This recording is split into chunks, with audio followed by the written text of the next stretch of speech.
Tales at Dawn by Moonlight presents The House of Evil by William Le Queux. Chapter 1. Hugh, old man, you're growing as close as an oyster. This is twice this week you have dined out, leaving me solitary, and refused to tell me what you are up to. I wonder what it is you have got up your sleeve. Two young men were strolling down the lovely Promenade des Anglais at Nice. The elder, the Honourable Hugh Craig, was 27, Leonard Leyden, his companion, about 6 months younger. They had been fast friends at Harrow, where Craig had risen to be the head of the school, and afterwards at Balliol, and the friendship had continued after they left Oxford till the present time. Craig, the youngest son of Viscount Clarendon, was a member of an old aristocratic family which for generations had been closely connected with the government of the country. Several of the heads of it had sat in the cabinets of their day and generation. Other members had filled high civil and military posts in England and its dependencies. Hugh himself was in the diplomatic service and was enjoying a brief holiday with his friend on the lovely Côte d'Azur. Leonard Leyden was of humbler stock than his aristocratic companion. His father, a wealthy Liverpool merchant, had risen from small beginnings. He had laid the foundations of his fortune very early in his career, so that he was able to give his numerous family the advantage of a liberal education. Each of his 5 sons was sent to a public school, and subsequently either to Cambridge or Oxford.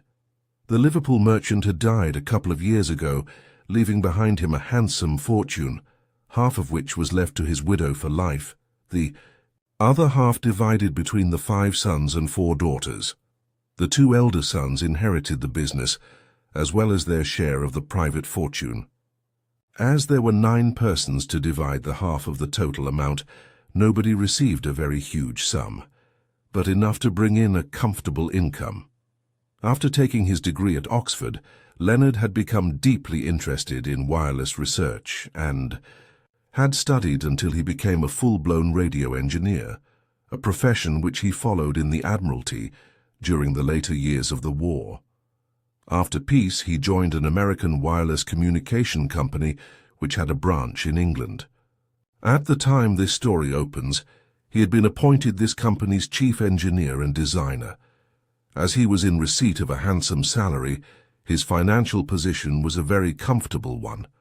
His friend, Hugh Craig, was not so well off as himself. His family, though very ancient, was poor for its position. He was still in the lower grades of the diplomatic service, and his private income was a small one. But the Clarendon influence would later on be sure to secure for him a snug post. He was, however, better off than a good many members of impoverished families, as he had been left a moderate legacy of a few thousands by a near relative. When his friend rallied him upon his secretive mien, Hugh gave one of his disarming and diplomatic smiles. "I expect you'll learn all about it in good time, my dear fellow. You know I was always rather a reticent sort of chap, fond of making a mystery of small things." Leyden laughed. "That's one of the truest things you have ever said, Hugh, and nobody who didn't know you thoroughly like myself would ever guess it. On the surface, you give the impression of being one of the frankest men living. That appearance of yours will be one of the greatest assets to you in your career.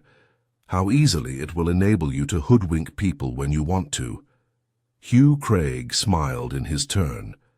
"From all I can learn, this peculiar characteristic has run in the Clarendon family for generations. I suppose that is why so many of us have taken so readily to statecraft and diplomacy." That evening, Leonard Leyden dined by himself at the Hotel Royal as he had done a couple of nights ago. During the progress of his solitary meal, he speculated a good deal upon the cause of his friend's absence. Of an ordinary man, the man whose type he had met in scores, he would have said there was undoubtedly a woman at the bottom of it. But Hugh Craig, good-looking, self-possessed and debonair, with that smiling, charming manner, was by no means an ordinary man. Even as a boy he had been a complex character, and the transition to manhood had deepened the complexity. Intimately associated as they had been all these years, Lydon was forced to confess that he knew very little of the inner personality of his friend, the part which he hid so successfully from the world under that smiling, debonair mask. Did he care greatly about women? Did he care at all about them? For the life of him, Leonard could not give a definite answer to that question. As was natural on the part of such young men, they had often lightly discussed the other sex together, but out of these conversations, nothing of a hidden vein of romance had been revealed by Craig. His comments might have been those of a rather cynical philosopher of twice his age. Only once had he made any remark bearing directly upon himself, which might be taken to represent his well-considered opinions on the subject, and on this occasion he had spoken with more gravity than was his wont, when the conversation touched upon the themes of love and marriage.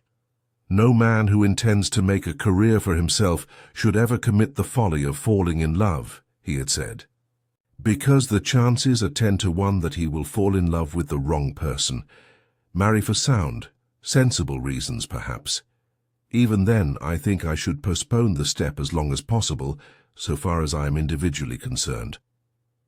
Lydon, whose temperament was rather of the romantic kind, looked the surprise he felt. But surely you will marry some day, Hugh? Not too early, perhaps, but when you have got a comfortable post. The answer came very deliberately. It might be an absolute necessity of the position, but putting that on one side, I feel no great yearning for the married state. If I were the eldest son, it would be necessary for me to provide an heir. But the Clandons are so prolific, they are not likely to die out for want of representatives. On the whole, Lydon would have said, from these and other remarks dropped by the calm, smiling young diplomatist, that Hugh Craig was very little attracted by women, and the last man in the world to be capable of a grand passion, but he was not at all sure. During the long term of their friendship, Hugh had so often surprised him by sudden revelations of a side of his character, totally unsurmised, that he could not reckon upon him with any degree of certainty. It was just on the cards that he had suddenly met a woman who had the power to stir his languid pulses. And Lydon had always suspected that deep down under that placid exterior there was something volcanic slumbering, which would one day burst into flame. If Hugh ever did love, it was more than probable he would love with an unreasoning ardor. If there was a woman, who was she? Where had they met? The two young men had been so much together during their stay at Nice that opportunity did not seem to have offered itself very abundantly. And one thing was quite certain. If Hugh had a serious love affair, nobody would be told about it till the very last moment. Secretiveness about his personal concerns was the keynote of his character. Having finished his dinner, Lydon went into the lounge. He had not been there long when the Stormont family came in. It consisted of Howard Stormont, a stout, rubicund, clean-shaven man of about 50, who bore his years gaily. His niece Gloria, a pretty, blue-eyed, fair-haired girl with a slender, graceful figure, and his widowed sister, Mrs. Maud Barnard, a woman who dressed in a rather extravagant style. They had struck up a slight acquaintance with the two young men, chiefly with Lydon, who was a very cosmopolitan fellow. Craig had not taken greatly to the party, being a person of very fastidious taste. When he talked them over with his friend, he admitted that Gloria was a remarkably pretty girl, would have been quite worth cultivating if she had possessed different relatives. The rubicund Howard Stormont he declared to be an aggressive type of profiteer, and Mrs. Barnard he evidently considered to be an unrefined, overdressed woman. Lydon did not take this severe view of the uncle and aunt. Mrs. Barnard was a trifle flamboyant in dress, perhaps, but she was also exceedingly amiable and good-natured. Stormont's manners were possibly too hearty for perfect refinement, but he was a genial, cheery fellow, and full of a shrewd wit. As for Gloria, Leonard, though he had never come across a more charming girl, in the few chats they had enjoyed. Together, when Craig happened to be absent, she had told him a good deal about herself. Her parents lived in China, where her father held a high position in one of the European banks. As the climate did not suit her, she had made her home with her uncle, the rubicund Howard Stormont, and his widowed sister, at Effington in Surrey. He also learned that, like many modern young women, she was an athletic girl, passionately fond of all outdoor games and sports. As he was no mean athlete himself, he admired her the more for this fact, which rather surprised him, as her appearance did not suggest any particular robustness, but rather the reverse. Presently, Mr. Stormont went away to write some letters, and soon after Mrs. Barnard followed him. The young people were left alone. "What has become of your friend, Mr. Craig?" the girl asked him. "This is the second time this week he has left you to dine in solitary state. I feel quite sorry for you." She had a very sweet, musical voice. In fact, Lydon thought everything about her was dainty and refined, far above the average. The young man smiled. "Yes, Craig has been very mysterious the last few days. He goes off on his own, and he won't tell me a word about it. He parries all hints with his usual diplomatic ability and sang-froid. You can't ruffle him, you know." "I should say it would be quite impossible," was Miss Stormont's answer. "You are very great friends, are you not? I have often wondered why." "What is it that causes you to wonder?" asked Leonard. Miss Stormont blushed a little at being called upon to explain her rather unguarded remark. "You seem such exact opposites. You are perfectly open, impulsive, not to say impetuous. If asked for your opinion, you blurt it out at once, sometimes without very deep thought, if you will forgive me for saying so, as I have often known you to alter or modify it as you go along. Mr. Craig is so different. Behind that smiling urbanity is an intense reserve, a profound caution. Somehow, if you ask him a straightforward question, his answer is so fenced about with subtleties that you don't feel satisfied." Lydon laughed heartily.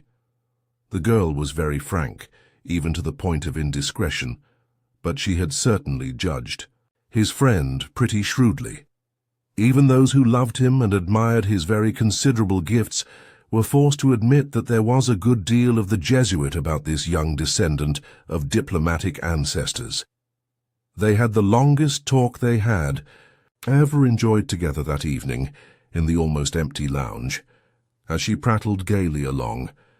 With that frankness which was natural to her, he learned a good deal about the rubicund Howard Stormont himself. He was engaged in business, a very busy man, and possessed of boundless energy. He was not fond of London life, and so far as was compatible with his business interests, played with great gusto the role of country gentleman. He had purchased a charming place some 5 years ago, and was never happier than when strolling around Effington village in his country tweeds, and chatting familiarly with the inhabitants. This estate had been acquired from an impoverished and hard-living young sprig of the nobility, a grandson of the Earl of Sedgemoor, who had originally owned the fine seat known as Effington Hall. Under his short tenure, the revenues which should have gone to the upkeep of the property had been diverted to gambling and riotous living. The once big estate had been disposed of bit by bit. Stormont, the wealthy man of business, had soon altered this. The mansion and estate had been vastly improved, and pretty Effington village had been renovated out of all recognition. Upon the completion of his purchase, he had given a donation of £500 towards the restoration of the exquisite 13th-century church with its grey square tower, such a well-known landmark in the Surrey landscape. In the county, he was highly respected for his generosity and magisterial work, for very soon after his purchase of Effington, he had been put upon the roll of Justices of the Peace for the county of Surrey. So, somewhat to his surprise, Lydon learned that this homely, rather commonplace-looking man, whom his friend Craig described as an aggressive profiteer, was a person of importance in business circles and not altogether undistinguished in the more select sphere of county life. I enjoy travelling very much, she told the young man after she had furnished him with these details of her uncle's biography. But my happiest time is at Effington with the dear dogs and horses. I know everybody in the place, and the hours seem to go as if they were minutes. You seem to me rather a lucky girl, remarked her companion, and I expect you are spoiled by both uncle and aunt. Miss Stormont admitted with a pretty smile that he was not very far out in his guess. Howard Stormont was one of the most generous and easy-going men alive, and nobody could be more indulgent towards youth than Mrs. Barnard. She was very young in spirit herself, and preferred the society of her juniors to more staid company. They indulged her in every reasonable wish, and kept open house and practised an almost lavish hospitality. No wonder, thought Lydon, that the county had taken them to its bosom, and although Craig had conceived a quite pronounced dislike for both the man and his sister, Lydon, less fastidious and critical, thought them very delightful people. Stormont was probably a self-made man, but he detected in neither him nor his sister any offensive signs of the newly rich. He was not a snob, as affable to a waiter as he would have been to a duke, and never bragged. Mrs. Barnard was perhaps a trifle too flamboyant and juvenile in her attire for a woman of her years, but this, after all, was a very venial weakness. The tall, elegant girl he considered perfection. He could not see in her anything that he would have wished altered, and so she was the adopted daughter of a wealthy man. It was not much use allowing his feelings to stray in that direction. Howard. Stormont would certainly have different views for her future. His friend Craig, perhaps, with that fine old family record behind him, might have been considered favourably. But what had he, Leonard Lydon, a man of moderate income and no particular position, to offer such a peerless girl? Better put the idea out of his head with the least possible delay. Still, it was very delightful sitting there and chatting to her. She talked to him as if she had known him for years, and there was not the faintest symptom of coquetry about her. She seemed a perfectly frank and open girl, and quite free from conceit, unconscious that her undeniable personal charms were bound to work havoc on the opposite sex. She was not one of those sophisticated modern maidens who are always out for conquest and admiration. They sat there for a long time as neither Howard nor his sister reappeared. Presently Craig returned from his mysterious visit and came into the lounge in search of his friend. It struck Lydon, who could read him more easily than most people, that in spite of the urbane mask which he so rarely removed, he was preoccupied and gloomy. Craig was too well-bred a gentleman to be absolutely rude to anybody, much less to an attractive young woman. He addressed a few polite remarks to Miss Stormont, but it was not difficult to see his mind was elsewhere while he was making them. His presence seemed to have a rather chilling influence on both young people.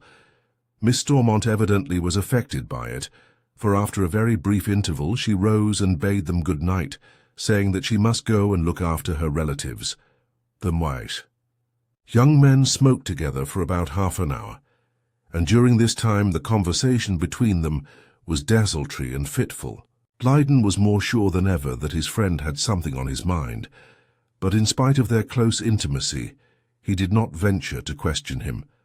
Craig had a chilling manner of repelling confidences which it required a very callous man to put up with. If he did not think fit to unbosom himself, wild horses would not drag anything from him.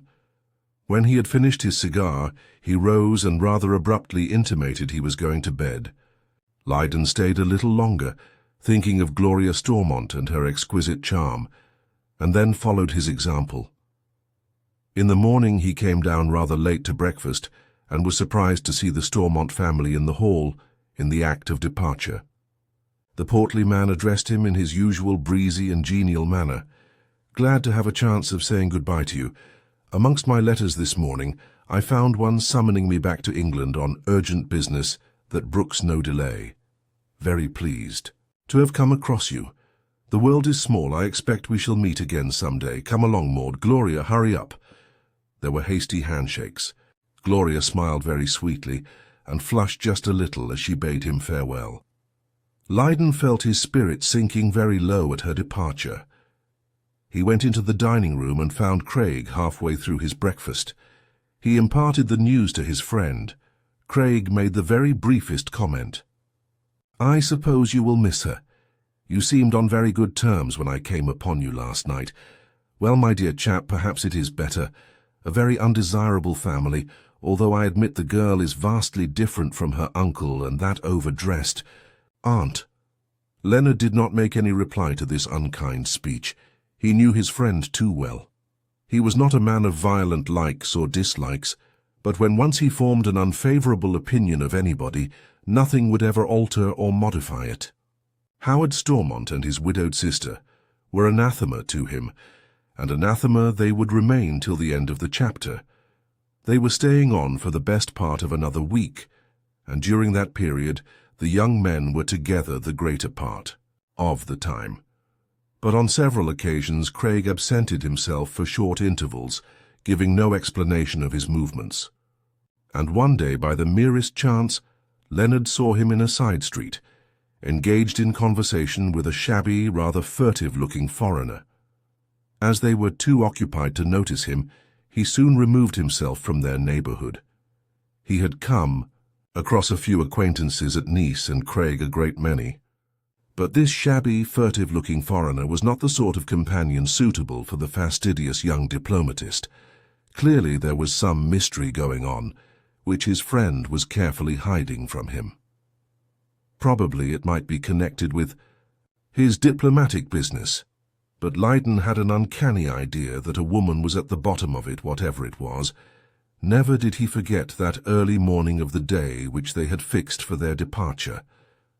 In the evening, Craig had gone out to dinner for the third time during their stay.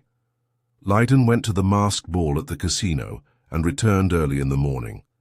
He concluded that Craig had come home and gone to bed, knowing that his friend would not leave the casino till late. He was about to undress when he was called to the telephone by the police, who gave him alarming news. Would he go at once to the Villa des Cyclamens at Montboron, as his friend Mr. Craig was dangerously ill? He had felt a little nettled the last few days by what he considered Craig's unfriendly reticence, but when he received this message, all his old affection for the staunch comrade of so many years returned in full force. As soon as possible, he was at the Villa des Cyclamens, of which he now heard for the first time. Chapter 2.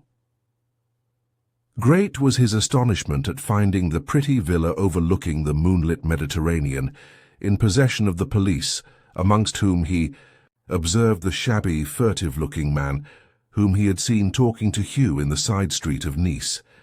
The chief official approached him and addressed him in excellent English. "We sent you a rather guarded message, Mr. Lydon, as we felt we could break the news better to you when you came here. A very terrible tragedy has occurred." Lydon held his breath. He knew now that the mystery about Hugh Craig's frequent disappearance, which had so puzzled him, was about to be solved by this bland, courteous official. "A terrible tragedy?" he faltered. "In heaven's name, what has happened?" The man proceeded to explain. "This house is tenanted by a Madame Macris, a widow. Her husband was a Greek merchant. She is an Englishwoman. She lived here with her daughter, Mademoiselle Elise Macris, the only child of the marriage. Mademoiselle and your friend Mr. Hugh Craig were very close friends. According to the mother's statement, they were more than friends, very devoted lovers. It seems a few days ago they had a violent quarrel. I am still quoting Madame Macris, the cause of which was not divulged. Tonight Mr. Craig dined here, and after dinner he and the young lady went and sat on the veranda, according to their usual custom on the occasions when he visited the house." Lydon interrupted with a question. "There are only 3 nights on which he has dined away from the hotel where we were staying together. I suppose he paid several-day visits, Madame." "Macris tells me hardly a day has passed that he did not come here, staying for longer or shorter periods. The young people have known each other for some 5 years. Well, the mother upon those occasions did not intrude herself very much. She left the lovers alone as much as possible. She followed her usual course this evening, occupying herself in writing letters and attending to her household accounts. Suddenly, she was startled by the sound of shots proceeding from the veranda, where Mr. Craig and her daughter were seated. She rushed hastily from the room in which she was sitting, and was horrified at the sight which presented itself. Mademoiselle was bleeding from a wound in the neck. After shooting her, the young man turned the pistol on himself and sent a bullet through his brain. The young woman was still alive. Mr. Craig was dead when she reached him. The second shot had done its work instantaneously. Madame Macris at once rang up the police. We came with a doctor, and Mademoiselle was taken to the hospital behind the railway station. For the unfortunate young man, nothing could be done. After Madame had made her statement to us, we telephoned to you to come up. Dazed as he was by the tragic occurrence, Leyden could grasp the fact that, although Hugh had never breathed to his friend a word of his secret connection with the denizens of the Villa des Cyclamens, he had been perfectly frank with them as to his relations with Leyden. Otherwise, how did Madame Macris know that they were staying together at the same hotel? So the volcano, which he had always suspected was slumbering under that placid exterior, had suddenly burst into flame with these awful consequences to Elise Macris and the man himself. Can Madame suggest any explanation of this frenzied act? Was Leyden's next question. The courteous official shook his head. Madame says she knows nothing, that the whole thing is inexplicable to her. Mademoiselle Macris is in the hospital, you say. Do they give any hope of her recovery? Is the wound a serious one? Very serious, I am told, was the reply. They can pronounce no definite opinion at the moment. From what I can gather, she seems to be hovering between life and death. Perhaps you would like to see the body. We have laid it in one of the bedrooms. Leonard went to the chamber and gazed upon the pallid features of the friend whom he had last seen in full health and strength. As he stood there, looking down on the rigid form, he felt overcome by the memories of their long association. They had been intimate so many years. A little under the age of 15 they had foregathered at Harrow, drawn together by that strange attraction which sometimes unites totally opposite temperaments. They had gone up form by form in company. Hugh, the mental superior, beating his friend at the last lap of all and attaining the proud position of head of the school.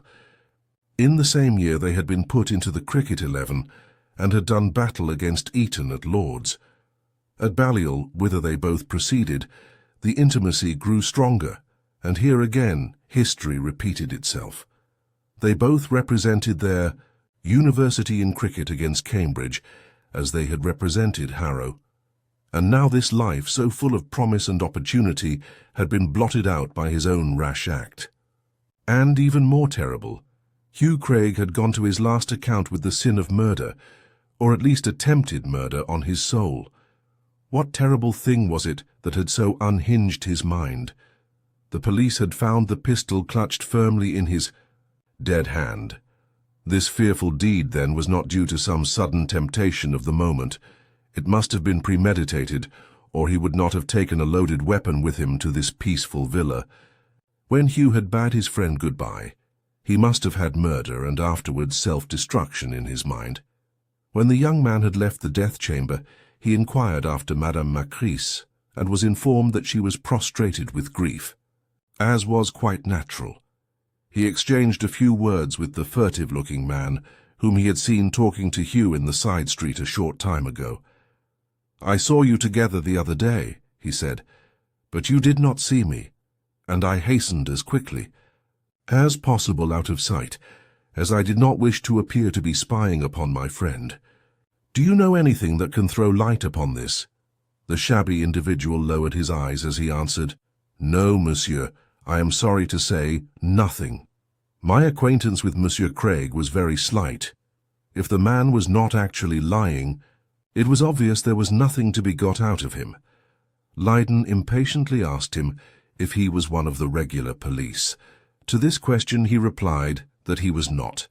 that he followed the profession of private inquiry agent, as it would be called, in England, that he was naturally in the course of his business frequently in communication with them, and that having heard of the terrible tragedy at the villa, he had begged permission to accompany them there. Later on, Leyden put himself into communication with the dead man's family, and Hugh's elder brother came over to Nice at once to superintend the arrangements. Geoffrey Craig, a rather severe-looking man, who held a minor governmental post, was as much bewildered by the catastrophe as Leyden himself. He had never heard of the Macris family in connection with his brother. Hugh Craig was buried in the beautiful English cemetery out beyond the Magnan. What time the girl whom he had tried to kill was lying between life and death in the hospital. Leyden was obliged to defer his departure for a few days in consequence of these tragic happenings.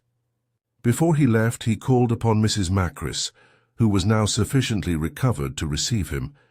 She was a stoutly built, rather overdressed woman with a face which still showed traces of good looks.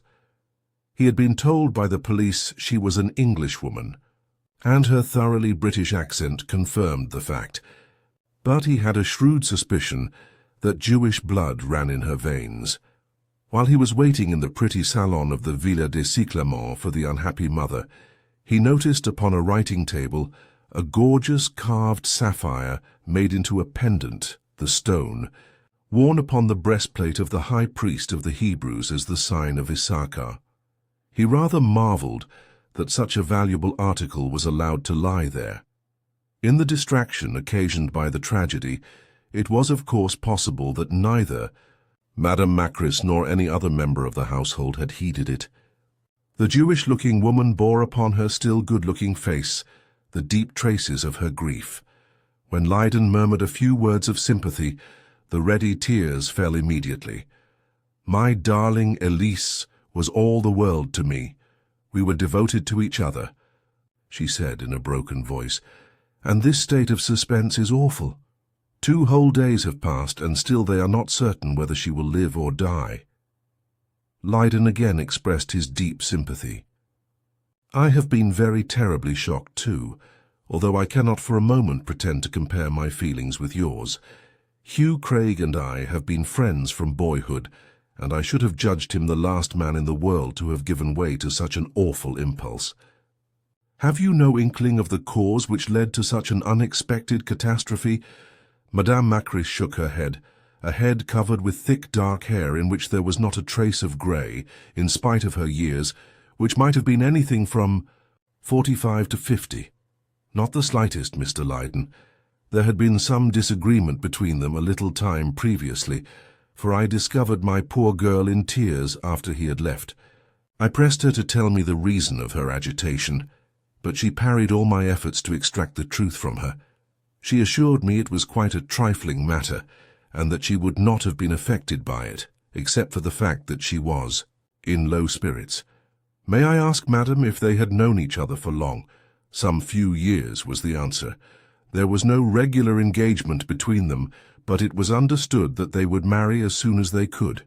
Elise was always rather reticent on the subject, but I gathered that there was some difficulty in the way with regard to Mr. Craig's family. It was a very old and honourable one, and it was expected of him that when he did marry, he would choose somebody of his own order. We are, of course, quite middle-class people and by no means wealthy. My husband was a merchant." Leyden pointed to the writing table. "That is rather a valuable thing to leave lying about, if I may say so, madam." The dark-haired woman looked at it with an air of indifference. "I had forgotten it in the preoccupation of my great trouble. It belongs to Elise. Her uncle, Monsieur Lianas, gave it to her on her 21st birthday. She was wearing it when the tragedy occurred. I only brought it back from the hospital this morning and heedlessly laid it down there. But you are quite right. It is too valuable to be left lying about. I will lock it up directly.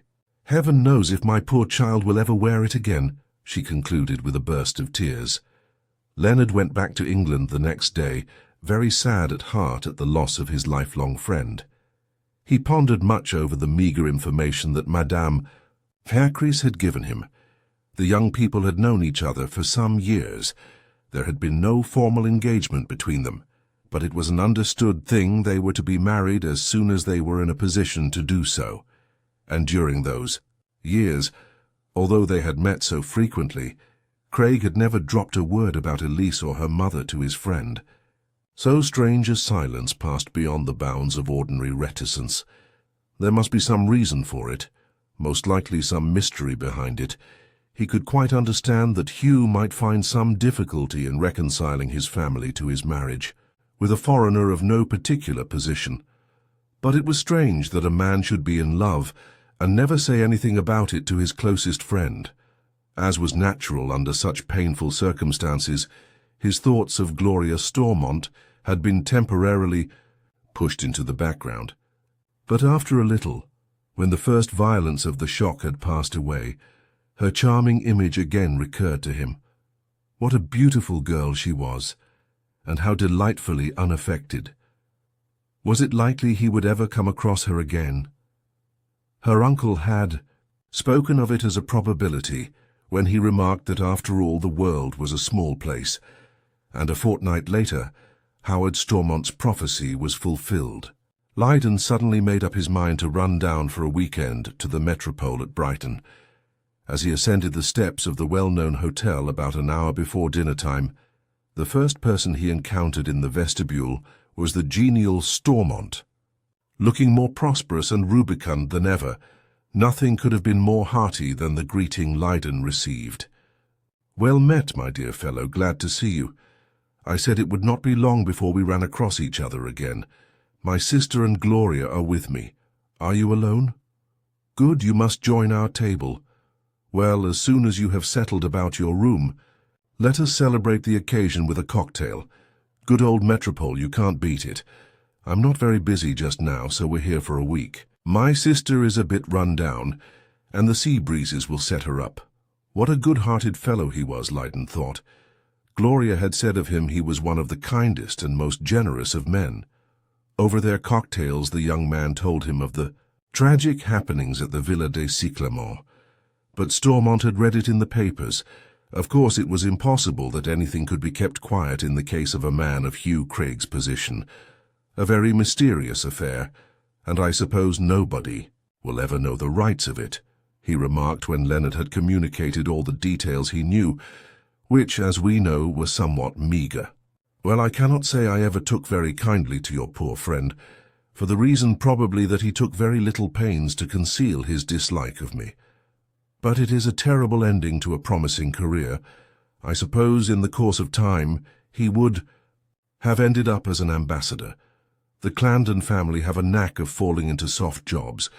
Now you won't see the womenfolk before dinner, as they are in their rooms, and I shan't mention I have met you. When you walk up to our table it will be a pleasant surprise for them. We all took a great fancy to you at Nice." The young man had no reason to complain of his welcome at the hands of the two ladies when he met them at dinner. Mrs. Barnard told him it was a most agreeable surprise, and although Gloria did not make flattering speeches, she flushed prettily, and her eyes looked very bright when she shook hands with him. They spent a very delightful evening together. Early the next morning, Stormont expressed his intention of taking his sister a long motor drive, with a view of getting as much fresh air as possible. They would be back to luncheon. "You two young people can do what you like with yourselves," he said gaily. Certainly he was a most complacent person. Lydon was rather surprised that he should throw them into each other's society like this.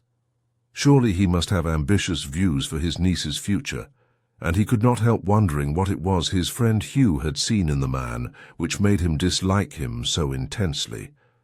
Little vulgarisms in speech and manner peeped out now and again, but surely those were not enough to account for such a fierce aversion, more especially as Craig, in spite of his aristocratic lineage, was rather a democratic sort of fellow at heart and a thorough cosmopolitan.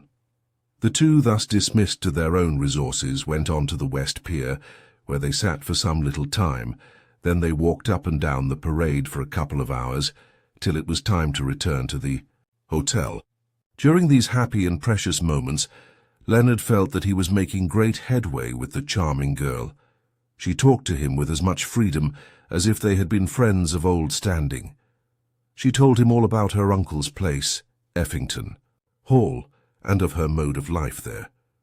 According to her account, it was a very beautiful place with lovely gardens, and the rather commonplace-looking Howard Stormont appeared to dwell in great luxury with a large retinue of servants. As he listened, he wondered if he would ever be asked to join the numerous company which the owner invited there.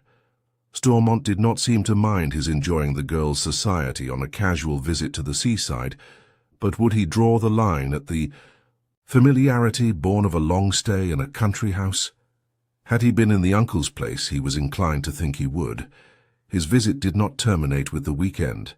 He stayed on another couple of days, being pressed to do so by Stormont himself. During this extension of time, the brother and sister left the young couple very much to themselves, and Lydon made splendid running with Gloria. So much so that before he left, she had promised to run up to town from Effington soon after they returned there, and lunch with him in town. Lydon had suggested it with rather a shamefaced air. "I don't feel I have the cheek to ask you in front of your uncle and aunt after such a short acquaintance," he explained. "I expect they would think it confounded impertinence on my part." Gloria had blushed very becomingly when she answered him, "Well, one cannot be quite sure. They are pretty modern, considering all things, but perhaps not quite so modern as you and I. I often run up to shop. It is really no distance from London. I will give you good notice when I am coming, and I can tell them about it later, when we have all got to know each other better." Lydon went back to London very delighted that the girl liked him well enough to take the bold course of meeting him secretly. In due course, when he went in to breakfast in his comfortable chambers at Ryder Street, he found the expected note from Miss Stormont appointing 2 days later for their luncheon. There was another letter from the well-known firm of Shelford and Taylor, solicitors in Lincoln's Inn Fields, asking him to give them a call, as they wished to hand him a communication from one of their clients. He knew these people had attended to the affairs of most of the members of the Clarendon family, Hugh included. Greatly wondering, he called on them that morning, and was received by the head of the firm, who handed him a bulky letter. "This was received from our client and your friend, the Honourable Hugh Craig, very shortly after the terrible tragedy, with instructions to hand it to you after the lapse of a certain period which has now expired. I am filled with curiosity to know if this letter, dispatched to us on the morning of the day on which this awful thing occurred, throws any light upon the affair." Leonard read slowly through the long communication, and, laying it down, met the inquiring gaze of the solicitor. "Yes," he said in a sad voice, "this reveals the motives which impelled him to attempt the life of Elise Macris and make an end of his own. I will tell you." Chapter 3. "First, I will read you the opening sentences of the letter," said Leonard, and this is what he read. "To you, my very dear friend, whose friendship has been one of the most pleasurable things in my life, to the memories of which I look back with a feeling of great tenderness as I pen these lines, the last I shall ever write upon earth, I reveal the secret of the tragedy which will shortly take place. In Nice the affair will naturally be a 9 days' wonder. Nice, this fair and lovely city of aristocratic crookdom, where vice and virtue rub shoulders at every hour of the 24, and where the cleverest criminals of the world congregate in the pursuit of their nefarious calling. Nice, where I first met the only woman who ever stirred my pulses, who made me realize the meaning of ardent, overmastering love. When you read these words, perhaps you will smile at the idea of the cautious diplomatist, the rather cynical young man of the world confessing to being violently in love. But it is the truth. I had passed unscathed up to a few years ago, indifferent to the charms of the many beautiful women I had met in my own country and elsewhere, until I made the acquaintance of Elise Macris. Then suddenly I realized, poor fool as I was, that I had found my ideal. To me, she stood for the perfection of womanhood. Tonight I am going to kill her, because she has betrayed my faith in her, because I have proved she is base and unworthy.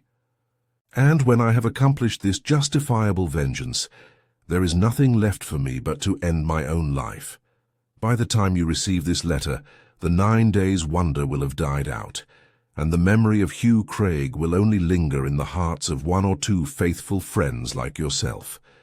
The details I am about to relate will not interest the world, but you are at perfect liberty to communicate them to anybody you think it may concern.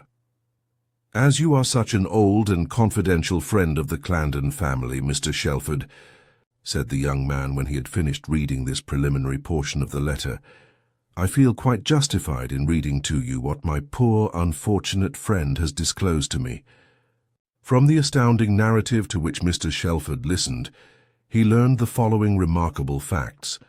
Mrs. Macris, the mother of Elise, a very beautiful young woman, had posed, ever since Craig knew her, as the widow of a Greek merchant who had left her comfortably off.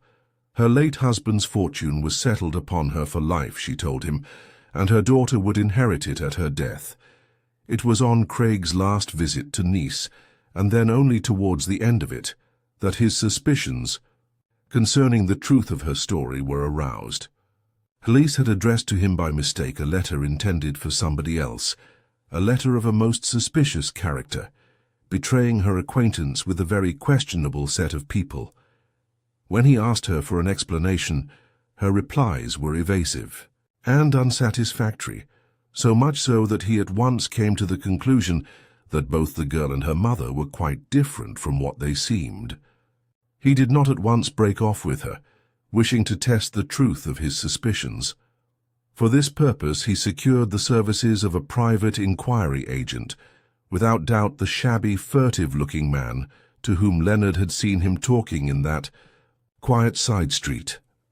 This man soon discovered the horrible fact that both the woman and her daughter were connected with a well-known gang of international crooks. Elise, with her beauty and charm, was one of their most useful decoys, and under another name had served a term of imprisonment a short time before Craig had made her acquaintance. The woman Macris had never been married, so he alleged. The girl was her illegitimate daughter, the father having been a member of the same gang. To the young man, whose affections she had captured, Elise had represented herself as a model of simplicity and purity. As they did not see each other very frequently, it was the more easy for her to maintain the double role of sweetheart to him and the clever decoy of these unscrupulous scoundrels. But for her own carelessness in putting the wrong letter into the envelope directed to him, Craig had made up his mind to marry her privately and tell his family afterwards. A most astounding story, was the remark of the shrewd and experienced lawyer when the narrative was finished. Poor fellow, one cannot but pity him in spite of the fact that he took the law into his own hands. The discovery of her baseness must have overthrown his reason. How deceptive are appearances! One would have judged him the last man in the world to be swayed by violent passions. Clearly the mind must have given way under the shock. There are some rather obscure hints that he had been subjected to blackmail, and that through this man he employed, he was able to trace it to her agency. That, of course, would have a maddening effect upon any man in a similar position. Mr. Sheldon knitted his brows. I wish he had been a little more explicit on that point. We do not know whether this girl is alive or dead. When Hugh's brother left Nice, she was hovering between life and death in the hospital to which they had taken her. If she has recovered, I should very much like to find the young woman, although it doesn't appear that it would serve any very useful purpose if I did. Lydon also expressed his wish that, if she had escaped her lover's vengeance, Elise Macris, the decoy of blackmailers, should be found. Mr. Shelford promised to instruct his agent in Nice to make inquiries at once. The tragedy had cast a deep shadow over Lydon. Even the prospect of meeting again with Gloria Stormont could not restore him to his old cheerfulness, nor blot out the memory of those sinister happenings at the peaceful-looking Villa de Cyclamont. Gloria looked very charming and radiant when she arrived at Waterloo Station, where Leonard was awaiting her. "It was a little indiscreet of us to arrange meeting here," she said with a blush as they shook hands. "Somebody who knew me might have travelled in the same train. That would have been awkward. It was silly of me to overlook that." "And equally silly on my part," replied the young man. "Well, on a future occasion, we must avoid a similar mistake. Well, now about lunch. I was going to suggest the Berkeley or the Savoy, but perhaps we had better get off the beaten track?" Miss Stormont agreed. Several people she knew frequented both these popular places. They finally went to an excellent restaurant in the Strand. They had a very enjoyable time together. There was not a trace of coquetry about her, but she seemed to envisage the situation with perfect frankness. If Leyden had not been attracted by her, he would not have asked her to lunch. If she had not been equally attracted by him, she would not have accepted his invitation. They might therefore take for granted the fact of their mutual attraction, and not pretend an embarrassment they did not feel. When they parted, and he pressed for another meeting, she consented quite readily, adding, "I hope, however, we shall not have to keep up this sub-rosa business very long. Uncle was speaking last night of you and saying how much he liked you. You can guess how difficult it was to keep myself from blushing. I suggested that as he liked you so much, why did he not ask you to pay a visit? He did not exactly adopt the suggestion at once, but I'm sure the idea is germinating in his mind and will presently blossom forth." Leyden looked the delight he felt. "So, you think I may receive a formal invitation to go down to Effington? That would be very pleasant. In the meantime, our engagement for next week holds good." "Most certainly," was the girl's unaffected answer. He put her in a taxi and directed the driver to take her to Waterloo Station. It was not safe for him to go with her, much as he would have liked to do so.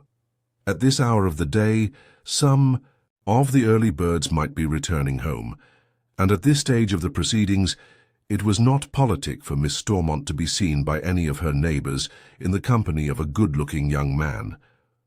The next week, when he met her, almost the first words she said were, "Have you heard from Uncle Howard?" He answered that he had not, and she proceeded to explain, "Well, the idea has blossomed.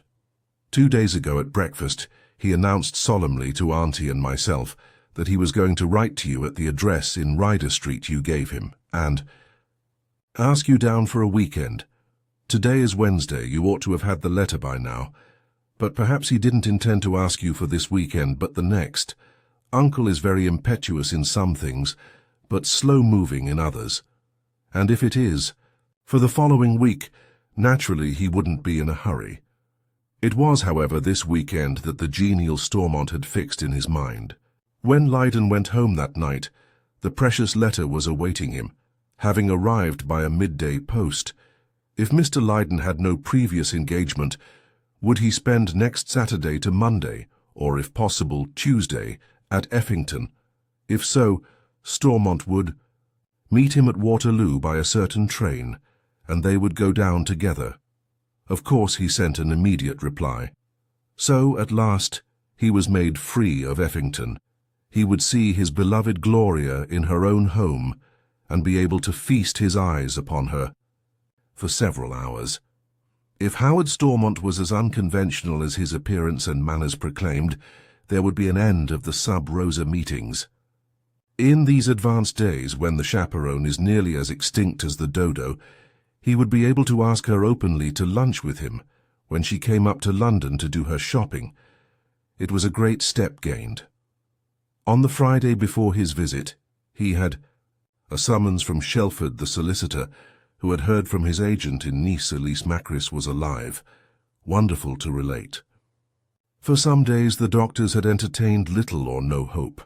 Then suddenly the tide had turned, and she had made a remarkable rally.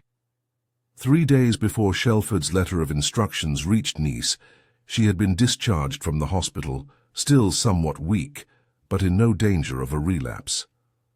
She had returned to the Villa de Cyclamont, which on the next day was evacuated. Madame Macris had paid up all she owed, and she and her daughter had gone away, nobody knew whither. The agent had made some inquiries of the police, and had also found out the man employed by Craig in his researches into the past of the girl whom he had so passionately loved and found so unworthy. He gathered that she and her mother were members of a big organization belonging to the exclusive circles of what might be called aristocratic crookdom. Many of the subordinates were known to the guardians of the law under different aliases, Madame Macris, a very old offender, and her daughter being amongst them. But the chiefs of the gang, the daring spirits who engineered the great coups, remained in seclusion, men not only of great ability, but possibly of considerable wealth. They never came out into the open, and nobody could lay hands on them. So, Elise Macris, after that lucky escape from her enraged lover's bullet, had disappeared where, in all human probability, no friend of Hugh would ever be able to find her. She and her mother had no doubt gone to another country, and would conceal their identity under other names. That of Macris had been made too public by recent events. The only description Leyden had of her was a somewhat indefinite one, taken from the Phare du Littoral, the Nice daily newspaper. There were, however, 2 clues still remaining, if ever he should chance to be thrown into contact with her. She would carry to her grave the mark of her dead lover's bullet. No surgery could so obliterate that, and she would wear that remarkable carved sapphire pendant which her mother declared she always carried about with her as a mascot. By those signs, he would recognize Elise Macris under whatever alias she chose to masquerade. "That seems to close the chapter," remarked Mr. Shelford when he had imparted all that he had learned from his agent. "A terrible blow to the Clandon family. I saw his brother yesterday. He tells me the old people are prostrated with grief, that a man of the promise of Hugh Craig, with a brilliant future stretching in front of him, should have sought to imbrue his hands in the blood of such a shameless creature. It passes comprehension." On the Saturday morning, Leyden met Stormont at Waterloo Station, and they travelled down to Guildford together by an early train. At Guildford, they were met by a splendid Rolls-Royce car, driven by one of the smartest of chauffeurs. Profiteer, or, not as the case might be, Howard Stormont knew how to do things properly. They went through a few miles of the beautiful Surrey country, till they came to some big, open lodge gates. Passing through these, they drove up a broad avenue, shadowed by some splendid trees which would look magnificent later on in their summer raiment, and drew up before the low, picturesque house. The coming of the car had been heard evidently, for the hall door stood wide open to receive the owner and his guest.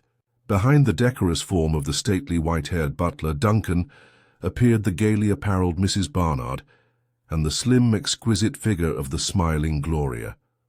Stormont sprang out of the car and grasped Leonard's hand in a hearty grip.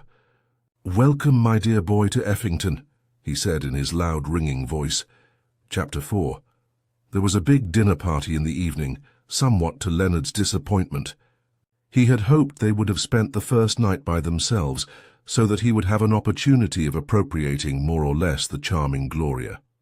Instead of this, she would be lost to him amidst a crowd. Perhaps it was Howard Stormont's way of impressing a new guest. Craig had always said the man was a vulgarian at heart, and that the vulgarity was always peeping through the thin veneer of a lately acquired refinement. Leyden was far from prepared to go this length, but he did wish his host had avoided so. Much ostentation the first time he sat at his table. The house was run on very magnificent lines, and the rather overpowering sense of wealth depressed him a little. In spite of her frank and unaffected manners, it made Gloria seem very far away from him. Even if she reciprocated his feelings, how could he dare to think of taking her from such a splendid home as this to share his own very moderate fortunes? There were about a dozen people to dinner besides himself and the Stormonts. The white-haired Duncan was assisted by 4 footmen. The majority of the guests were neighbours, a few obviously with the stamp of the county on them. 2 married couples. were London friends, and had come down to dine and stay the weekend like Lydon himself. The dinner was a very lengthy affair, exquisitely cooked, and served with the utmost elegance. The wines and liqueurs were of unexceptionable quality. Lydon's father, probably a man of greater wealth than Stormont, had lived in much the same profuse style. But Leonard had not seen a great deal of it. He had been away from home so much.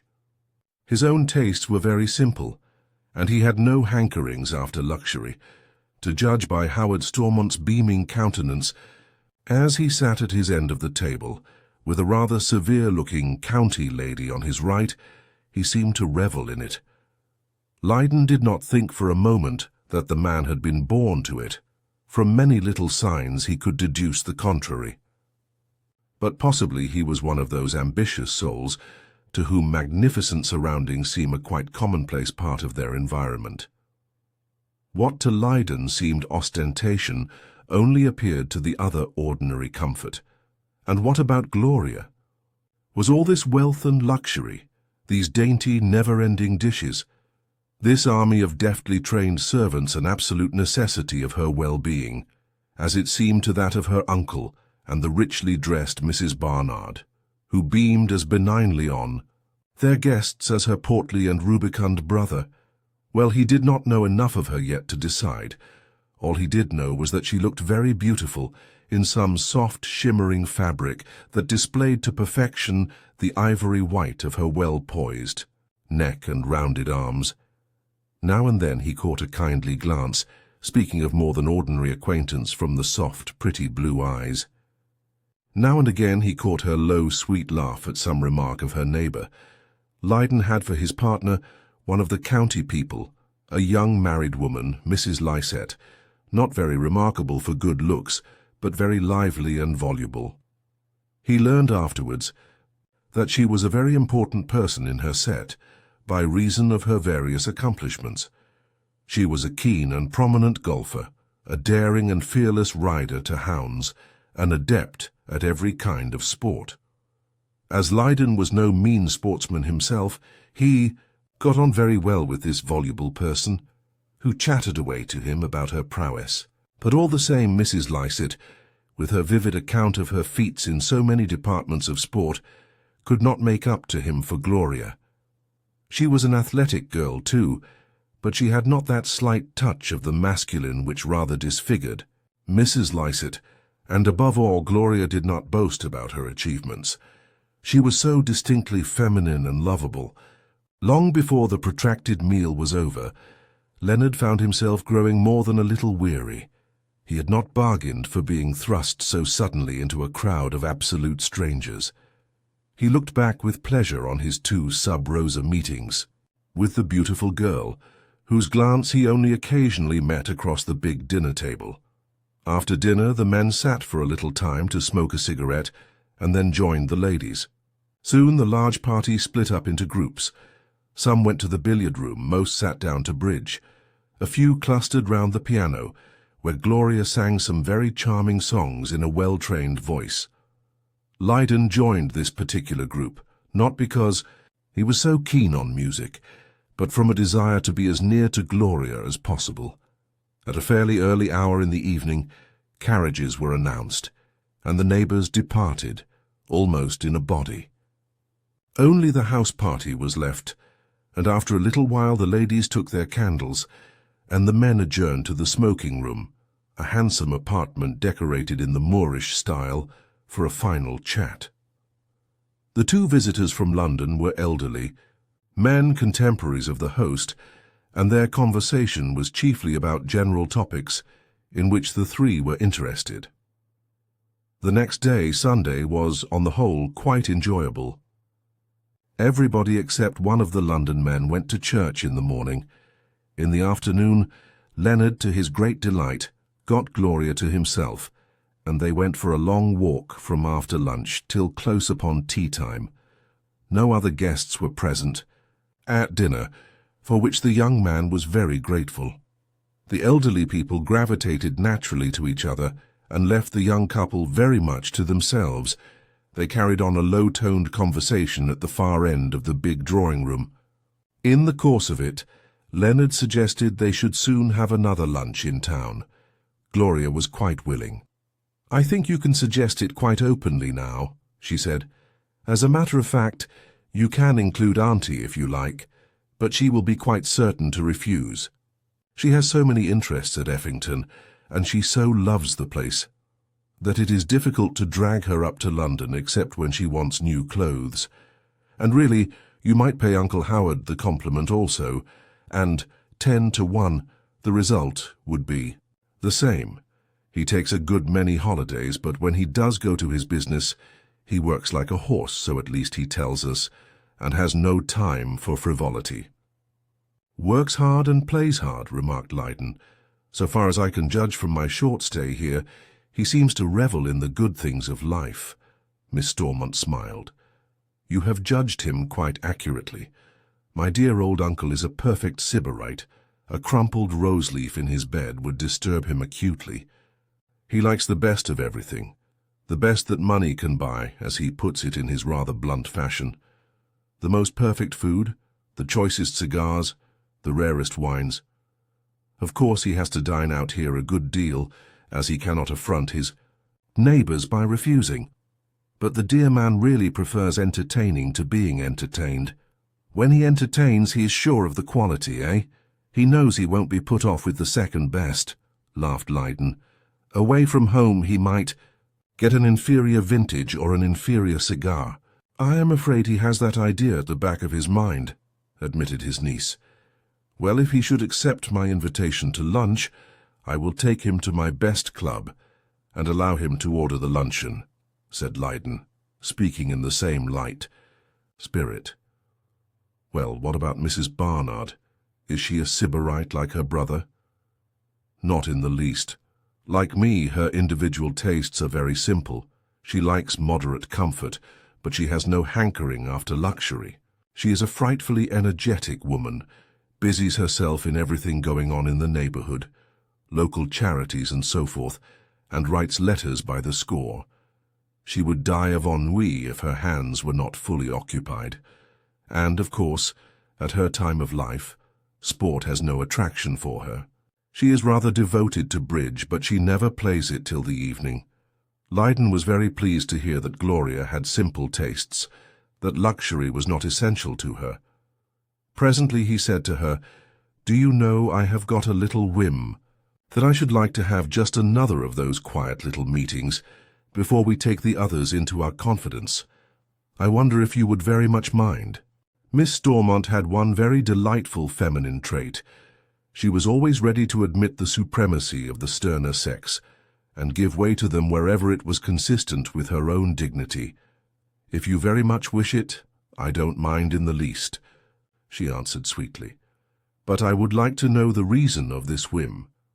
"I am afraid I cannot give a very lucid explanation," said the young man rather lamely. "Somehow I seem to like you in a somewhat less gorgeous setting than this. You are housed like a princess." She looked at him with comprehending eyes. "Does it oppress you just a little bit, this magnificence?" she asked. "A tiny bit, I must confess," he admitted, admiring her quickness. She looked thoughtful. "I had rather the same feeling when I first came to live with my uncle. My father has a good position in China, but he is not, of course, a rich man. And our life out there was quite simple compared to this. I'm rather surprised, though, about you. From what I am told, your father was quite a wealthy man, Uncle says, much richer than himself. You must have been used to it all your life." "Not quite. All the time we children were at school, and my dear father gave us the best of educations, he thought that was the most priceless asset a man could bestow upon his offspring. Our home was conducted upon a comfortable but perfectly modest scale. It was not till after I left Oxford that he launched out into something like this. And during those very fat years, I was seldom at home. So I had really no time to grow in love with luxury. I don't know that I am really in love with it. I mean, it would cause me no pain to descend to a much lower standard of living. But to Uncle all this is the breath of his nostrils. He is naturally one of the most reckless and extravagant of men. He scatters money with an absolutely lavish hand. I am sure that Auntie, who of course knows more about his affairs than I do, is often frightfully worried about it. She has often tried to dissuade him from some contemplated extravagance, but to no purpose. These remarks gave rise to a new train of thought in Leyden's mind. Were things quite satisfactory at Effington? Was this army of servants of all descriptions, footmen, gardeners and chauffeurs, perfectly justifiable? If Howard Stormont was living within his income, why should his sister be worried? Was the man one of those you so often meet with who can make money but cannot hold it? Was he living up to the hilt, and might some sudden turn of fortune's wheel bring him headlong to the ground? He would have liked to question Gloria a little closely on the subject, but their acquaintance was too recent for him to take such a liberty. No doubt he would learn more later on, but if it was the fact that in his selfish desire for luxury he was spending money as fast as he made it and putting by nothing for a rainy day, something that had puzzled Leyden became easily capable of explanation.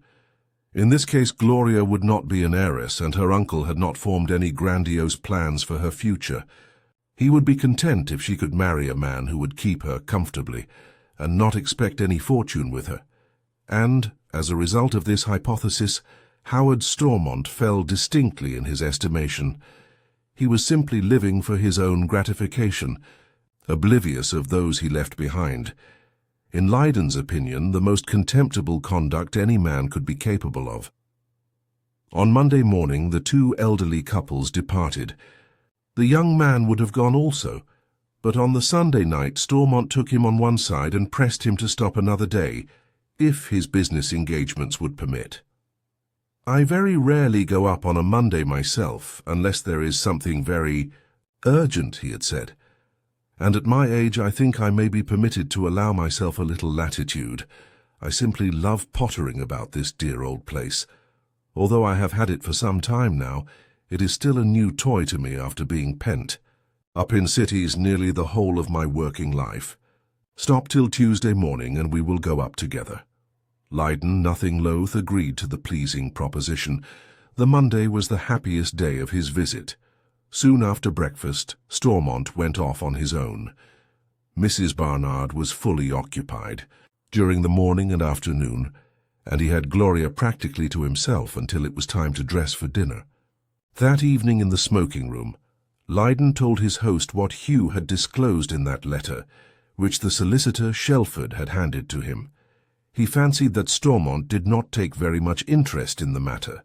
This, however, was hardly to be wondered at, as Hugh had always treated the man with a certain hauteur which he could not have helped observing had he been a much less intelligent person than he was. When the story was finished, Leyden learned a piece of the Clarendon family, history that was unknown to him. A very remarkable family, the Clarendons. I know a little about them, he remarked. It was by no means the first time the young man had noticed that Stormont always seemed to know a good deal about everybody who was of any importance in the world, according to what Gloria had let drop. He knew that Leyden's father had been a man of considerable wealth. He rather wondered where this information was procured. Stormont, of course, knew a great many people about Effington, but so much gossip of the big world would hardly filter there. He had never heard him speak of numerous acquaintances in London, and so far as Leonard knew, he did not belong to any. London Club, a circumstance which in a man of his apparent wealth seemed rather peculiar. A very remarkable family, the Clarendons, repeated the genial, rubicund man. Remarkable in this respect, that for some generations they have transmitted to their descendants a very high order of intelligence. They have never produced any first-class brains, it is true. They have never boasted a prime minister, a great general, a distinguished lawyer, but several of them have filled second- and third-rate posts with some distinction. This poor chap who killed himself after trying to murder the girl, for example. I don't suppose he would have been a Stratford de Redcliffe or a von Bieberstein, but he would no doubt have developed into a quite respectable diplomatist of the average order. It hurt Leyden to hear him speak of his old friend in such a slighting manner. But Hugh had certainly taken no pains to conceal his dislike of the aggressive profiteer, and Stormont was human. The next words startled him greatly. "Well, as I told you, I know some things about the Clandon family, one a fact not at all generally known. By the light of that knowledge, your friend's act can be accounted for. There was insanity on both sides, the mother's and the father's." "You astound me," cried Leyden in genuine amazement. "I never had a suspicion of this. But then how should I have? Even if Hugh was acquainted with the fact, which it is more than likely he was, he would scarcely reveal it even to his best friend." "Quite so," assented Stormont. "Men don't speak of these painful things as a rule. But you can rest assured that what I have told you is quite true. The uncle of the present holder of the title, Hugh Craig's father, a man of good fortune, endowed with all the blessings of life, cut his throat in his bath one morning without any apparent reason or motive. This man's sister, Lord Clandon's aunt, died a raving lunatic.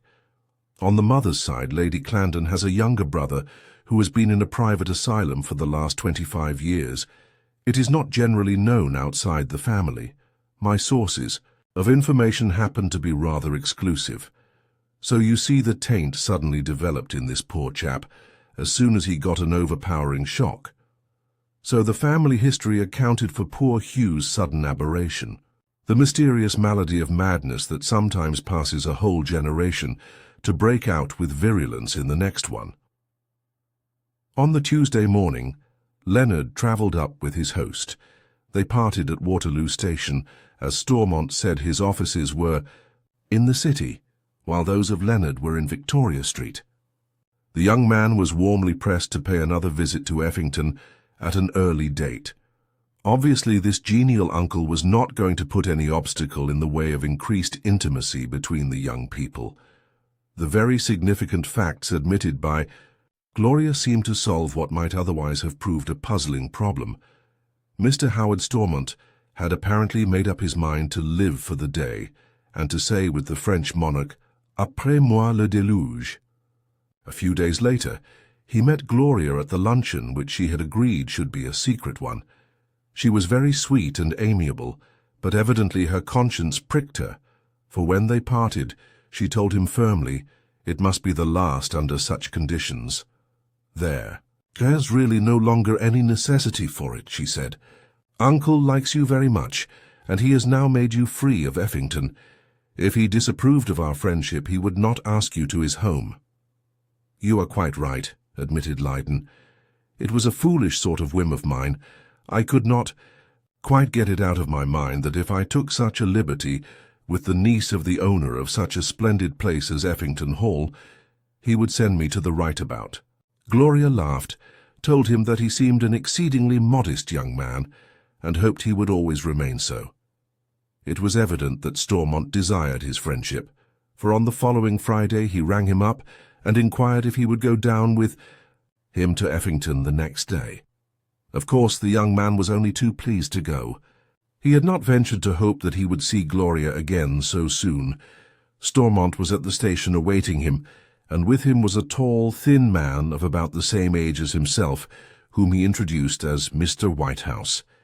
This gentleman was a quiet, reserved sort of person, and Leyden did not feel particularly attracted to him. Stormont added an explanation that they were very old friends, and did a good deal of business together. As he said this, Leonard remembered that he had never heard the nature of Stormont's business either from himself or his niece. This visit was quite a different one from the last. No big dinner party at night with the army of well-trained servants in attendance, just a cosy meal in a smaller apartment, half morning room, half dining room. Mr. Whitehouse seemed well known to the household, but he was not by any means a great talker. Probably he had come down to discuss business matters with his host. After dinner, the two elder men retired to Stormont's study. Leyden went with the ladies into the drawing-room, Stormont excusing his absence with the genial remark that they were treating him as one of the family. After Gloria had played and sung a little, she proposed that they should adjourn for billiards, a game at which she was no mean performer. The billiard room was next to Stormont's study, the door of which was open, and as they went in, Leyden heard these words uttered in Whitehouse's rather deep voice. "Yes, it is most unfortunate that the thing should have happened at the moment. It did. She is absolutely essential to this particular scheme. We can't start it without her." These words made the young man wonder a good deal. What possible business could it be to the prosecution of which a certain woman was essential? Chapter 5. He had always felt curious on the subject of Stormont's business, one which evidently brought him in a large income, for how otherwise could he have maintained the upkeep of such an expensive place as Effington? It was strange, too, that the man had never made any allusion to it himself, more especially as he did not appear to be of a reticent or secretive nature. With the majority of persons, it is not necessary to know them for very long before they let drop something that proclaims their occupation. He had told the Stormonts all about himself on the occasion of his second meeting with them at Brighton, without any reserve. If he had foregathered more intimately with them at Nice, he would have told them then. Even with such a very reticent man as Craig, you could not have been in his society for a few hours without learning that he was a member of the diplomatic corps. It certainly was odd that Stormont never dropped a remark that enabled you to fix his occupation. He occasionally spoke of himself as a businessman, and that was all. To carry on any sort of business, he must have an office or offices somewhere, and presumably they were in London. But Stormont had never given him the address. Only once, when they had travelled together up to London and parted at Waterloo, he had mentioned that he was bound for the city, a sufficiently vague definition. Those words he had overheard, uttered by the man Whitehouse, aggravated the curiosity he had for long felt on the subject, since he had become so intimately acquainted with the family. Very delicately he questioned Gloria as they proceeded with their game in the billiard room. "I suppose business does not take up all your uncle's time. He spends a good deal of it in this delightful place," he said. There was not the slightest hesitation in the girl's reply.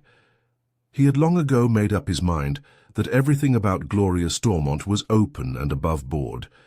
How frank she had been about herself and her youthful days in China with her father and mother. I shouldn't say he went up to London more than 3 days a week on an average.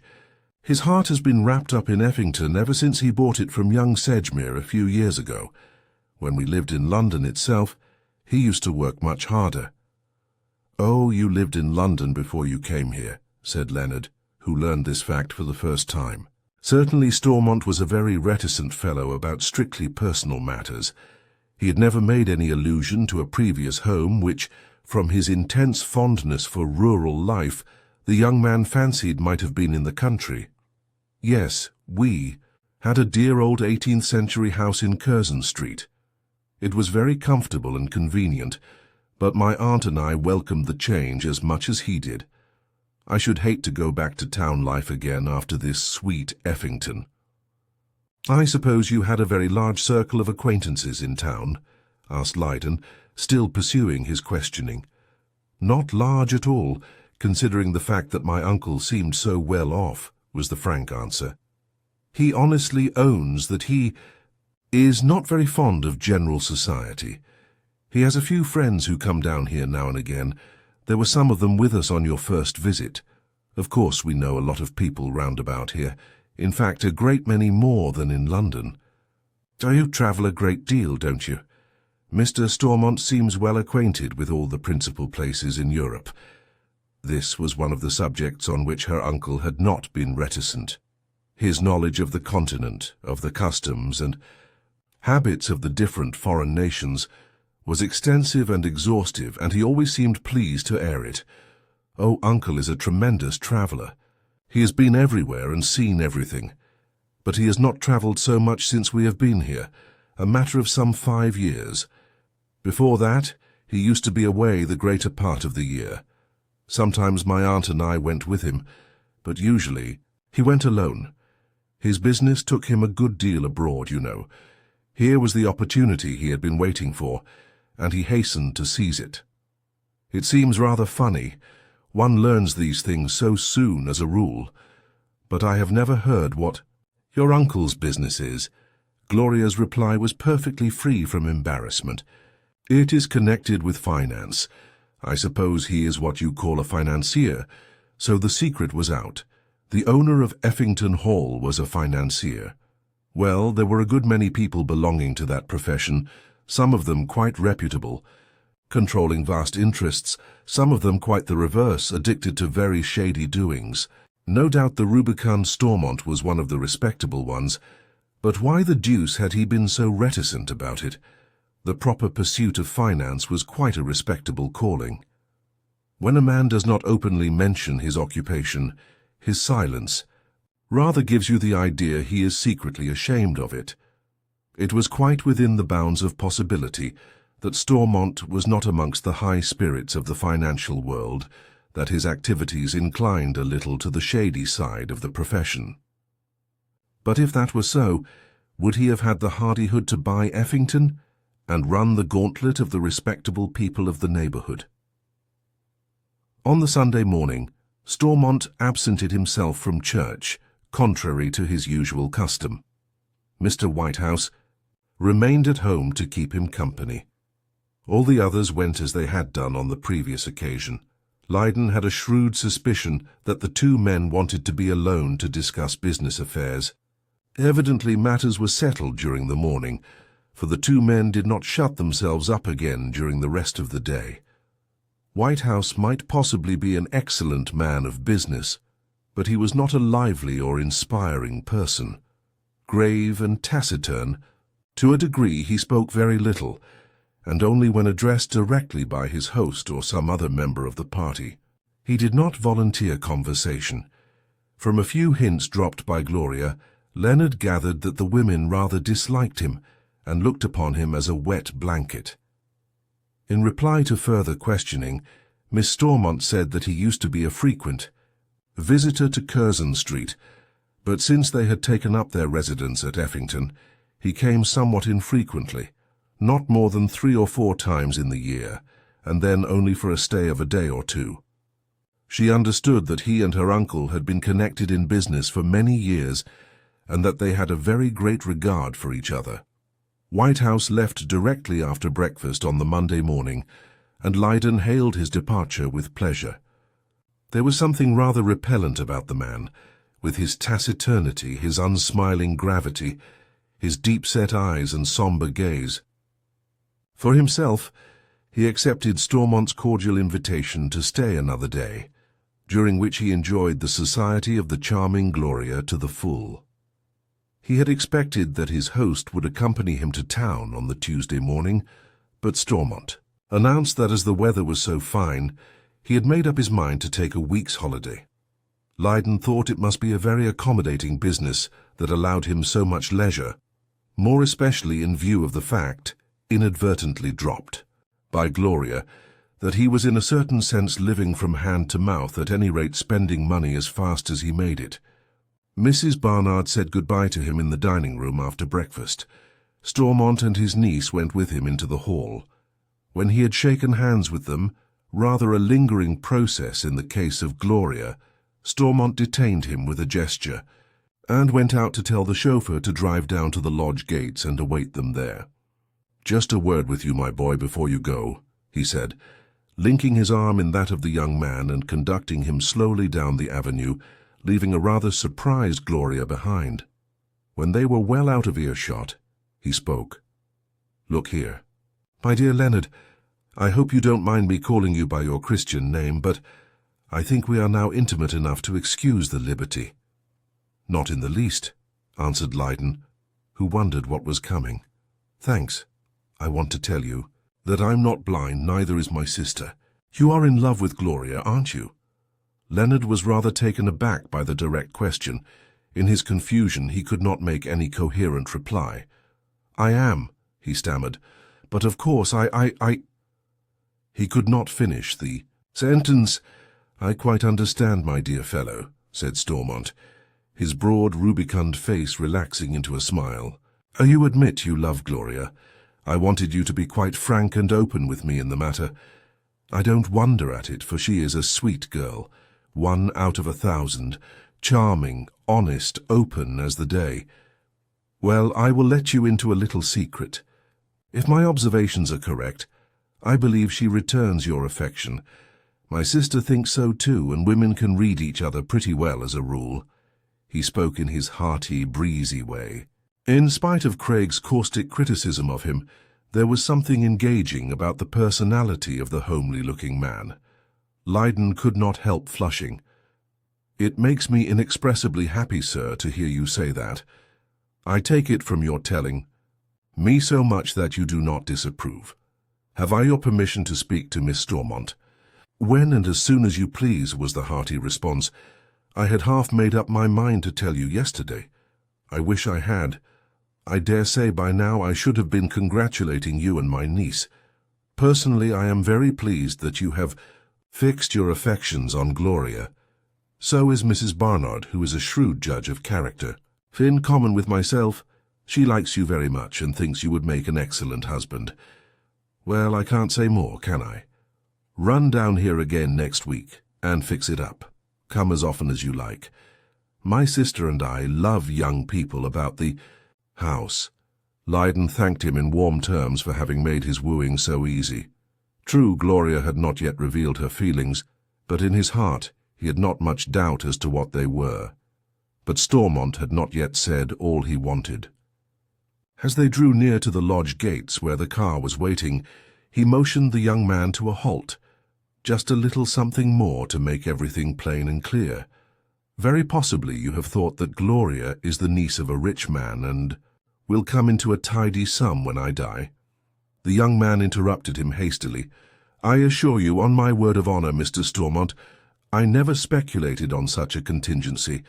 If I gave it a thought, I was rather depressed by the circumstance than otherwise. I felt a natural reluctance to ask a girl brought up so luxuriously to share a very modest fortune.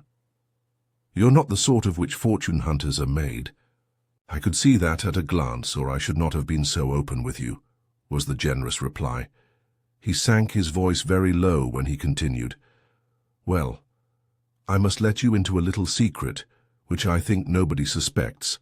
I am not in the true sense of the term a rich man.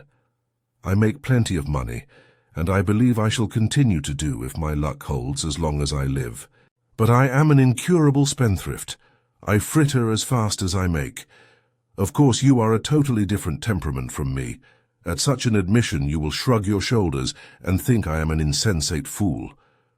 Lydon preserved an embarrassed silence.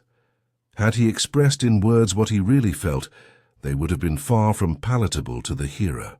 After a short pause, Stormont spoke in a tone of considerable emotion, as if he were voicing his real remorse. "You cannot blame me any more than I blame myself. But this love of spending for spending's sake, when it once gets hold of a man, is as deadly as any other form of vice, as drink or gambling.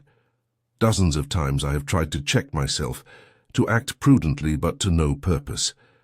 Again there was a pause, and again Lydon could find nothing to say, since if he had spoken he would have been compelled to condemn in no measured terms the man's contemptible and selfish weakness. And Stormont went on in that half-apologetic, wholly shamed voice. "So when I do die I shall have lived my life to the full, but I shall leave next to nothing behind. Mrs. Barnard is provided for.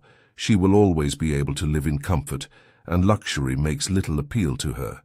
It is on Gloria's account that I feel remorse, the selfishness of my conduct." And then at last the young man found something to say. "There is one thing I should like to tell you, Mr. Stormont, without attempting to criticize you in any way, a thing I have no right to do. So far as Gloria is concerned, I am glad she is not likely to be an heiress. I love her for herself. I want no dowry with her." "It is just what I should have expected from you," replied the rubicund financier with a rather melancholy smile. "Well, things may not turn out so badly for Gloria after all. My brother, her father, is the exact opposite of myself, a prudent, evenly balanced man who counts the cost of everything, looks long before he leaps, And I should say out of every pound he earns saves 10 shillings. He has a splendid position and only another child, a son. He is one of the justest men I know, and whatever he leaves, I'll wager it will be no mean sum, will be divided equitably between his family.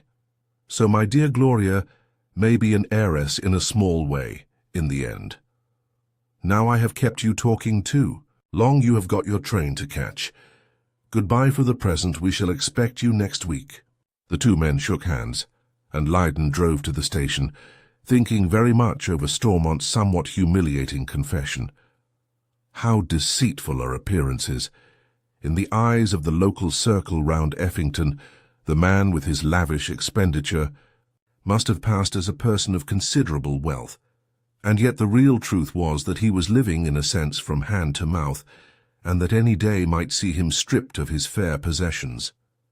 Well, the way was perfectly clear to him now. He would run down again next week and ask Gloria to marry him. He would make a lucid statement of his position to her uncle, if he were not already aware of it. Stormont was a weak man, a foolish man in most important respects, but he was certainly not simple-minded, and he seemed to possess an amazing amount of information about other people. He had probably seen a report of the elder Leyden's will in the papers soon after his death, and knew the exact extent of Leonard's fortune. The next week, availing himself of Stormont's general invitation, he went down on the Friday, having written his host to that effect. The car met him as usual at the station, and to his great delight Gloria was on the platform to meet him. This was, of course, the first time she had ever done such a thing, as on the previous occasions he had travelled down with her uncle. When they reached the lodge gates, Leyden halted the car and suggested to the girl that they should walk up the avenue. She agreed, not without blushing slightly. He had been unusually quiet during the journey, as if he were pondering very deeply. No doubt with womanly intuition she guessed what was in his mind. Having resolved upon the step he was taking, he lost no time. As soon as the chauffeur was out of earshot, he spoke. "I was delighted to see you on the platform. Somehow it seemed so intimate. The last time I was at Effington, your uncle brought me along here, and we had a very serious talk together. Perhaps he has told you something of this." With a deep blush, the girl admitted that he was correct in his surmise, and this answer encouraged him to proceed. "I love you very much, Gloria. I wonder if you can care for me a little." Her bosom heaved. There was a tender light in the deep blue eyes. Her lips trembled slightly as she gave him her answer. "I think I can care for you more than a little." The car by now had reached the stables. A bend in the avenue hid the lodge gates. There was nobody in sight. He did what any lover worthy of the name would do under such circumstances. He bent down and pressed his first kiss upon the sweet lips that made a tremulous response to his. He and this charming girl, whom he knew he had fallen in love with at first sight, were now betrothed lovers. They walked up to the entrance to the picturesque Tudor house, both perhaps a little shy from their newfound happiness, the great event that had happened in their young lives. The door was wide open. Stormont and his sister stood in the hall to greet them. There was no white-haired butler, no inconvenient servants to extend a silent welcoming. Leyden shook hands with his host and hostess, and then turned with a radiant face to his fiancée. "Gloria has made me very happy," he said simply by way of announcing the tremendous fact. Mrs. Barnard first kissed her niece, and then bestowed an affectionate salute upon Leonard. Stormont literally hugged Gloria, and wrung the young man's hand heartily. "We must celebrate this at once," he cried in his loud, ringing voice. "Come along. There is only one wine worthy of the occasion. I have still left in the cellar a few bottles of a matchless Krug. We will open one." And as they went along to the dining room, Stormont and his sister leading the way, the young couple following them, Gloria laid her slender hand on her lover's arm and whispered, "You have made me very happy too, dear." Chapter 6. The weekend was a very quiet one, Leyden being the only guest. The young man thought this might be due to Stormont's delicacy, that he felt it was only kind to allow the lovers to pursue their courtship in comparative seclusion. But in the following week the phenomenon was repeated. Nobody came down from London. None of the neighbours were asked to luncheon or dinner. Stormont occupied his time in pottering about the grounds and taking long walks. But there was a certain restlessness about him, an air of boredom which showed that this somewhat unusual isolation was not agreeing with him. Leonard commented on it to his sweetheart. Gloria shrugged her shoulders. He's always like that when he leads a quiet life. He is never really happy unless he is surrounded by plenty of people. He loves crowds.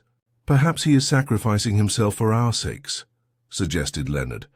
The girl's smile was good-humoured but sceptical. Uncle Howard has a heap of good qualities, but I don't think self-sacrifice is conspicuous amongst them. To tell you the truth, I think he is going a bit slow because he is compelled to. They were walking in the beautifully kept gardens, which required a small army of gardeners to keep in order, and must have cost a pretty penny to maintain in such perfection. Only one interpretation could be put upon her words. "You mean to infer that he is a bit hard up?" said Lydon bluntly. She nodded her pretty head. "Yes, from what Auntie told me, he has been spending a lot more than he ought. Hand has got to pull up for a time. These sorts of crises occur now and again. We have had about a dozen of them at least since we came here, and at such times entertaining has to be cut down with a ruthless hand. In Curzon Street I don't suppose the outgoings were a quarter what they are here. Auntie says he ought never to have bought the place, considering the expense it entails. He gets a lot of enjoyment out of it, of course, but he also gets a lot of worry. And yet I suppose he is a shrewd businessman? He must be, or he could not make the money. He does. But you see, he has got the spendthrift temperament. If he takes a fancy to a thing, he will have it whether he can afford it or not. And the fatal thing about him, and it is that which worries my aunt more, he has no hesitation about going into debt, if he hasn't got ready money to pay for his whims. Your aunt does not share his extravagant ideas, then? Oh dear. No, she has a nice little income of her own which she lives up to, but I'm sure she never exceeds it, and she has a most wholesome horror of debt. I know she is awfully worried now because some of the tradespeople's accounts are overdue. They are getting a bit pressing. Delightful as Effington was, and perfectly satisfying to the lover of natural beauty, Lydon thought residence there was dearly purchased by these crises to which she had alluded. So Mr. Stormont was behindhand with the local tradespeople. What a horrible situation. They would begin to gossip presently, and then the bubble would be burst amongst the neighbours. There was a perfect orgy of spending for a couple of months just before you paid us your first visit, said Gloria, after a short pause during which her lover was ruminating on the hollowness of the position at this splendid country residence. Her big dinner party nearly every day in the week, on the usual lavish scale, and all this time he was giving liberally, not to say ostentatiously, to all the local charities. I suppose it was then he overran the constable. You came in at the fag end of it. Since then the motto seems to have been retrenchment all round, with a disastrous effect on my uncle's spirits. These crises worry you a good bit, don't they? Queried her lover. To tell the truth, they do. Much as I love the place, and nobody could live at Effington without loving it, I often wish that we could have a place that entailed smaller outgoings, and of course one is always haunted by the fear that one day he will get himself into a terrible mess from which he cannot extricate himself. Lydon thought this very possible. It was very likely the spendthrift himself had some premonition of such a catastrophe, and that was the reason he had almost thrown his niece at the young man's head. In spite of her fondness for Effington, perhaps Gloria herself would not be sorry to exchange all this for a position of less magnificence and greater security. Had he not been convinced of her frank, open nature, he might have thought that the girl had been in league with her uncle to secure him, but he was sure of her good faith and honesty of purpose. He remembered her agitation when he had proposed to her in the avenue, the love light that had shone in her beautiful eyes. No woman, not even the most practiced coquette, can summon that light at will. He did not see his sweetheart at all the following week. The stern exigencies of his profession called him abroad. At Ryder Street on his return, he found a letter from Stormont awaiting him, asking him to lunch the following day at the Piccadilly, as he wished to consult him on a matter of some urgency. Very curious as to what this matter of some urgency could be, Leyden presented himself at the Piccadilly at the hour appointed. He noticed a decided change in Stormont in the short time he had parted from him at his splendid country house. The man's manner was restless and jerky, and he looked anxious and worried. He ordered a very sumptuous lunch, the most expensive, food and wine on the list. Leyden found it far too sumptuous. He was not accustomed to a heavy meal in the middle of the day. In fact, was not very keen on the pleasures of the table at any time. Stormont drank by far the greater portion of the champagne, and finished up with a couple of liqueurs of the finest brandy. During the progress of the meal he talked fitfully, and it was easy to see he had something weighing on his mind, but he made no allusion to the subject on which he wanted the young man's advice. It rather looked as if he were justifying himself before he could approach it. When they had finished, he led the way into the smoking room, where he selected a quiet corner suitable for private conversation and ordered refreshment. Leyden would take nothing but a cup of coffee. For himself he ordered a large whiskey and soda. When he had taken a deep draught, he unburdened himself, not without a considerable tinge of embarrassment in his manner. "I am afraid you will think I am taking an infernal liberty, Leonard, so early in our acquaintance. But the fact is, at the moment I am in a bit of a hole and hardly know where to turn." Leyden had an idea of what was coming by the man's fidgetiness and embarrassment, which had been patent from the moment they met.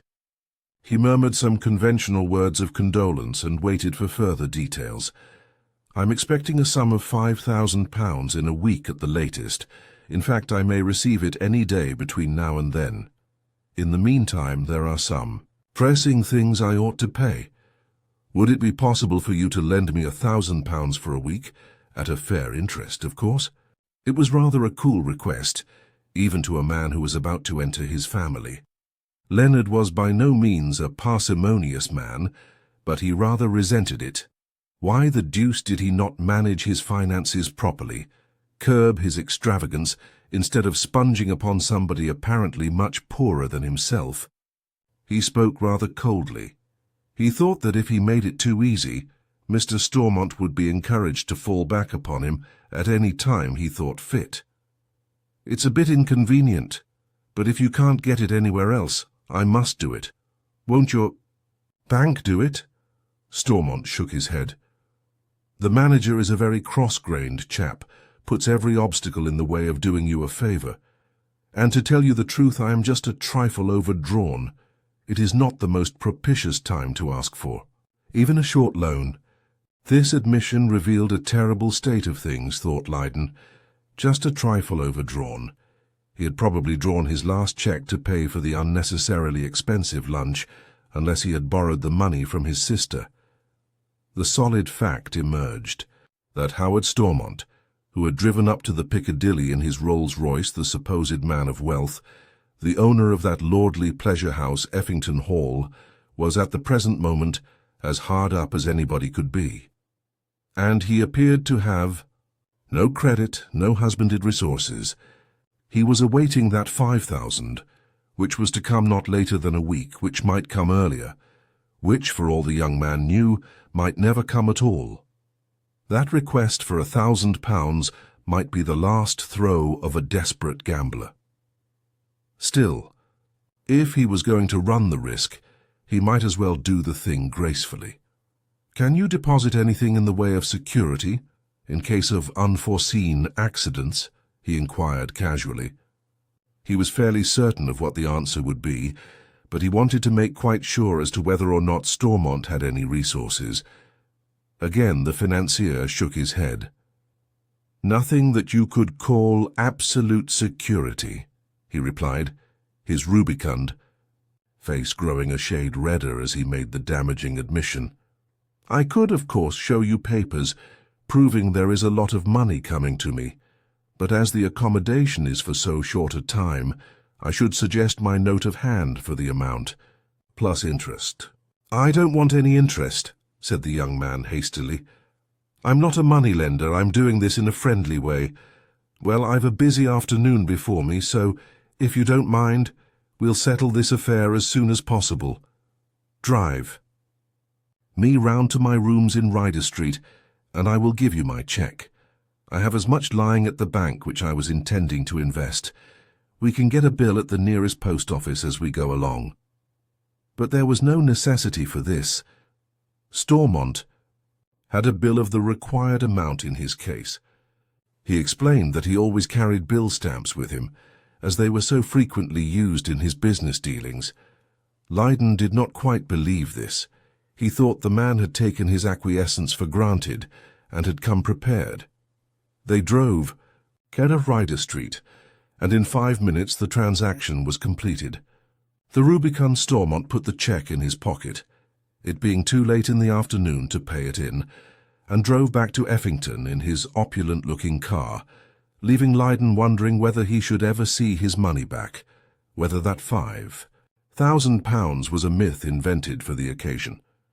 It was on the Tuesday that this affair took place, and it was understood that Lydon would go down to Effington on the following Friday. His confidence in Stormont was now so rudely shaken that he was prepared for anything unexpected to happen in the meantime. He would not have been surprised to receive a frantic letter from him to the effect that he was flying the country, that Mrs. Barnard and Gloria were seeking refuge in some suburb round London, and that Effington Hall was up for sale.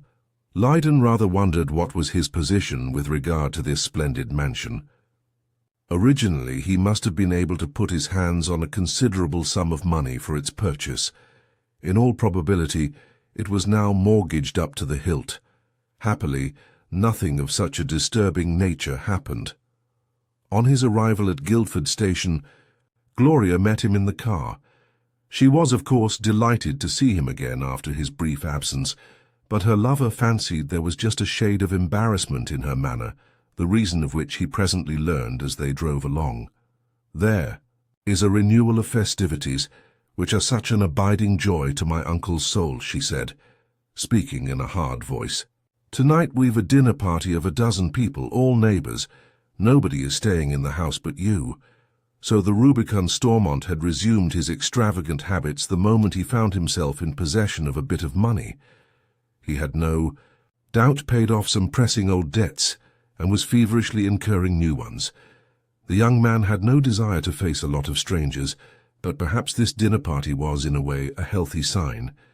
Even Stormont would not have been so rash as to fritter away his last shilling if he were not sure that salvation was close at hand. Lydon was relieved to think that this £5,000 was not a myth, but a solid fact. Gloria went on in low and embarrassed tones. "I cannot say how ashamed and humiliated I am that he should have come to you. I only heard it this morning, from my aunt, who thought I ought to be told. When he mentioned to her that he was going to apply to you, she did all in her power to dissuade him from making such a request, but all to no purpose. The fact of it is, he is not a man who feels any shame in borrowing." He could see plainly that she was very much distressed, and he hastened to console her. "My darling, there is really nothing for you to worry about. I am sorry your uncle was put about, but he made it clear to me it was quite a temporary embarrassment, and I was very pleased to be of service to him. Such a thing might happen to anybody, might have happened to myself." The girl spoke with some heat. "It is very sweet of you to try and restore my self-respect, but it would never have happened. To you, you're the last man in the world to spend your money on riotous living, and then go with a pitiful tale to a friend. Why did he not go to one of his business friends if he was forced to borrow, or better still, sell some of the valuable things he has got at Effington?" She was evidently stung to the quick. that her happy-go-lucky uncle had exploited the young man's affection for herself in order to replenish his exhausted exchequer. Leyden himself could not help thinking it was a mean thing to do, in spite of his making light of it to her. The dinner party was a great success. Stormont beamed on his guests as genially as ever and was in the highest spirits. As he sat at the table, he gave the impression of a man who had not a care in the world. Leyden could hardly understand such a swift alteration of mood, of the change from the haggard, harassed man of a few days ago to this jovial creature who laughed and joked with the greatest ease. But then he did not comprehend the mercurial temperament of the incurable spendthrift. The Saturday was to be a comparatively quiet day, Gloria told him, there being only 2 guests expected. The taciturn Mr. Whitehouse was bringing down his niece, Zillah Mayhew, to lunch, but their visit would not be a very long one. They were returning to London by an afternoon train. The words that he had overheard that night when he had passed, the door of Stormont's study recurred to him at the mention of Miss Mayhew's name. Was this the woman whose cooperation was essential to some business there was on hand? "What sort of a girl is she?" asked the young man. "Not as gloomy as her uncle, I trust," Gloria smiled. "She is the exact opposite, most bright and vivacious, really quite charming.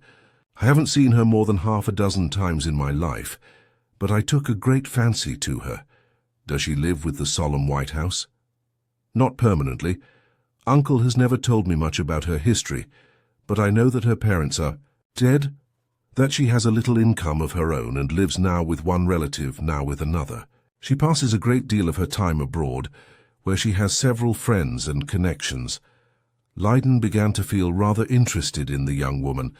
When the time came for them to be met at the station, he noticed a rather peculiar thing. Stormont dispensed with the services of the chauffeur and drove the car to Guildford himself, a most unusual proceeding on his part.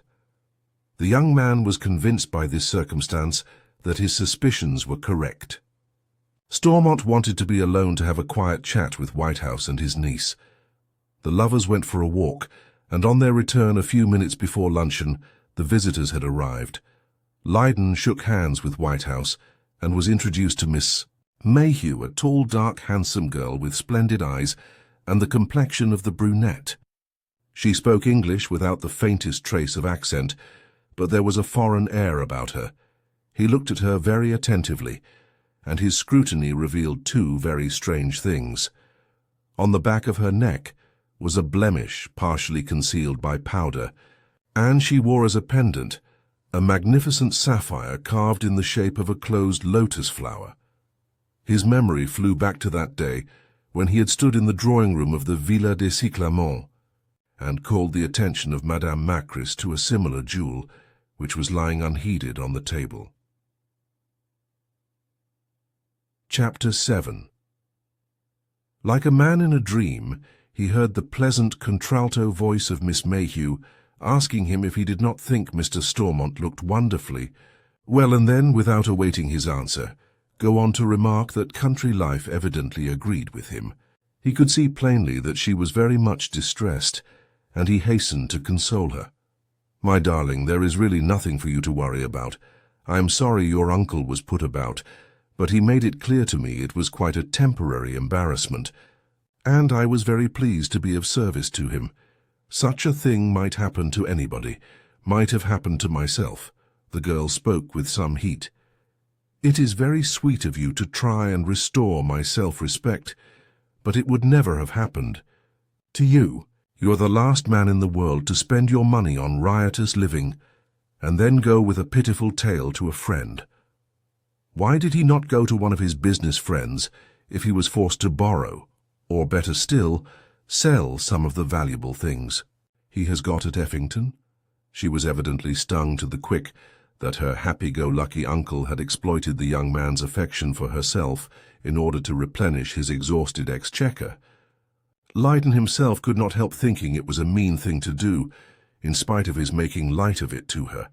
The dinner party was a great success. Stormont beamed on his guests as genially as ever and was in the highest spirits.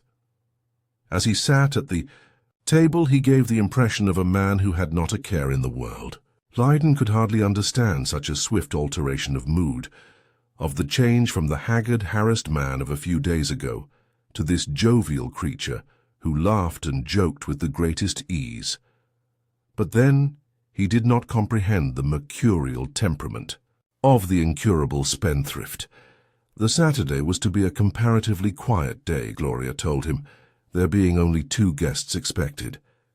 The taciturn Mr. Whitehouse was bringing down his niece, Zillah Mayhew, to lunch, but their visit would not be a very long one.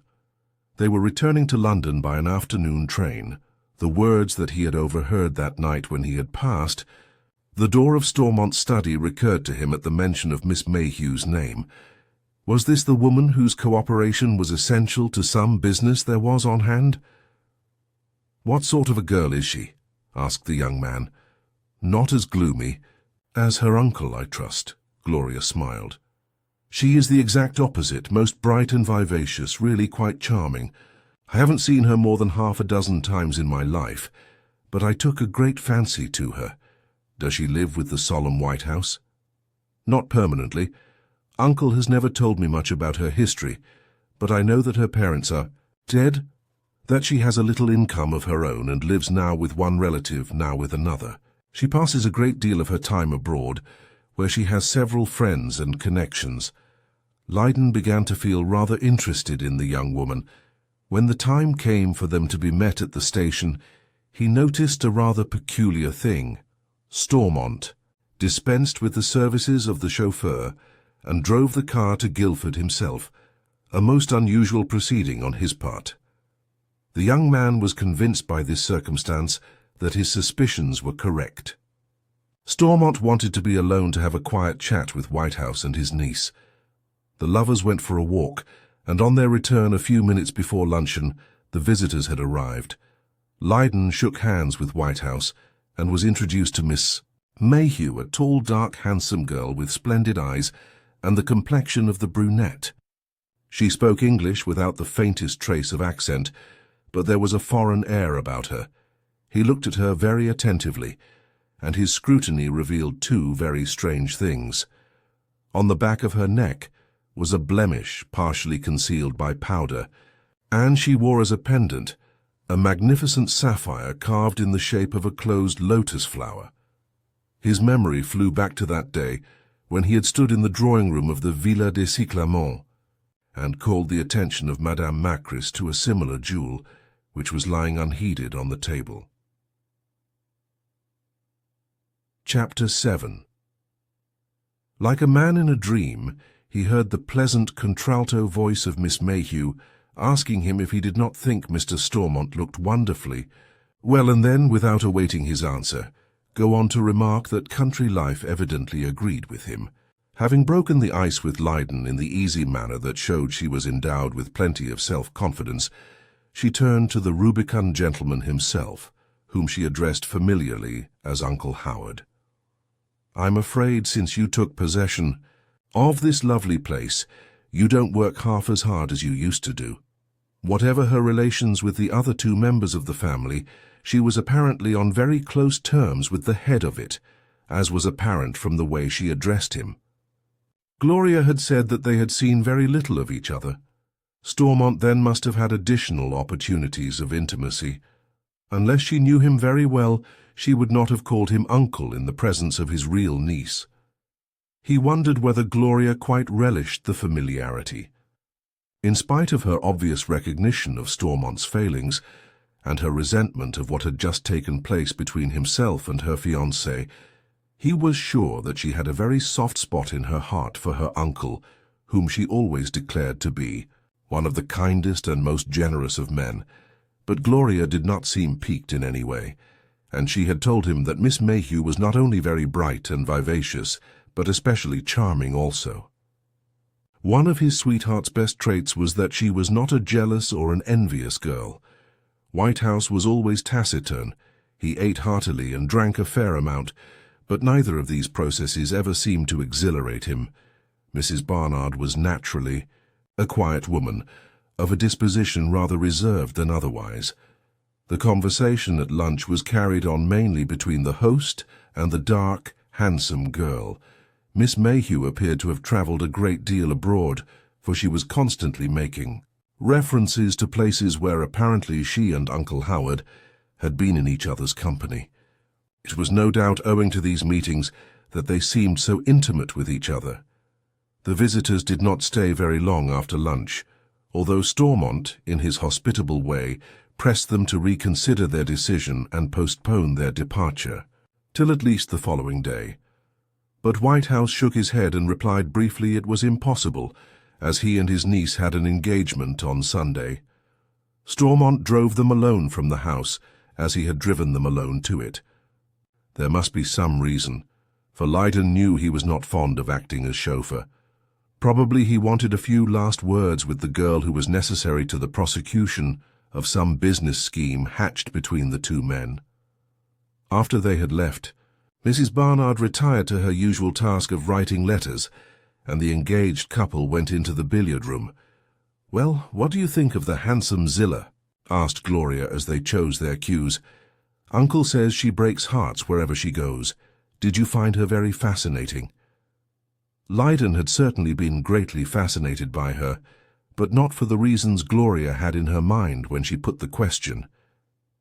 What had fascinated him was that brilliant sapphire pendant and the blemish on her neck, only partially concealed by the liberal use of powder. He answered her question lightly.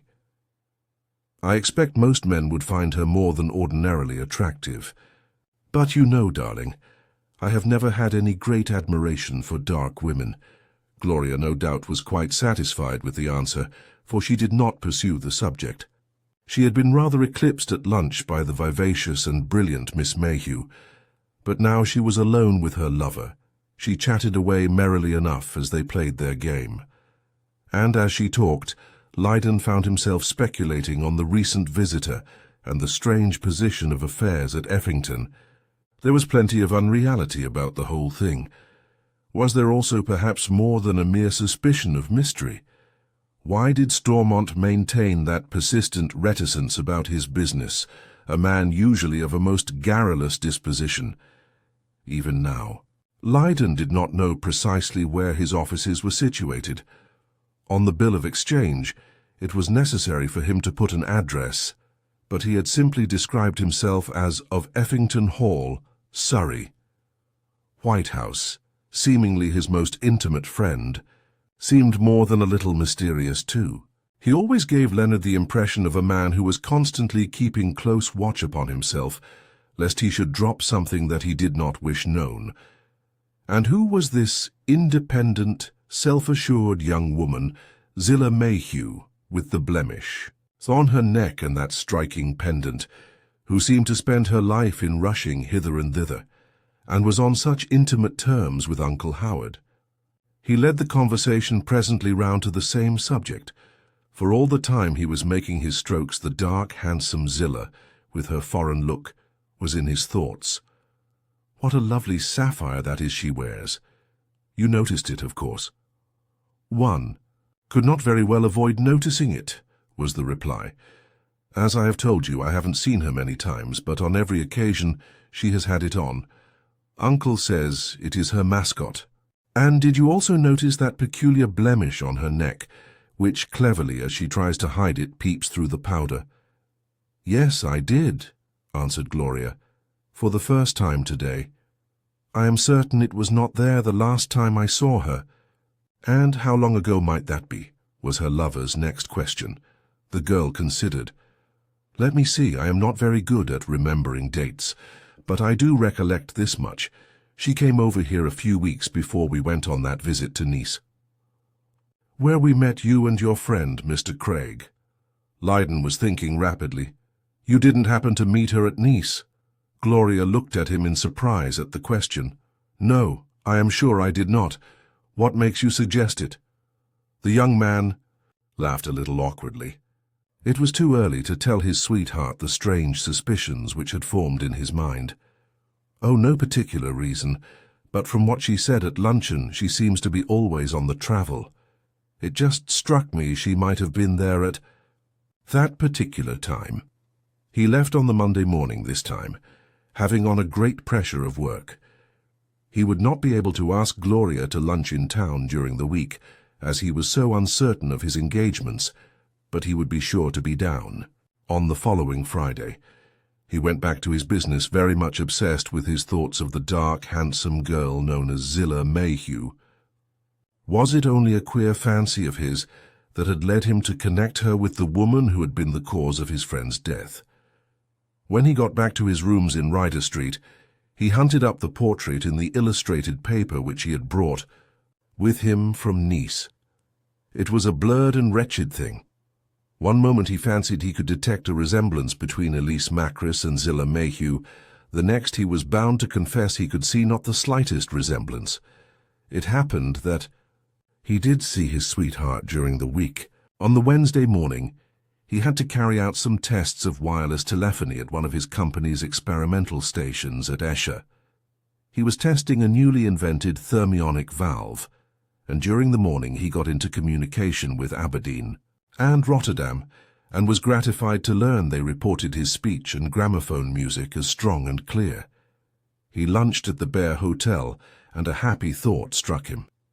He would pay a surprise visit to Effington, so he drove away down the Portsmouth Road, passing through Guildford and over the Hog's Back, and early in the afternoon swung into the big lodge gates of Effington. His unexpected visit was a most delightful surprise to Gloria. He would remain to tea, of course, and Mrs. Barnard, who was as hospitable as her brother, insisted upon his stopping to dinner.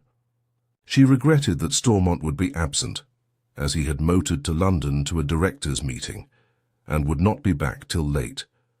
Mrs. Barnard served them tea from the old silver pot in the great oak-panelled hall, where high stained-glass windows bore the Rose en Soleil badge of the dead and gone Sedgemore's Duncan, the white-haired, grave-faced butler who never permitted himself the luxury of a smile, except when some guest bestowed upon him a more than usually generous tip, officiated with his customary dignity, handing round the cake basket of pierced Georgian silver. Duncan had served the greater part of his life in noble families. Stormont, on the lookout for a dignified major domo, had tempted him from his last place by the offer of a salary about double what he was getting. Duncan, in a way, had fallen from his high estate in accepting service under a man about whom nobody seemed to know very much, but like the mercenaries of old, he was content to enlist under any banner where the pay was good. In the waning light, the big, high-pitched hall looked ghostly and cavernous, with its floor of polished oak over, which high-born dames of the days of Charles II had danced merrily. There was the great stone fireplace with the wrought-iron fireback, bearing upon it the date of 1621. There were the Caroline daybed with spindle legs and fragile canework, the high carved armchairs upholstered in faded crimson, and the big oak-gate table loaded with game books and visitors' books mixed with modern novels. Around, upon the dark-panelled walls, hung several portraits of women and men in wigs, one being a portrait by Kneller of Hugh, 6th Earl of Sedgemoor, and another by Reynolds of Anne, wife of the great Lord Sedgemoor, who had fought in the Peninsula. While they gossiped and sipped their tea, the sun slanted across the oak flooring, tinted by the antique escutcheons in the long-coloured glass windows of the lofty hall. At dinner, Lydon casually referred to Miss Mayhew. Had they heard anything of her since he had met her at luncheon? Mrs. Barnard answered the question, "No, nothing. Isn't she a splendid girl? I wish we saw more of her. She is so amusing and vivacious. No wonder men are always attracted by her." "Does she live in London?" Lydon asked. "When she is in England, she stays with her uncle, Mr. Whitehouse, but I believe she is a great deal with her brother in Paris." So this cosmopolitan young lady had a brother in Paris. Lydon would very much have liked to ask something about the brother, and also in what part of London Whitehouse resided, but his delicacy kept him back. Somehow, personal details never seemed forthcoming in the Stormont family, with perhaps the exception of Gloria, who was frankness itself. You always had to dig for them. After dinner they went as usual into the billiard room. Mrs. Barnard, contrary to her usual habit, accompanied them and took upon herself the office of marker. After the game was over, she very considerately left them to themselves for a few moments. No doubt she had a recollection of her own courting days.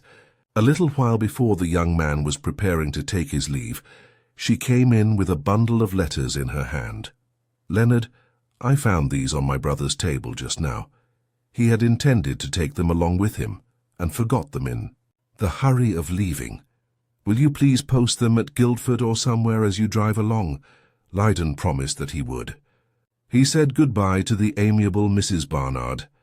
Gloria accompanied him to his car, and here the farewell was a somewhat protracted one, as is usual with newly engaged couples.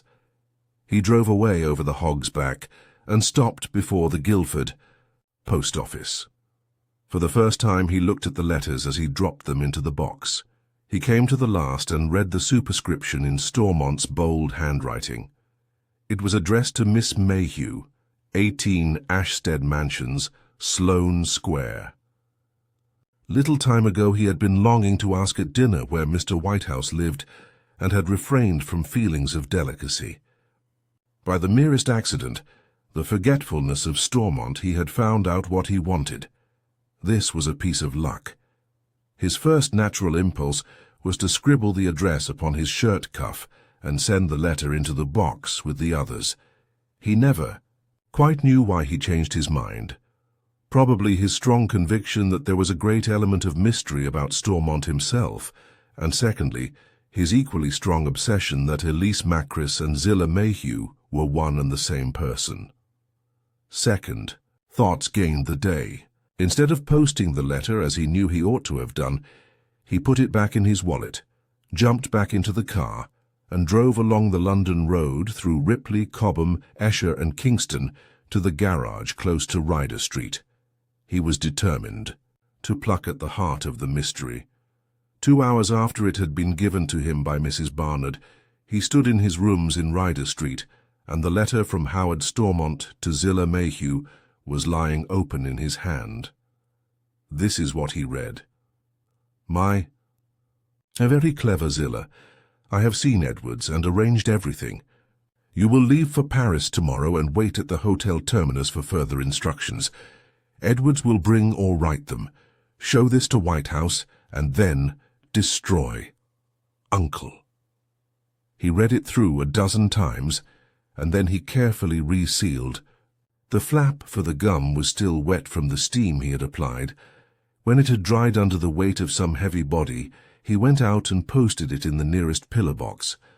In all probability, Miss Mayhew would not glance at the postmark. What did it all mean? Zillah Mayhew was intimately connected with Stormont's business, whatever it might be. Of what nature was this peculiar business that required a female partner? On the face of it, that brief epistle might refer to a perfectly legitimate transaction.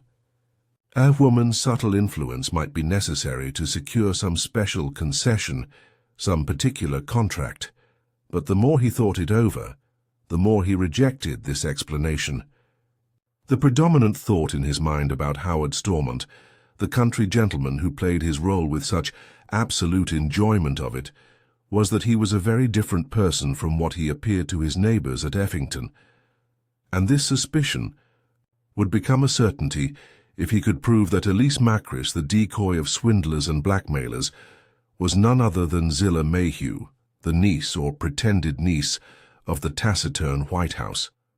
But would it become a certainty without further corroborative evidence? Going into the question a little more deeply, he was bound to admit it would not. After all, he had nothing but undefined suspicions with regard to Stormont. He would be bound to give him the benefit of the doubt. If the girl were found to be Elise Macris, it did not follow that Stormont was aware of her criminal activities. It was not an absolute certainty that even Whitehouse, if he were her uncle, knew of them.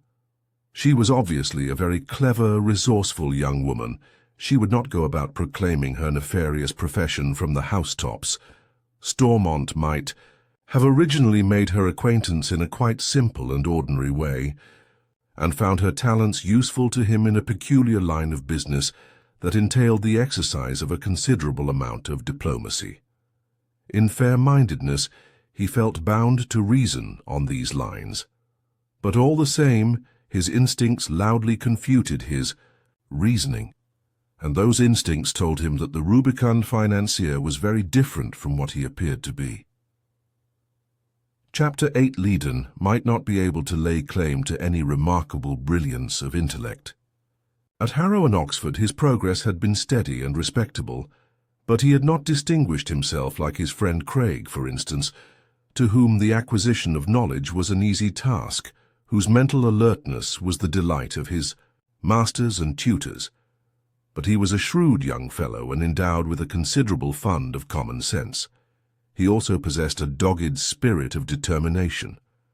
When he once took a thing up, he persevered with it, and was not easily daunted by obstacles. There were, at the present moment, two things he was resolved to find out by some means or other: the precise nature of Stormont's business, and the life history of the dark, handsome girl known as Zillah Mayhew. He thought the best thing he would do as a start was to go and consult Shelford, the solicitor in Lincoln's Inn. As he was pretty well master of his own time, he paid him an early morning visit before he went to his business in Victoria Street. That genial gentleman was disengaged and saw him at once.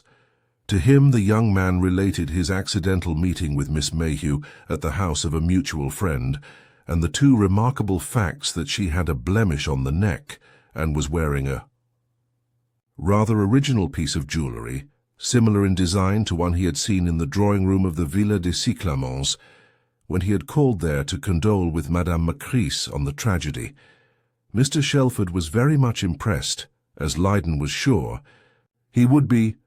One or other of the facts, taken singly, would not lead one very far, he observed. There are no doubt heaps of girls who may have a mark of this kind, and I suppose there is no piece of jewellery which is absolutely unique, which has not several replicas. But taken in conjunction, the evidence is very remarkable. Well, I suppose you want to go further into it.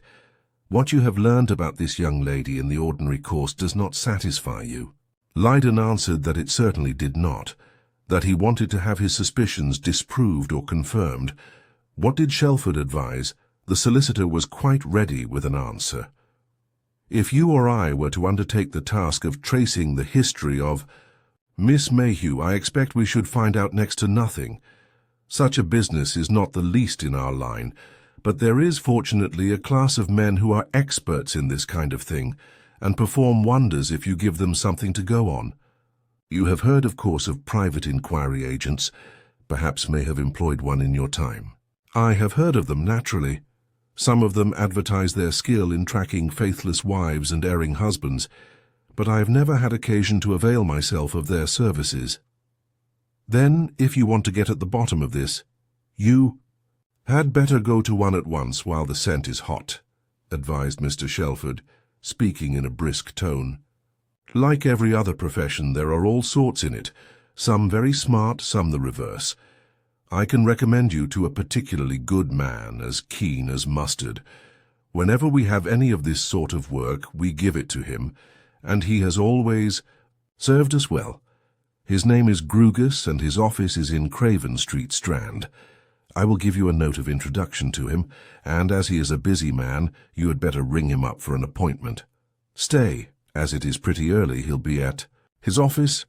I'll ring him up now and make an appointment for you. In a few minutes the affair was settled. Mr. Grugus would be engaged practically the whole of the day, but he could see Mr. Leiden at 6 o'clock that evening, if convenient. If not, at 10 o'clock the following morning. As the young man was anxious to get on with the matter as quickly as possible, he chose the evening. "By the way, I have a little bit of news for you," said Shelford, as they shook hands at parting. "Poor Hugh Craig's private fortune is sadly depleted. As far as we are able to make out, he has either parted voluntarily or been forced to part with something like £12,000 in the last 18 months. You remember, of course, there were some vague allusions to blackmail in that letter he sent to you from Nice, under cover to us. Yes, there was certainly reference to blackmail, but how could he have laid himself open to it? I knew Hugh the best part of my life. He was the soul of honour and probity. He could never have done anything that he would have been ashamed to come to light. The experienced man of the world shook his head. The lives of a great many of us are a sealed book, Mr. Leyden. The poor fellow was no doubt distraught when he wrote that letter, and may have used the word without strict regard to its meaning. This harpy may have inveigled it out of him on some plausible pretext or another. All the cheques were drawn to himself, and paid in cash, so we have no means of knowing to whom the money actually went. But, as you can see, he was bled to a pretty good amount. Later on, about 12 o'clock, Leyden was rung up in his business room where he was hard at work. Stormont's well-known voice came through the instrument. He was speaking from the Cecil, he said. Would Leonard lunch with him at 1? He wanted to settle up that little matter with him, but for the concluding words, the young man might have declined the invitation, making some polite excuse. At the present moment, he was too much disturbed in his mind about Mr. Stormont to hold any unnecessary intercourse with him. Repayment of the £1,000 loan was evidently meant. The expected remittance was not a myth, as he had fancied. More than once, but had actually arrived. He therefore accepted. He did not consider Stormont was a safe enough man to have money left in his possession for too long. If he waited, he might only get a part of the debt. Some more pressing creditor might be beforehand with him. Besides, after all, he need not be so squeamish about meeting him.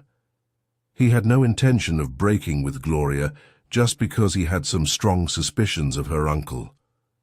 He would be going to Effington on Friday for his usual weekly visit, and must perforce be the rubicund financier's guest as before.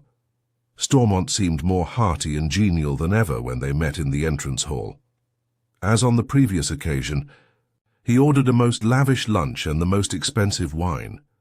Before going into the restaurant, he slipped into his guest's hand a rather bulky envelope. "I have brought it in cash," he whispered. 10 100 notes. I should have liked to add something substantial for the accommodation, but you were so emphatic on that point that I didn't dare. Well, Stormont so far had kept faith with him.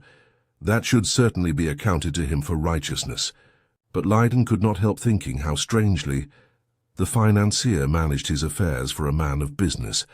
Why did he not give him a cheque instead of these bulky notes, which he might not have time to pay in today? He hated carrying big money about with him. Then his suspicions, which had become chronic since he had read that letter, leading him to put an unfavourable construction upon every action, recurred to him. Perhaps he owed his bank, not a trifling sum as he had pretended, but a very considerable amount, and had only partially settled with them. Hence his reason for not drawing a cheque. Leyden was not in a very talkative mood. He was thinking of his forthcoming interview with the private inquiry agent. The host, however, was in the best possible spirits and conversed enough for the pair. Towards the close of the meal, the young man roused himself from his reveries and inquired casually whether he was likely to meet Miss Mayhew on his next visit. To Effington, Stormont answered in the negative, adding, "I understood she was going away almost directly on a visit to her brother in Paris." After a pause, he added, "Splendid girl that, so clever, so accomplished. She's a first-class linguist, too. Gloria often says she wishes she could speak foreign languages like her. A capital woman of business, too. She has been of some use to me and her uncle in that way on more than one occasion." "She has helped you in your business?" cried Leyden, rather surprised at such a frank admission from a man so reserved on the subject. Mr. Stormont winked knowingly. In addition to the greater portion of the champagne, he had imbibed 2 glasses of very fine liqueur brandy. They had perhaps made him unusually communicative. In my line of business, We often have to deal with persons in high places, some of whom are very susceptible, not to say inflammable. When you come across a person of this description, and there are plenty of them abroad, it is astonishing what influence a pretty and clever woman can wield, and her worst enemy must admit that Zillah is both. It seemed quite a straightforward sort of statement. Lydon, in spite of his suspicions, was bound to admit as much. He tried to lead the financier to talk further on the topic, but obviously he did not wish to pursue it. Perhaps he felt he had said enough. At 2:30 they separated. There was just time enough to walk briskly to Coots and pay in the £1,000. Leonard was busy at the office till it was time for him to keep his appointment in Craven Street with Mr. Grugus. He reached the offices of the private inquiry agent a few minutes past the hour. Mr. Grugus himself was standing in the outer room, apparently used by his staff. But there was nobody there except himself, a fact which he explained to his new client. "I am alone, Mr. Lydon. I never keep my staff after the stroke of 6. Of course, I don't restrict myself to the timetable. I am at the disposal of a client, at almost any hour." Lydon rather liked the look of him. He was a tall, thin-faced man with rather hatchet features, clean-shaven. His manners were suave and courteous, his eyes keen. His expression was indicative of alert mentality. He led the way into his own apartment and, after placing a chair for the young man, invited him to state his business. Leonard told him the story as the reader already knows it. Grugus listened without making any comment or interruption, but it was easy to see his trained intelligence grasped every detail. When Lydon was finished, he spoke. "I understand that you wish me to find out all I can about this man, Howard Stormont, the nature of his business, etc., etc. Secondly, you want me to do the same thing with regard to the young woman, Zillah Mayhew, and this will necessarily involve her uncle, John Whitehouse, whom you say lives at 18 Ashstead Mansions, Sloane Square." Leonard intimated that the detective had accurately comprehended his requirements. "You do not know the address of Stormont's offices, only that they are somewhere in London. You have looked him up in the directory, as a matter of course. You have and can't locate him, trading no doubt under another name. Nothing actually suspicious in that by itself, of course, but it is a little peculiar he should be so exceedingly reticent on the subject." He paused a minute or two to digest things before resuming. "Well, Mr. Lydon, I can leave Stormont to one of my lieutenants. I have no doubt he can soon be run to earth. The young lady will, I am sure, prove the more difficult job of the two. You say she is starting or has started for Paris. The letter was written yesterday. I posted it last night. Therefore, if she obeys the instructions, she will leave today." "Quite so," assented Mr. Grugus. "I will, as I said, leave Stormont and the man Whitehouse to a deputy. We shall learn something about them in a very short time. I shall take Miss Mayhew in hand myself, and I ought to follow her tomorrow at the latest. But there is a little difficulty. I don't know her by sight, although I dare say you can give me a pretty accurate description of her. Still, if she registers at the Hotel Terminus under another name, which is quite likely, time may be lost. Would it be possible for you to accompany me? But wouldn't our objects be defeated if I did? Remember, we have met at Effington Hall, and if she is the woman I believe her to be, she would be naturally interested in me as the friend of Hugh Craig. She would recognize me the moment she saw me." Mr. Grugus smiled genially. "Quite right, Mr. Lydon, but I shouldn't manage things as clumsily as that. If you will come round to the office an hour before we start, I will disguise you so effectually that your nearest and dearest will never suspect your real identity. You will enter it Leonard Lydon. You will leave it anything you decide upon. We are used to make-up here, I can assure you." There was something that appealed to him in the suggestion. It would be a decidedly novel experience to spy upon Miss Mayhew under an impenetrable disguise. He could easily spare a few days. There was some business in Paris he could attend to at the same time. The weekly visit to Gloria was the only drawback. but for the moment, the prospect of tracking Miss Mayhew outweighed the disappointment of not seeing his sweetheart. He would write her tonight, explaining that he had suddenly been summoned to Glasgow on important business, which could not be delayed. It was arranged, therefore, that Lydon should be round at the office early the next morning, and after he had assumed his disguise, the two men should proceed at once to Paris. But Mr. Grugus, who certainly did not spare himself in the interests of his clients, had something more to propose. A bright idea had suddenly occurred to him. He asked his client if he had any important engagements for that evening, and on receiving an answer in the negative, unfolded his plan. "Well, as you can spare the time, I suggest that we take a peep at Ashstead Mansions and see if we can get anything useful out of the porter at the flats. Most of these fellows will talk if they can see money is about." "But the same objection," began the young man, and Mr. Grugus interrupted him with uplifted hand and a quizzical smile. "Of course I foresee that.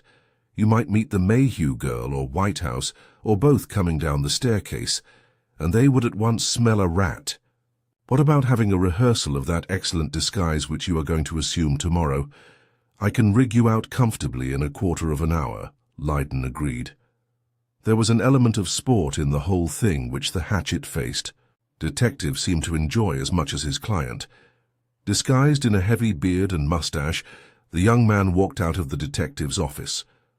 They took a taxi and dismounted within a few yards of Ashstead Mansions.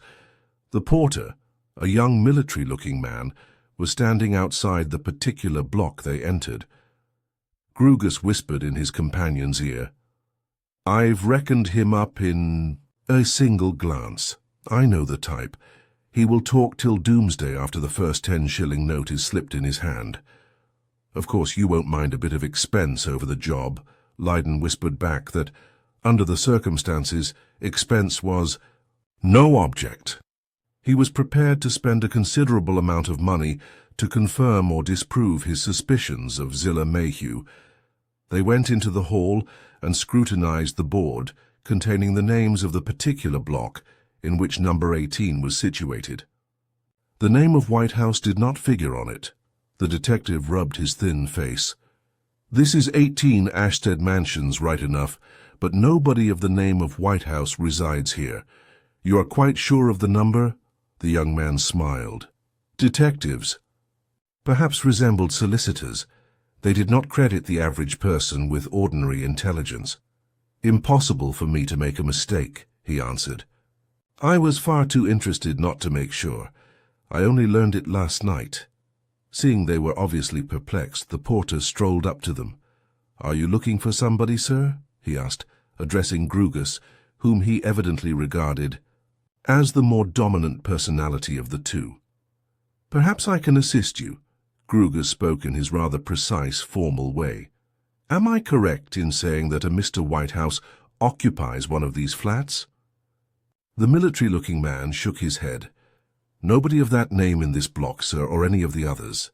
Grugus turned to his companion with a finely simulated air of surprise. "Either we have been misinformed as to the precise locality, or the name itself," he said. Lydon, not used to the subtle processes of the detective mind, thought it best to say as little as possible. He just muttered the safe words, "It certainly looks like it, doesn't it?" playing up to the lead given him by the astute Grugus.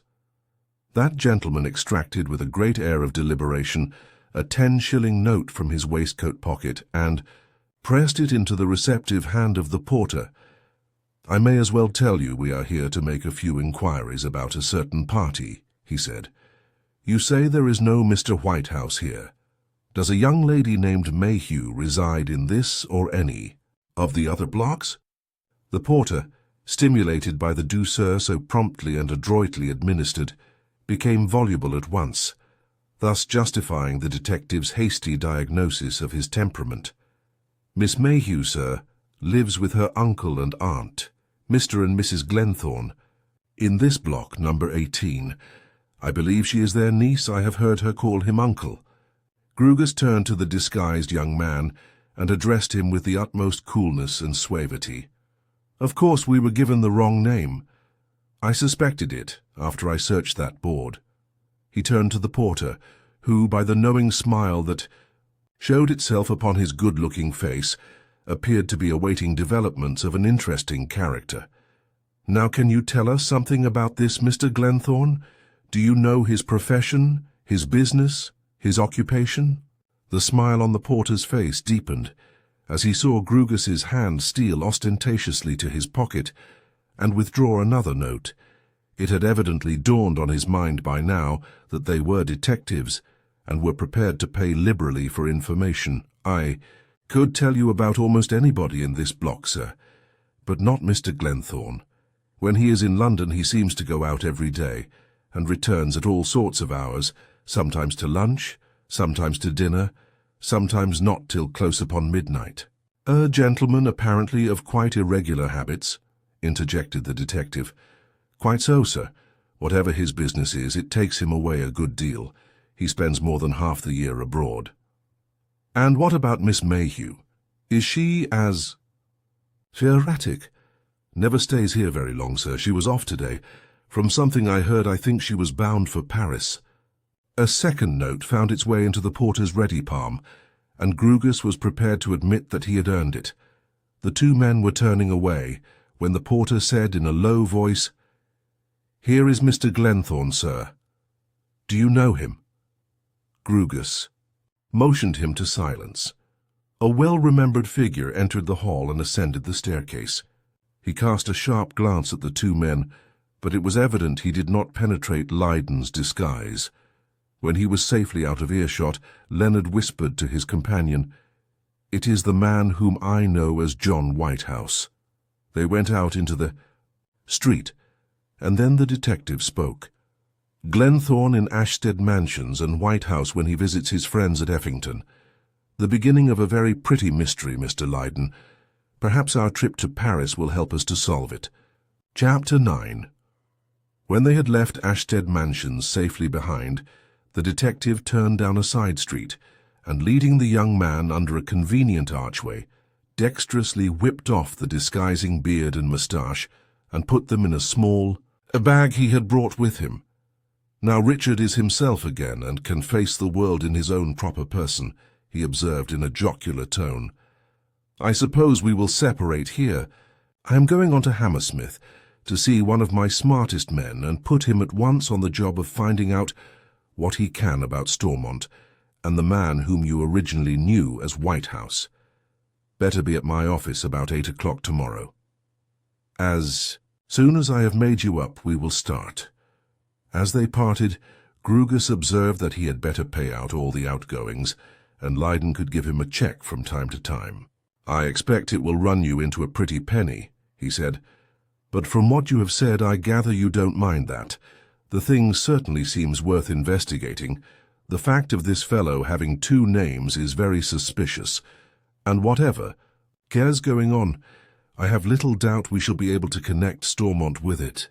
It is impossible he can be ignorant of the fact that Whitehouse calls himself Glenthorne when he is away from Effington." Leyden went back to his rooms, and in the evening dined at the Berkeley with a friend. The more he thought over the matter, the more he congratulated himself on having gone to the solicitor, and through him to Grugus, who impressed him as a man of remarkable capacity. What they had learned at Ashstead Mansions was enough to prove that there was some deep mystery about the occupants of number 18, a mystery in which the owner of Effington Hall was obviously involved. Whatever that mystery was, did Gloria and Mrs. Barnard know anything about it, or were they as ignorant as he was when he had first set foot in the fine old Tudor mansion, where the rubicund profiteer posed as a man of business who had lately taken up the role of country gentleman of fee? Mrs. Barnard he could not, of course, be sure. She was a singularly quiet, self-contained woman, not much given to general conversation.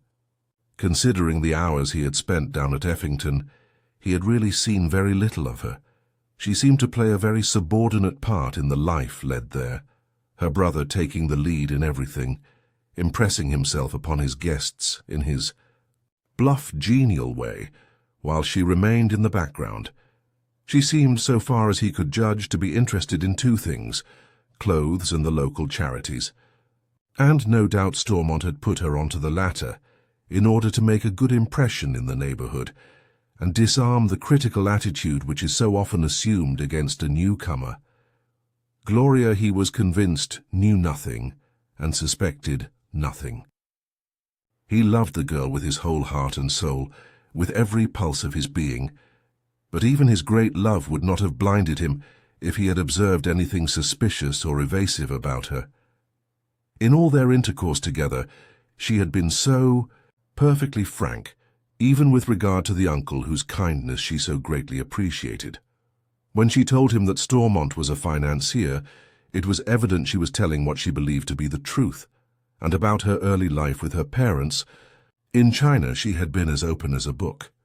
Whatever mystery there might be about Stormont himself, there was none about the brother, who held a high position in one of the biggest banks in that far-off country.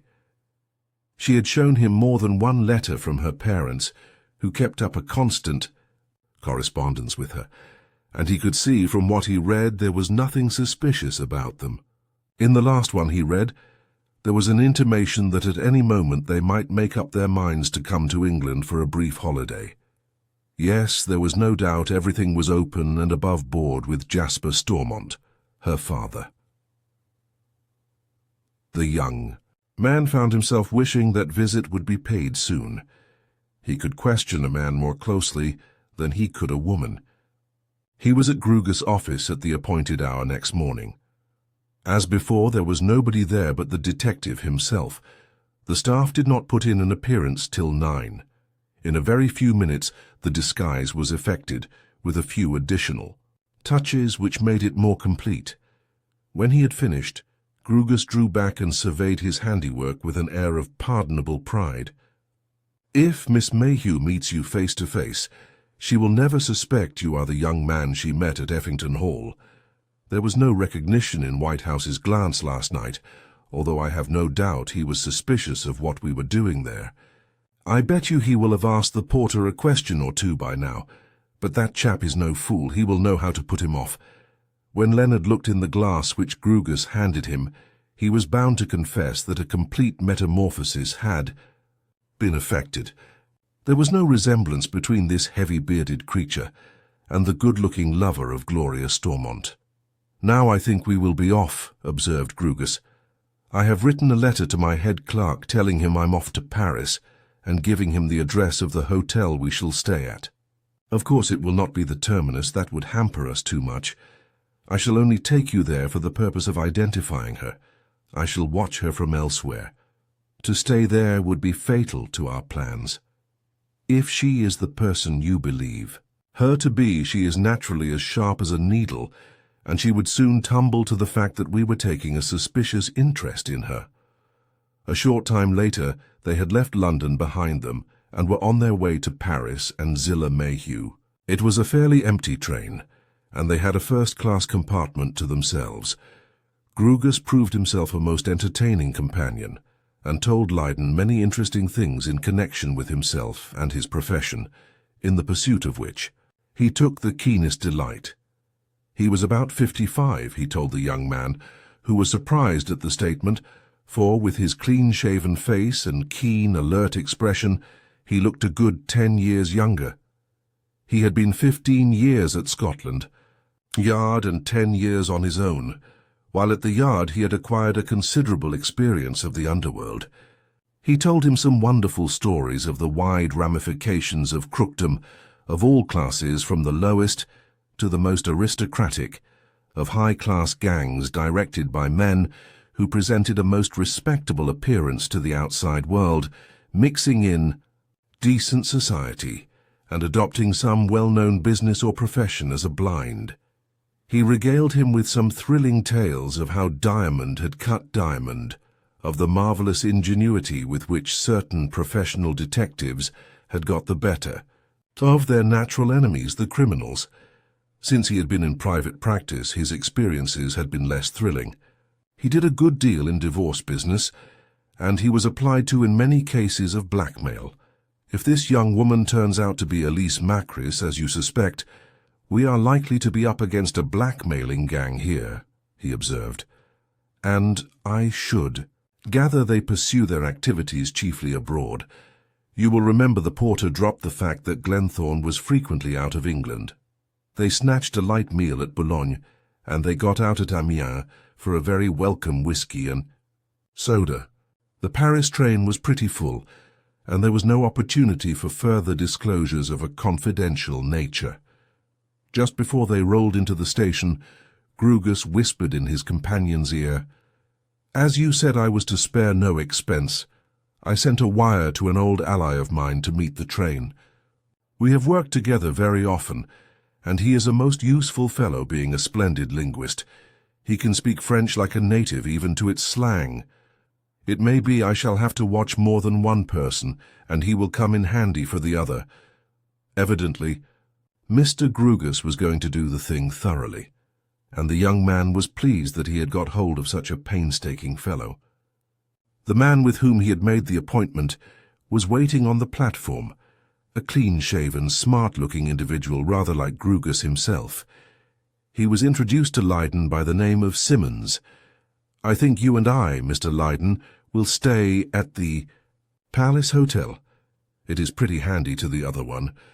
We will go there first and book our rooms, and then proceed to the terminus. If we wait a bit in the great hall there, we shall be pretty certain to spot our quarry. We'll take Simmons with us, as he will want to know her as well in case he has to be put on the job later." They secured their rooms, and then went on to the terminus. The hall was very full, but they found room in a corner, an admirable situation, where they could survey everybody at their leisure, without attracting too much attention themselves. They sat there a long time, and Leyden was beginning to fear that Miss Mayhew had changed her plans, gone to some other hotel than the one given in Stormont's letter of instructions. But presently a familiar figure, dressed in the height of fashion, passed through the hall, and when near the exit lingered as if she was waiting for someone. Leyden spoke to the detective in a low voice. "That is she waiting at the end." The two men took stock of her. "Singularly handsome young woman," commented Grugus in the same cautious tones. "I suppose she is waiting for the man Edwards." But she was not. To Leyden's surprise and relief, another familiar figure crossed the hall, joined her, and the two went out together. It was that of the woman he had known as Madame Macris, the tenant of the Villa des Cyclamens. There was no mistaking her. He remembered too well that stout form, the still handsome face with its traces of youthful good looks, the Jewish cast of countenance. He imparted the information to Grugus. A satisfied smile stole over the detective's countenance. "Well, this is a bit of the most splendid luck at the very start," he said. "The mother, the blemish which I could not see from here, the pendant which I could see. I think we have found one of the most important things we wanted, at once. There can be no doubt, in face of those three things, that she is Elise Macris, or at any rate that is one of possibly numerous aliases. Anyway, she is the woman who drove your friend to frenzy. I expect mother and daughter are devoted to each other, and hunt in couples wherever they can. The next thing is to find out what game they are after here." He whispered a few words to his colleague, Simmons, who rose and left the hall. "I have sent him to make an inquiry," Grugus explained. "He knows a few of the servants here, and, as I told you, he speaks French like a Frenchman." Simmons returned presently, and related the result of his visit. "They give out they are English women, and are known as Mrs. and Miss Glenthorne. No man of the name of Edwards is staying here." "Ah, I thought she wouldn't register as Miss Mayhew," was the detective's comment. "I suppose a different name for each job. Well, gentlemen, we've got as much here as we can for the present. I don't think we'll stay any longer. I propose we adjourn to a cafe, have a drink, and discuss our future plan of action." They agreed with his suggestion. In their walk to a cafe close at hand, Grugus did not speak much.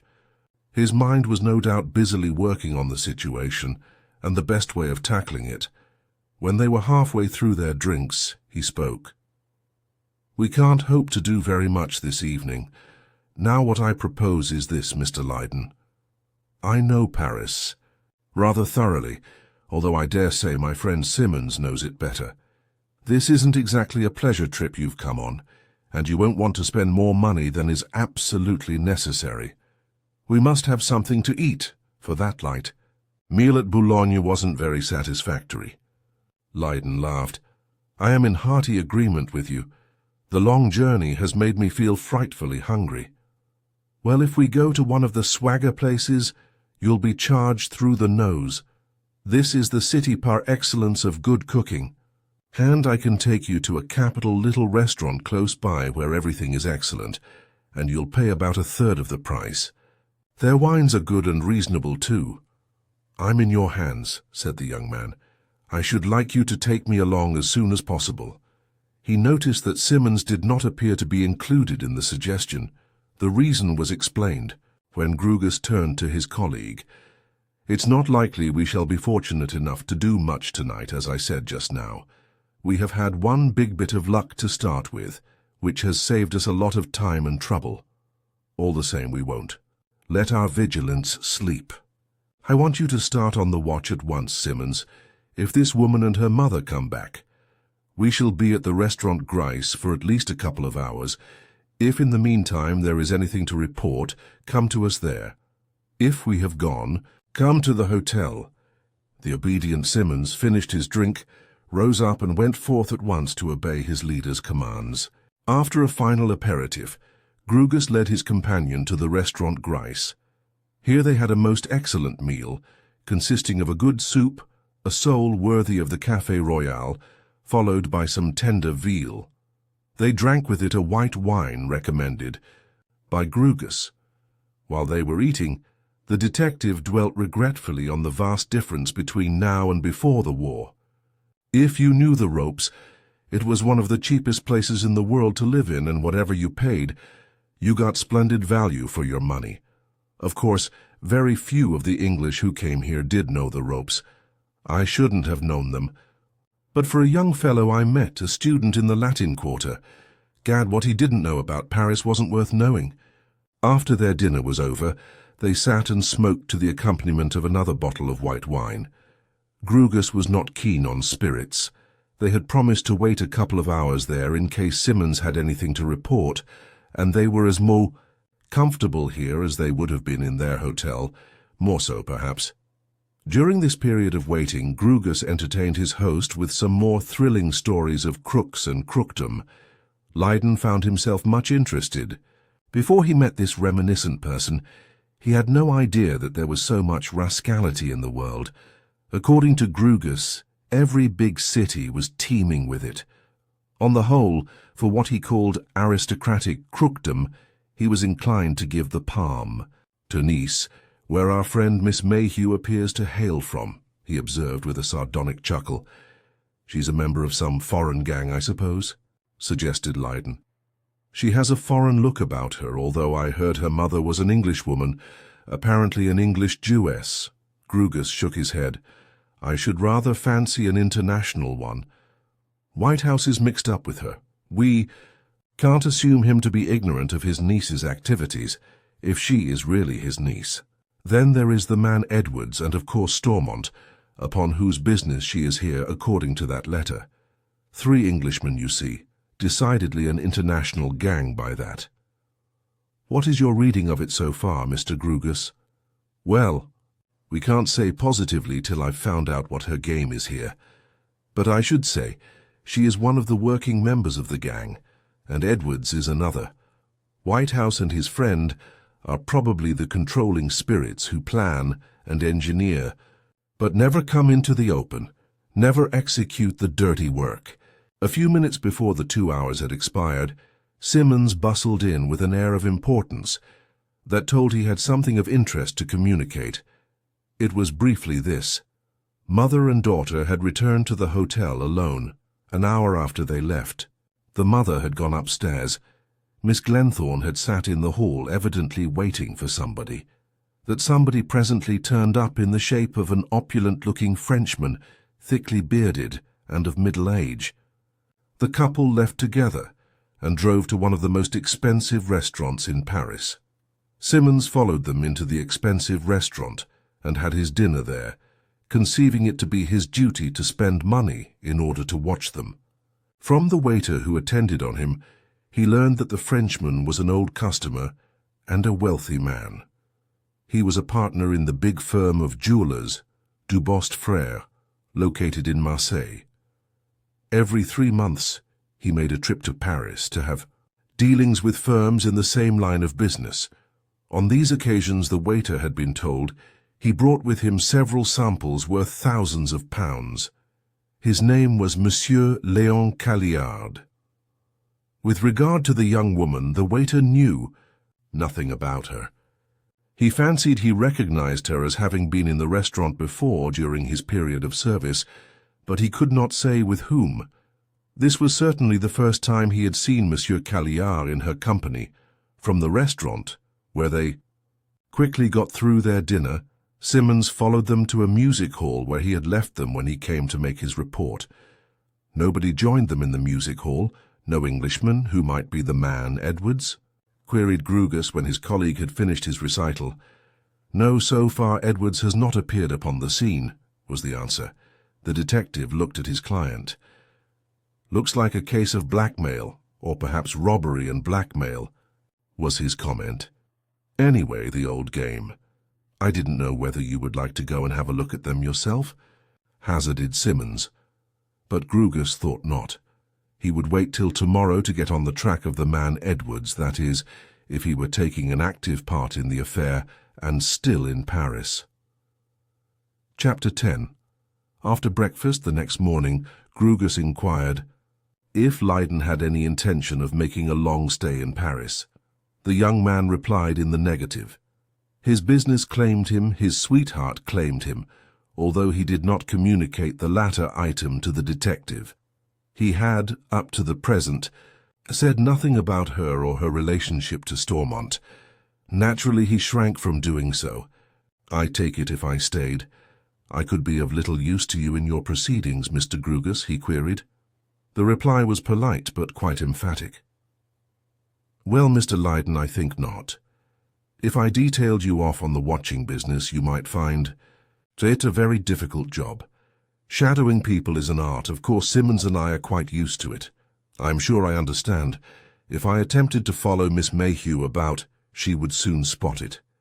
You do it in some mysterious way, so that while observing you contrive to escape observation.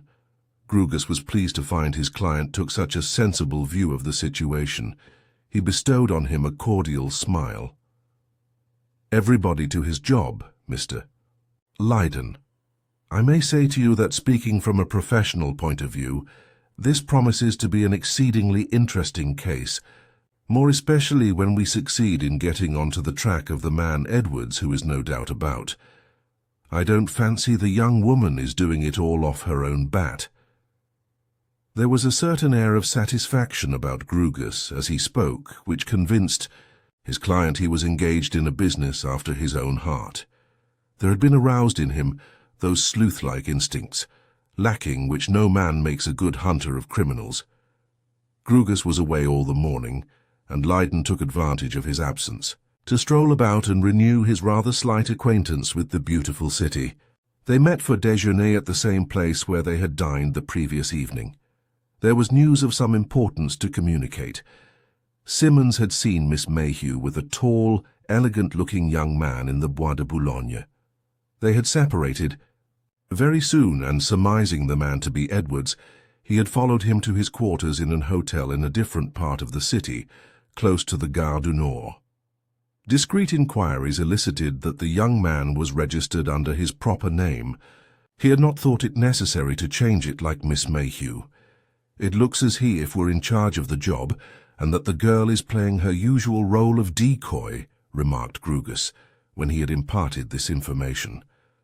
The two meet while this silly old Calliard is doing his business in Paris. No doubt Miss Mayhew and her elderly admirer will spend this evening and other evenings together till it is time to pluck him. The waiter told Simmons he is a married man. If he were not, we might give the young woman the benefit of the doubt, and credit her with the intention of pulling off an advantageous marriage. In that case, the man Edwards wouldn't be wanted, observed Lydon, who was quite shrewd in his way. He will probably appear upon the scene presently as the injured husband, or outraged brother, or something equally terrifying to this poor enamoured old man. Later on, Grugus saw his client off at the station and wished him bon voyage. I instructed my man in London to send a report of his discoveries with regard to Stormont and Whitehouse, not only to me here, but to you at your private address, as it will save time. I shall keep you posted at this end. Of course, for a day or two I may have nothing to communicate, as so far we have found out a good bit in the short time. We have located Edwards. We have proved beyond the smallest possibility of doubt that Zillah Mayhew and Elise Macris are one, by the presence of the mother. And of course our friend at Effington Hall stands revealed by his letter as the prime mover in the affair. Lydon arrived in London the same night, and early on the following morning sent a wire to Gloria asking her to meet him at the Savoy, for luncheon. On his breakfast table had lain an envelope addressed in an unfamiliar handwriting. It contained a long memorandum headed, "Copy of a report forwarded to Mr. Grugus in Paris." Obviously the detective's agent had lost no time. He must have worked at top speed, as he could only have devoted 2 days to the inquiries. The report read as follows. I could not start as soon as I should have liked, as I had no personal knowledge of Stormont, and had to travel down to Effington and hang about there till I had spotted the man and learned something of his habits. On the next morning I shadowed him at Waterloo and followed him to Hornby Square in the city. He went into a small suite of offices, on the entrance door of which were marked the names of Robinson and Company, financiers. Further inquiries elicited that his firm kept no staff, that only 2 men were there, sometimes together, sometimes alone, Stormont and a taciturn, rather unpleasant-looking man whom the porter knew by the name of Whitehouse. I shadowed Whitehouse when he left in the afternoon about 4 o'clock, and found he occupies a flat number 18 in Ashstead Mansions, off Sloane Square. The family consists of himself, his wife, and a niece, Miss Mayhew. Both uncle and niece frequently take journeys abroad. He is known there as Glenthorne. Leonard smiled as he read this part. It was evident that the hall porter at Ashstead Mansions had again been a source of information. There seems little or no business doing at Hornby Square, so far as I could gather. There are a very few occasional callers and a fair amount of correspondence. Taking the aspect of things in a general conjunction, and remembering the suspicious circumstance that the man Whitehouse calls himself Glenthorne in private life, I should say the office in Hornby Square is used as a blind, and that no legitimate business is carried on there. There was a letter to Lydon accompanying the report signed John Ross, in which the writer stated that he was forwarding it in compliance with the instructions of his principal, Mr. Grugus. Lydon laid the report down, thinking that it fully confirmed his suspicions, and marvelling what an immense amount had come to light in consequence of his sudden determination to open the letter to Zillah Mayhew. If Stormont only knew how he would curse his sister's officiousness in getting those letters posted. As he expected might be the case, he found Gloria very hurt that her sweetheart had not written to her during his brief absence. It was very unkind, she told him. If the positions had been reversed, she would have sent him a long letter every day. He hated lying to the charming girl. She was always so frank and open herself. But what was he to do under the circumstances? He could not admit that the journey to Glasgow was a myth, that he had really gone to Paris to get evidence against her uncle. The day might come when he would have to open her eyes as to Stormont's real character, but it had not arrived yet. He must have stronger evidence than he possessed at the moment. "My darling, you can't imagine how busy I was," he pleaded in excuse of his neglect. "I was rushing about from place to place. When I had a spare second, I was phoning somebody or writing telegrams. Being a very sweet-tempered girl, she was soon placated and made no further allusion to the distasteful subject. Nothing of any moment had happened at Effington. There had been one dinner party during his absence, and there was to be another, one on his next weekly visit on the Saturday. "I think Uncle is drawing in his horns a bit," she observed. "He seems to be cutting it down to one dinner party a week instead of 2 or 3. He has been up to London a good deal more lately. He says he has a great deal of business on, so that I dare say consoles him for the comparative lack of gaiety. But of course he's never really happy unless he is entertaining. And I suppose he doesn't really care twopence for the people on whom he lavishes so much of his money?" queried Lydon. "I'm sure he doesn't," was the answer. "It's just a form of excitement, that's the pity of it. I am fond enough of company in a reasonable sort of way, but then I would choose people I really liked for themselves, for their qualities, not because they lived in a big house and were important people in the neighbourhood." He rather looked forward with distaste to his next visit to Effington. It would be so difficult to avoid showing a change of manner to Stormont. He knew that a dozen times in the day an almost irresistible impulse would overtake him, prompting him to tell the rubicund hypocrite that he knew him for what he was, the friend and abettor of Elise Macris, the decoy of a gang of blackmailers. The day would come when he must tell him, but for the present he must practice patience. He must wait till his case was strengthened, so as to leave Stormont no loophole for plausible explanation. If confronted now, how easy for him to say that. He knew nothing of the girl's criminal activities, that he could not be supposed to be aware she was leading a double life. He could hear him rolling out in an unctuous voice some such words as these: "My dear Leonard, do be reasonable. I made her acquaintance through Whitehouse, a most respectable man with whom I have been associated in business for years. I found she had great aptitude. She is useful to me with her charm of manner in many delicate and difficult financial negotiations with important people. The man Edwards is one of my trusted agents. I often send him when I cannot go myself, confident that he will look after my interests faithfully. Your suspicions are the merest moonshine. He might even be able to wriggle his way out. With regard to the man John Whitehouse, he would say that he carried on 2 businesses under 2 different names for the sake of distinguishing them. That, at Hornby Court he was Whitehouse, at his other offices Glenthorne. No, he must not yet show in his manner that he was on his track, but he would avoid him as much as possible, see as little of him as he could, take long walks and drives with Gloria. To do him justice, the so-called financier did leave the lovers pretty much to themselves. So did Mrs. Barnard, who might or might not be in the secret of her brother's double life. Still, he would have to sit through a good many meals with his host, and he would find it trying. He was not very fond of those lavish dinner parties, which gave Stormont such keen pleasure, but he felt rather grateful for this particular one, which would keep them very much apart for that evening. On that same Saturday afternoon, a very strange thing occurred. Mrs. Barnard had gone out to luncheon that day, and the 3 sat chatting together for some little time after the meal was concluded, Lydon being the most silent member of the party. Presently, they went out into the hall together, the young man having suggested to his sweetheart that they should take a stroll in the grounds. A peculiar spectacle met their view. A bronzed-looking elderly man with a shaggy beard and moustache, rather shabbily dressed, was standing inside close by the door. A smart-looking young footman stood near to him, with rather the air of mounting guard.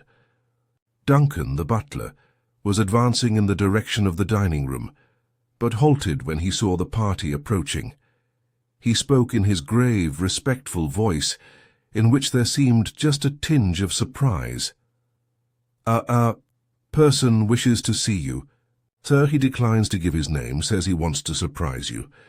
Stormont started for a second, then advanced towards the newcomer, whom he could not see very distinctly, as he was afflicted with short sight. Then, when he got close to him, his face went pale under its tan, and the words dropped from his lips slowly as if they were forced from him. "Tom Newcombe, by all that's wonderful." The shabby-looking man burst into a loud laugh and extended a hand. Lydon noticed it was not over clean, and the other took it with evident embarrassment. "Tom Newcombe, it is your old pal. Glad to see you again, Howard, and to find things are so well with you. That gentleman is quite right. I wouldn't give my name. I wanted to give you a surprise." He glanced at the footman. "I think this young fellow has got an idea I'm, say, a burglar or something of the sort. He's been looking at me suspiciously ever since I came in." There was an awkward pause. Stormont's agitated countenance showed that he was very much upset by this unexpected arrival of his old pal. The footman disappeared rapidly. Duncan retreated with his slow, majestic step, his grave face looking graver than ever. Before he came to Effington, he had lived all his life in refined and aristocratic families.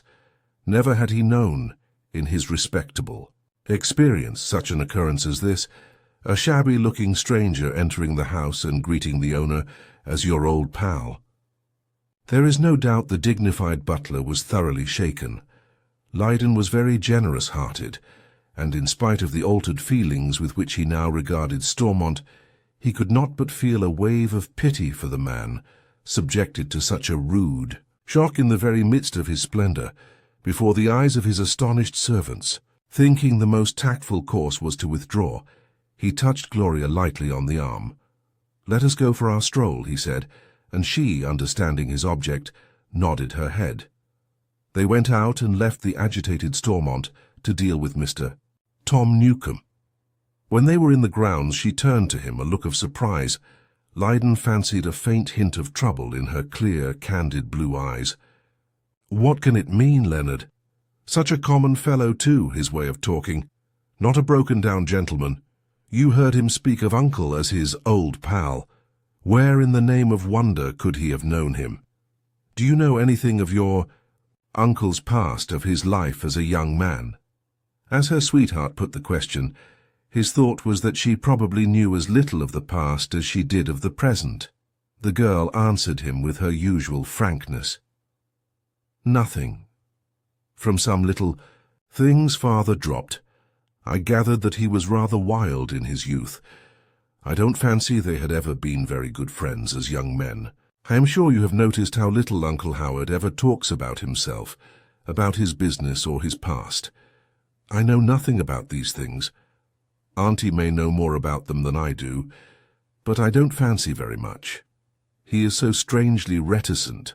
He certainly told her he was going to borrow money from you, but I expect he did so because he thought you might let it out to one of us. If he had been sure of your silence, she would never have heard a word about it, I am convinced." After a short pause, she resumed the subject. "I cannot understand it. The man is obviously of such a common class. The Stormonts come from very homely stock, I know, but they are miles above this. I don't think I have ever told you much about the family history which I learned from my father, not my uncle. I don't think I have ever heard him allude to his family. He is as reticent about them as he is about himself." She proceeded to tell him about the past Stormonts. Her grandfather was a small tradesman in a Midland town. His family consisted of 2 sons, Howard and Jasper. Although not ambitious for himself, he was for his children, and he stinted and screwed to give them a good education to enable them to do better in the world than their father. That education had stood them in good stead and developed their native brains. Jasper, the elder of the 2, was a very clever fellow, although he had made nothing like the money his brother had done. This, in Gloria's opinion, was simply due to lack of opportunity, to that absence of luck which plays such a large part in human affairs, and what money Jasper did make he took good care of.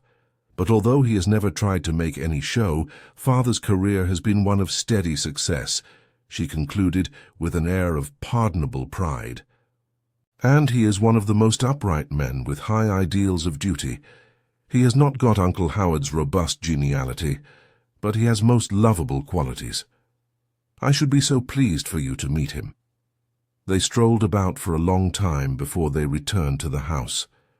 Before they went in, Gloria had confided to her lover her perplexity as to what Stormont would do with his unwelcome guest. Mr. Newcombe certainly could not join the ultra-respectable dinner party that would assemble in the evening. This problem was presently solved by Stormont himself, who later on came into the billiard room to find them. He had recovered a good deal from the shock, but it was easy to see by his nervous, jerky manner that he was still very ill at ease over this disconcerting experience, and the necessity of furnishing some explanation of it. He tried to carry it off in his usual hearty, bluff way, but Lydon knew that he would have given a big sum of money for it not to have happened. Strange after all these years. Very strange. Poor old Tom Newcombe to have come down so. He was fairly prosperous at one time. A rough diamond, but one of the best, one of the very best. It was obvious to both there was no real heartiness in his voice as he pronounced these warm eulogies on the shabby-looking man. He went on in the same jerky, unconvincing manner, addressing himself rather more directly to his niece. "I suppose you are wondering how I came to know him." "I think we are," said Gloria, speaking with her usual directness. "He spoke as if you had been on very intimate terms." So we were, was the reply. "I must reveal a little bit of my life that I have said nothing to you about before. Even your aunt and father know very little of it. When I was quite a youngster, I was a bit inclined to kick over the traces, and in one of my wild moods, I went out to Australia in the hope of making my fortune quickly. It was there I met Tom Newcombe, who had been lucky and made quite a respectable pile. In that land of democratic equality, we chummed up together. After a few years I left, having made no headway. But during that trying time, Newcombe was a splendid pal to me, let me share with him when I was wanting a meal. I have never set eyes on him since. And now poor old Tom has turned up, broke to the world, one of the saddest things I know." Lydon was firmly convinced the man was lying, that he had invented this explanation of his acquaintance with the rough-looking stranger. Even Gloria looked somewhat doubtful. "What are you going to do with him, Uncle? Will he stay here?" she asked quickly. "Of course. Could I turn out a man who befriended me as he did?" answered Stormont with a fine show of virtuous rectitude. "A pity we have got that party on tonight. I should have been proud to have such a fine fellow at my table, in spite of the fact that he is not quite of our, class. But he is a sensible chap and sees things clearly. He has no evening clothes, and none of mine would fit him. He will have his dinner in my study, and I shall instruct the servants to show him the greatest respect. There will be nobody here tomorrow, and he can then join us." He was carrying it out very bravely, as well as anybody could, turning the rough Tom Newcombe into almost a hero. But Lydon disbelieved every word he said, as he naturally would, and Gloria did not seem very convinced. "You are going to help him, of course?" she said in the same quiet tone. A generous glow seemed to animate Stormont's whole manner as he replied to her, and Lydon was more than ever convinced that the man was acting for all he was worth. "I should think so. I have heaps of faults, but want of humanity, thank heaven, is not one of them. I shall help poor old Tom as long as he wants help, as he helped me when I was in need." With the utterance of these noble sentiments, the conversation ended. Stormont went away to shut up with his guest till dinner time. The respectable people of the neighbourhood came to the banquet, and did full justice to it, in ignorance that not far from them, in the host's study, a shabby-looking man, waited upon by a rather supercilious footman, was partaking in solitude of the same rich viands and choice wines. When the last carriage had rolled away, Mrs. Barnard went to bed, explaining that she was tired with her long day. Was it because she wished to avoid any conversation with her niece about the unexpected guest? Stormont went to look after Newcombe. He promised to join them shortly in the billiard-room, as the night was still young. He came in looking rather relieved, and proposed a three-handed game. "I've set the poor chap in front of a bottle of whisky. "It will do him good after his privations," he said genially. "I hope, though, he won't take too much. He has a little weakness in that direction." They had not played more than half an hour when the door opened, and the shabby figure of Mr. Newcombe appeared. His face was very flushed. There was no doubt about his condition. His gait was uncertain, and his voice was decidedly thick. Advancing towards the billiard table, he looked at his host with a very unfriendly expression, in which Lydon saw, or perhaps fancied he saw, a hint of menace. "Look here, Stormont, my boy. Old pal as you may have been, I'm not going to stand much more of this sort of thing. I'm being treated in a way I don't like. It's devilish unhandsome, to say the least of it." The more than half-drunken man was meditating a scene in revenge for some real or fancied grievance. Gloria paled and reddened by turns, and looked apprehensively at her uncle. Lydon waited developments. Would this fellow in his cups, and without the least control over his faculties, blurt out something that would give the lie to Stormont's hastily concocted story? Chapter 11. Stormont himself seemed quite taken aback by this almost savage onslaught, almost as deprived of self-control as Newcombe himself. "What are you complaining of?" he asked in a voice that was scarcely audible. The man, whom his accent declared to be a colonial, answered in his thick utterance, "I don't say anything about not being asked to dine with your swell friends. They're not my kidney, and I'd rather have their room than their company. But after they'd all gone, you might have introduced me to your family." He pointed a shaking forefinger at the shrinking Gloria, who was immensely afraid of a drunken man. Stormont was pretty liberal in his potations, but he never got into anything approaching this condition. "This pretty girl, I take it, is your niece, and this, I suppose, is her young man you told me about. Looks a bit stuck up, I fancy, like the young fellow who brought me my dinner. But I dare say I shall find him a good sort when we're better acquainted." He walked with his unsteady gait towards the table on which the ever-thoughtful butler had placed refreshments. The action seemed to rouse Stormont from his trance. "Stop it!" he shouted in a voice of thunder. "Stop it! You've had more than you can carry already." But he was too late. Newcombe had already filled a tumbler half full of raw whiskey and tossed it down his throat as if it had been water.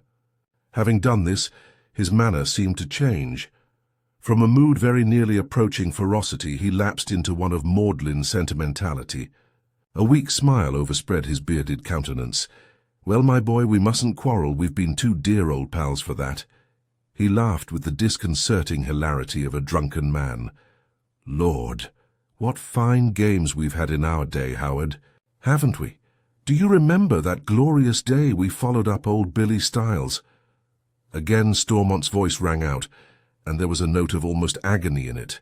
"Stop, Newcombe, for heaven's sake, stop. You forget there is a woman present." The appeal seemed momentarily to sober the wretched man. He turned his bleary eyes in the direction of Gloria. "Sorry, miss, I'm sure I forgot you were here. No offence meant, Howard, my dear old pal. I haven't said anything. You've noticed that." It was time to end the disgusting scene.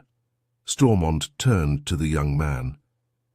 "Very sorry, but you'd better take Gloria away. I'll deal with this drunken creature and get him to bed." As he spoke, he turned a very malevolent glance on the huddled-up Newcombe, who had closed his eyes after his last speech, and appeared to be falling asleep. There was positive hatred in that glance, Lydon felt assured, and yet a few hours ago he had spoken of the man as a splendid fellow, as one of the very best. The young man doubted if there was much love lost on either side, in spite of Newcombe's reference to his friend as a dear old pal. The lovers went into the drawing-room. Gloria still looked pale and not a little indignant. "What a perfect brute!" she cried. "Why has Uncle put up with him for 5 minutes? You could see the sort he was at the first glance, a rough savage. Why did he not give him some money and make him go?" Almost before he was aware of it, the words slipped out of her sweetheart's mouth, words that voiced his inmost thoughts. "Depend upon it, dear, Mr. Stormont has some good reasons for not wishing to offend this uncouth fellow. The girl looked up with a startled glance, one which had fear in it as well as surprise. "Leonard, what is in your mind? Do you suggest," her voice faltered for a second, "that he knows anything to Uncle Howard's discredit?" Lydon felt he had gone a bit too far at the present juncture. He shrugged his shoulders and spoke in indifferent tones. "I don't suppose young men who go out to Australia and mix with a rough crowd lead very saintly lives. I dare say Newcombe is acquainted with a few episodes that would be better suppressed in your uncle's family circle. Don't worry, darling." "But I can't help it," replied the ever-frank Gloria. "The whole thing is so mysterious, and somehow Uncle's explanations seem to me lame and halting. Did it strike you in the same way?" Leonard hesitated for a moment. It would be easy to say that he had accepted that statement in perfect good faith, in short, to tell an absolute lie, but he thought it better on the whole that Gloria should be allowed to nurse her suspicions. The blow would fall lighter on her when it had to come. He told her, therefore, that the same impression had been made on him. "I wonder what he was going to say when he was stopped," she remarked after a brief pause. "When he was going to tell something about a man they had followed up. Uncle seemed in an agony of apprehension. I almost wish it had come out. I shall only be speculating what it was. I do hope he is not making an indefinite stay here." But on this point, Lydon thought he could see his way to give her some comfort. Stormont was much too clever a man to allow Newcombe to exhibit himself to his neighbours. He had been disturbed quite enough by the fact that he had been seen by the family and servants. "Your uncle is a resourceful man, Gloria. I am sure he will soon see a way of getting rid of him without hurting his feelings. And when the fellow gets sober again, I dare say, he will have the sense to perceive that Effington Hall is hardly a fit milieu for him." The next morning, the colonial did not come down to breakfast. Probably it was too severe a task after the potations of the previous evening. He appeared in Stormont's study about 12 o'clock, Lydon and the ladies having gone to church. What passed between the pair they had no means of knowing. Newcombe lunched with them, and his demeanour was very chastened. He ate heartily, but drank very sparingly. Perhaps his host had given him a lecture on the fatal effects of intemperance, and during the meal he scarcely opened his lips. Gloria and her sweetheart went out for their afternoon walk. When they came back to tea, neither Stormont nor Newcombe was visible. Mrs. Barnard said that her brother had driven the visitor up to London, where he intended to find a lodging. Lydon drew a breath of relief. Had the colonial stayed, there might have been another disagreeable scene. Gloria openly expressed her satisfaction. "Loathsome creature, I hope he has gone for good," she ejaculated fervently. "Have you ever seen him before, Aunt?" "Never, my dear, nor do I want to see him again. It must have amazed your uncle very greatly. Of course, in a wild place such as he went to as a young man, you cannot pick and choose the people you are forced to associate with, but it is distinctly unpleasant when they turn up in after life and remind you of the old acquaintance. Had Stormont told her the same tale he had told to them, or did she know more about that sinister visitor than they did? Nothing in her demeanour enabled Lydon to determine the point. Stormont returned in time for dinner, having deposited his visitor somewhere.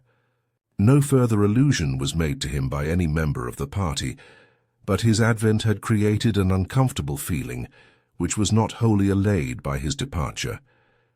Leonard guessed that Mr. Newcombe had taken away with him either a good sum in cash or a substantial cheque. He had no doubt in his own mind that the colonial knew something damaging about Stormont, and that his visit had been made for the purpose of extorting hush money. If so, there was a grim irony in the situation. The man who, according to all the present evidence, was a blackmailer, was being blackmailed himself, and maintaining his position as the opulent owner of Effington by the grace of this rough and down-at-heel colonial. After dinner, Stormont shut himself up in his study. During dinner he had been very quiet, quite unlike his usual genial, rather boisterous self. It was evident that Newcombe had left a disturbing influence behind him. Mrs. Barnard went to her own particular sanctum, and the young people had the drawing-room to themselves. "It may have been my fancy," remarked Gloria, "but I thought I detected a subtle difference in Duncan's manner today. I saw his face drop in the hall when that creature spoke of himself as being an old pal of Uncle's. I shouldn't wonder if he has made up his mind that it is no longer a respectable establishment to remain in and intends to give notice." She had diagnosed the state of the dignified butler's feelings correctly, for the next day Duncan intimated his wish to leave. When pressed for a reason, he murmured something evasive about his desire for a change. It was a decided shock to his employer, as it showed him what an unfavorable impression had been created by the unwelcome visit of this rough stranger. Leyden did not know this when he left. Duncan had not delivered his bombshell till later in the morning.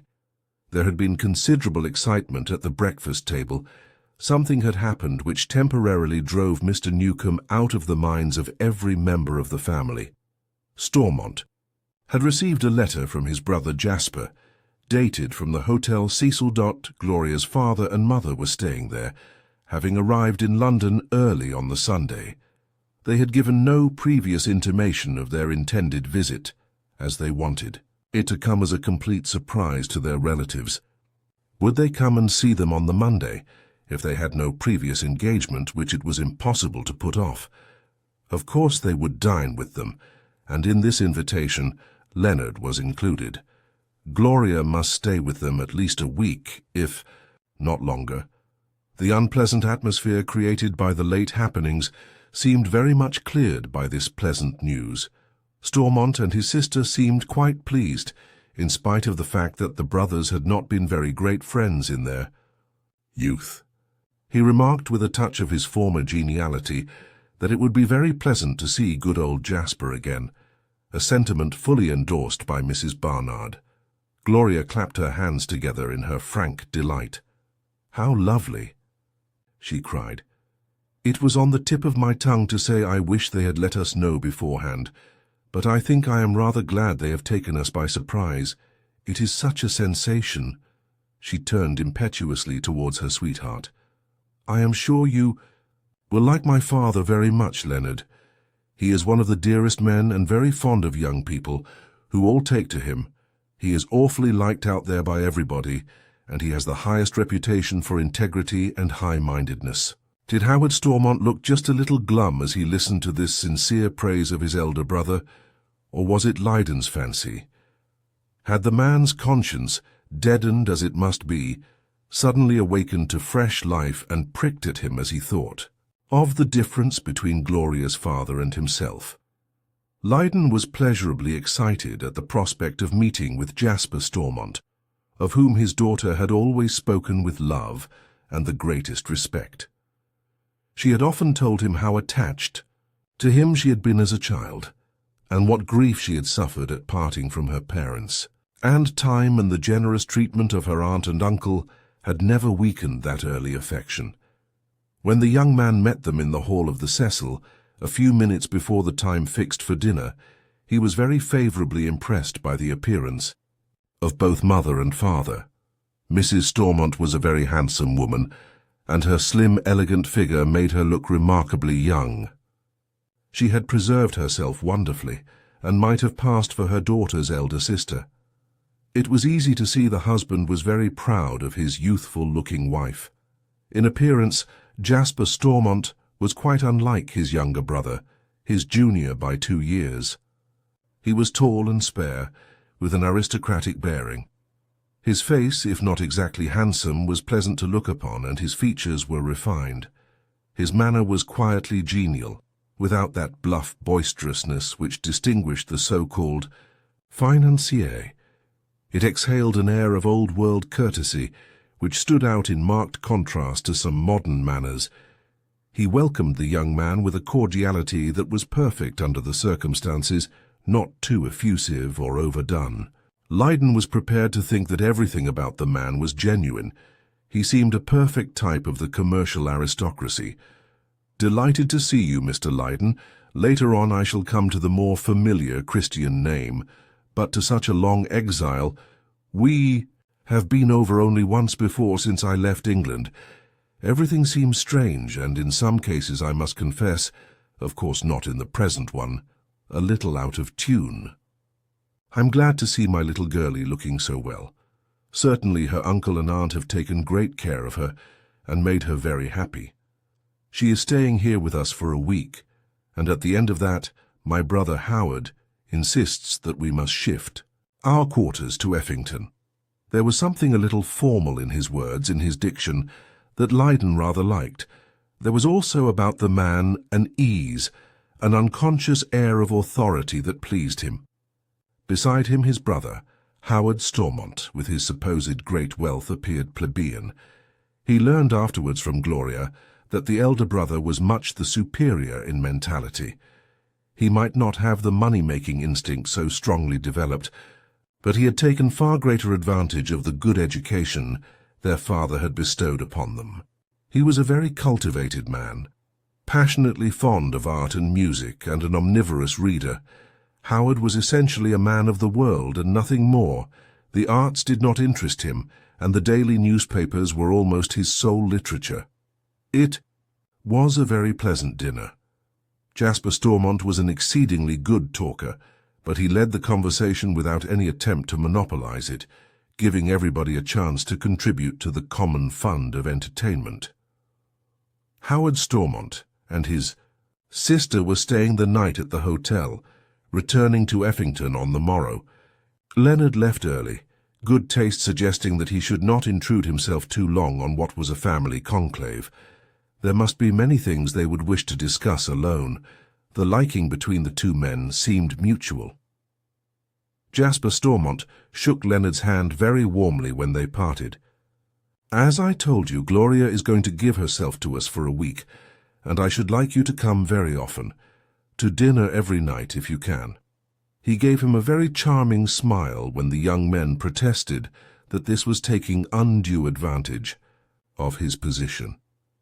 "Not at all, my dear young friend. I'm afraid my motive is a rather selfish one. I want to become well acquainted with my future son-in-law." Gloria saw him off. The others, with commendable tact, did not intrude upon the tender farewell of the lovers. "You like my dear old dad, don't you, Leonard? He has a heart of gold," asked Gloria, as they said good night, and Leonard was able to say honestly that he had taken a great liking to Jasper Stormont. He was quite convinced, even on this short acquaintance, he was a white man through and through. It followed that, being so pressed, the young man did dine at the Cecil every evening of that week. The Stormonts had a small private sitting room, but Jasper often took Lydon down into the smoking room for a private chat. He had openly avowed his wish to become better acquainted with his future son-in-law, and these informal, intimate conversations would help him quickly to that knowledge. He told Leonard first of his future plans. He expected to retire in about 5 years from now, and would come back to spend his declining years in England.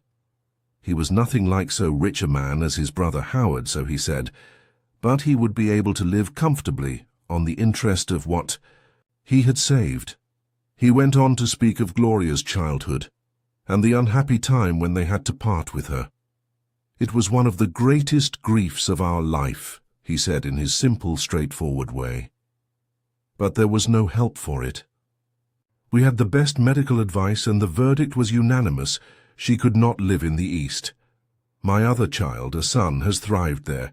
Difference of constitution, of course." He paused a moment before resuming this portion of his daughter's history, a good deal of which the young man had gathered from his sweetheart. Just to go back a moment, Howard and I had not been very attached brothers in our youth, I should hesitate to say with whom the fault lay. Enough that with regard to most things we did not see eye to eye. Jasper Stormont did not say what those things were, and Lydon, dearly as he would have liked to know, did not think it seemly to ask him, but we kept up a rather desultory, if brief, correspondence. When this trouble came upon us, I wrote to him in an agony of spirit, as it were, telling him that, We had to part with one of our beloved children. In writing that letter, I had no ulterior motive in my mind. From what I knew of my brother's character, I should have considered him the last man in the world to consider anything but his own comfort, to disturb the mode of life which he had mapped out for himself. Lydon gathered this much from those words, namely that Howard Stormont was judged to be, in reality, a selfish creature, who lived for himself, who only studied himself. To my intense surprise, I received an answer which caused me to take a totally different view of him. He wrote me that having remained a bachelor so long, there was practically no chance of his exchanging his estate. He had prospered greatly in the world. He lived with our widowed sister, Maud Barnard, who had a small income of her own. The house was at times a bit dull. He thought it would be brightened by the presence of a child in whom they could take an interest and find an object of affection. He offered to adopt Gloria and make her welfare his solemn charge. Anyway, let the experiment be tried for, say, a couple of years. If at the end of that time Gloria found she was not happy, her father could make other arrangements. Jasper Stormont paused a little time before he resumed. But, fortunately, that did not happen. They spoiled the girl from the day she went into her new home, and the spoiling has gone on, but I think I can say my dear girl is none the worse for it. And now, my dear Leonard, I come to a somewhat delicate topic. I think I can guess the nature of it, interjected Lydon. Ah. Of course Gloria has told you. I gathered as much from her. Naturally, grateful as she is to her uncle for his care of her, his kindness and generosity, she would conceal nothing from us. She has told me of that loan of £1,000, which of course throws a very clear light upon my brother's financial position. We are both men of business. It tells the same story to both. I know nothing of the nature of Howard's business, but it must be a very precarious one, since he is up today and down tomorrow. I don't suppose he will leave anything behind him. I feel quite certain he will not, Lydon agreed. But when I asked Gloria to be my wife, I never took any expectations of that sort into account. I quite believe you. You loved my dear daughter for herself. Well, Leonard, I should like to tell you this. When I and her mother die, whatever I may have to leave will be divided equally between my children. Gloria will not be an heiress, but neither will she be a pauper. Leonard bowed his head in acknowledgment of this intimation, conveyed with such delicacy and courtesy. Howard Stormont might be a scoundrel, a mover in crooked ways, as his connection with Elise Macris proved, but his brother was certainly an honest man. Chapter 12. At the end of the week, the Jasper Stormonts moved to the fine old Tudor house at Effington, and shortly before they did so, there came for Lydon an invitation from his future uncle-in-law, which the young man fancied had been instigated by the banker. If it did not interfere with his business arrangements, would Leonard make the Hall his headquarters for the next week, going up to London in the morning and returning when the duties of the day were done? Jasper Stormont's holiday was to be only a brief one, and shortly he would return to China for another long period of exile. Perhaps in this brief time he wished to see as much as possible of the man who was to marry his daughter, in order to prove if further acquaintance would increase or diminish his first favourable impressions of him. For Gloria had told him that her father had formed an exceedingly good opinion of him, and expressed his satisfaction that she had made such a wise choice. "And dear Dad's opinion is worth having," said the girl proudly. She was fond of her uncle, very grateful to him for all he had done for her, for the happiness he had brought into her life. But it was easy to see that for her father she had a great respect almost amounting to reverence, in addition to her filial love.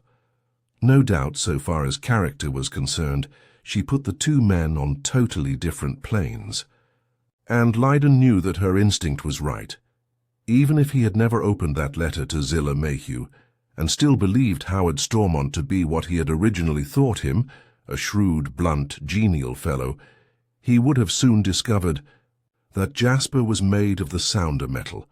The young man laughingly told his sweetheart that he thought her father had been at the bottom of this unusual invitation, and she admitted it. "He's a very keen judge of character," she said. "In his responsible position he is bound to be. And he says you never thoroughly know a man till you have stayed in the same house with him.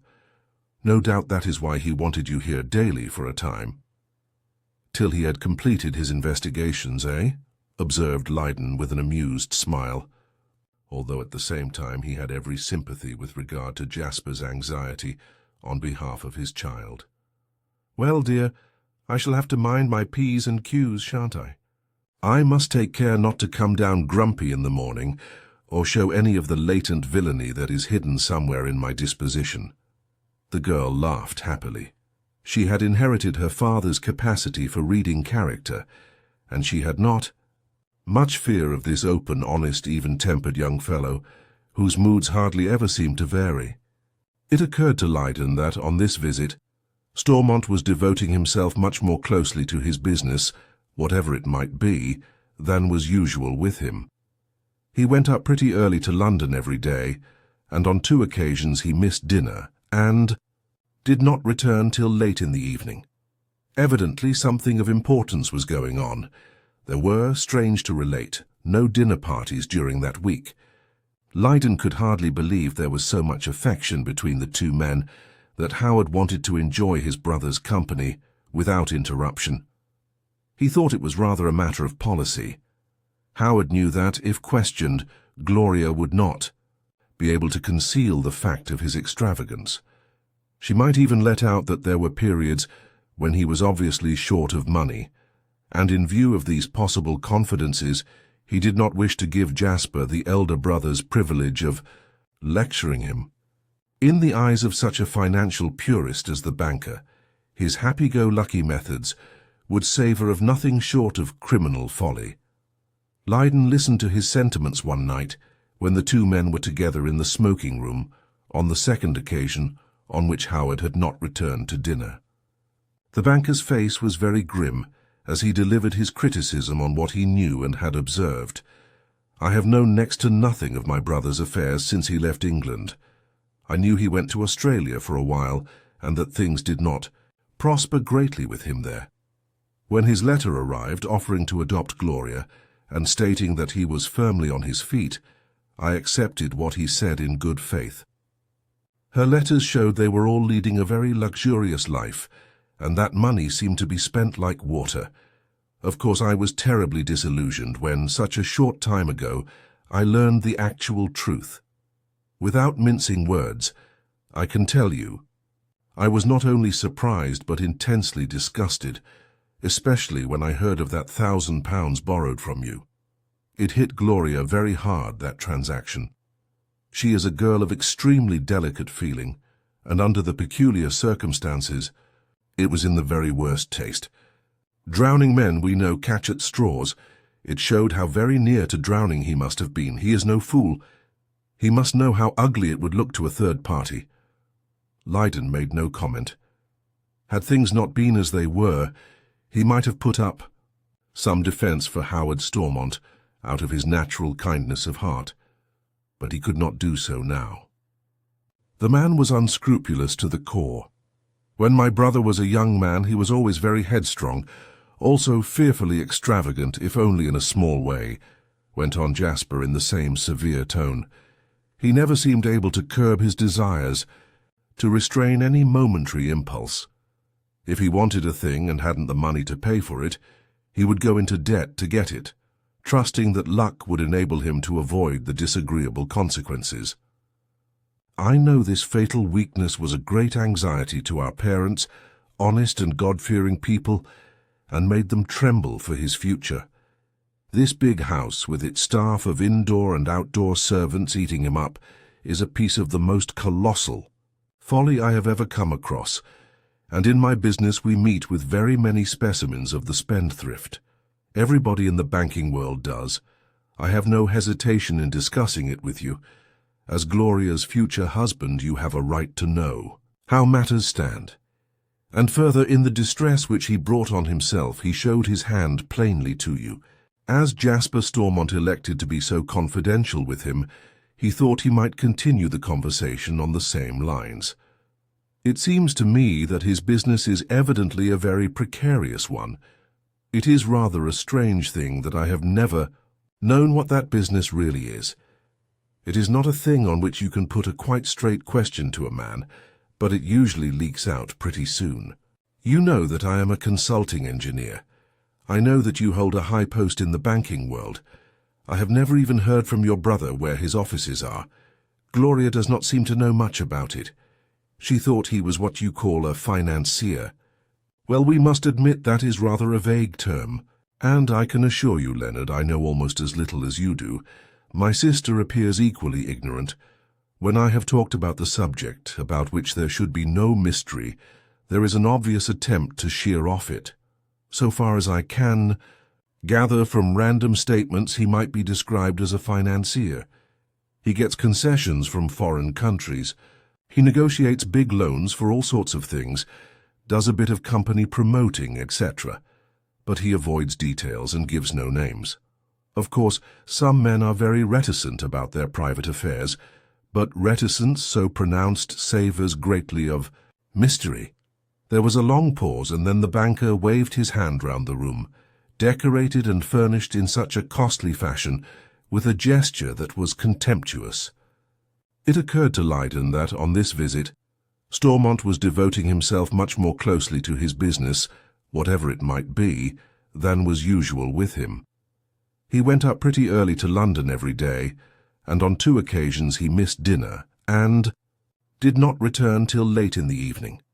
Evidently something of importance was going on. There were, strange to relate, no dinner parties during that week. Lydon could hardly believe there was so much affection between the two men, that Howard wanted to enjoy his brother's company without interruption. He thought it was rather a matter of policy. Howard knew that, if questioned, Gloria would not be able to conceal the fact of his extravagance. She might even let out that there were periods when he was obviously short of money, and in view of these possible confidences, he did not wish to give Jasper, the elder brother's privilege of lecturing him. In the eyes of such a financial purist as the banker, his happy-go-lucky methods would savour of nothing short of criminal folly. Lydon listened to his sentiments one night when the two men were together in the smoking room, on the second occasion on which Howard had not returned to dinner. The banker's face was very grim as he delivered his criticism on what he knew and had observed. I have known next to nothing of my brother's affairs since he left England. I knew he went to Australia for a while, and that things did not prosper greatly with him there.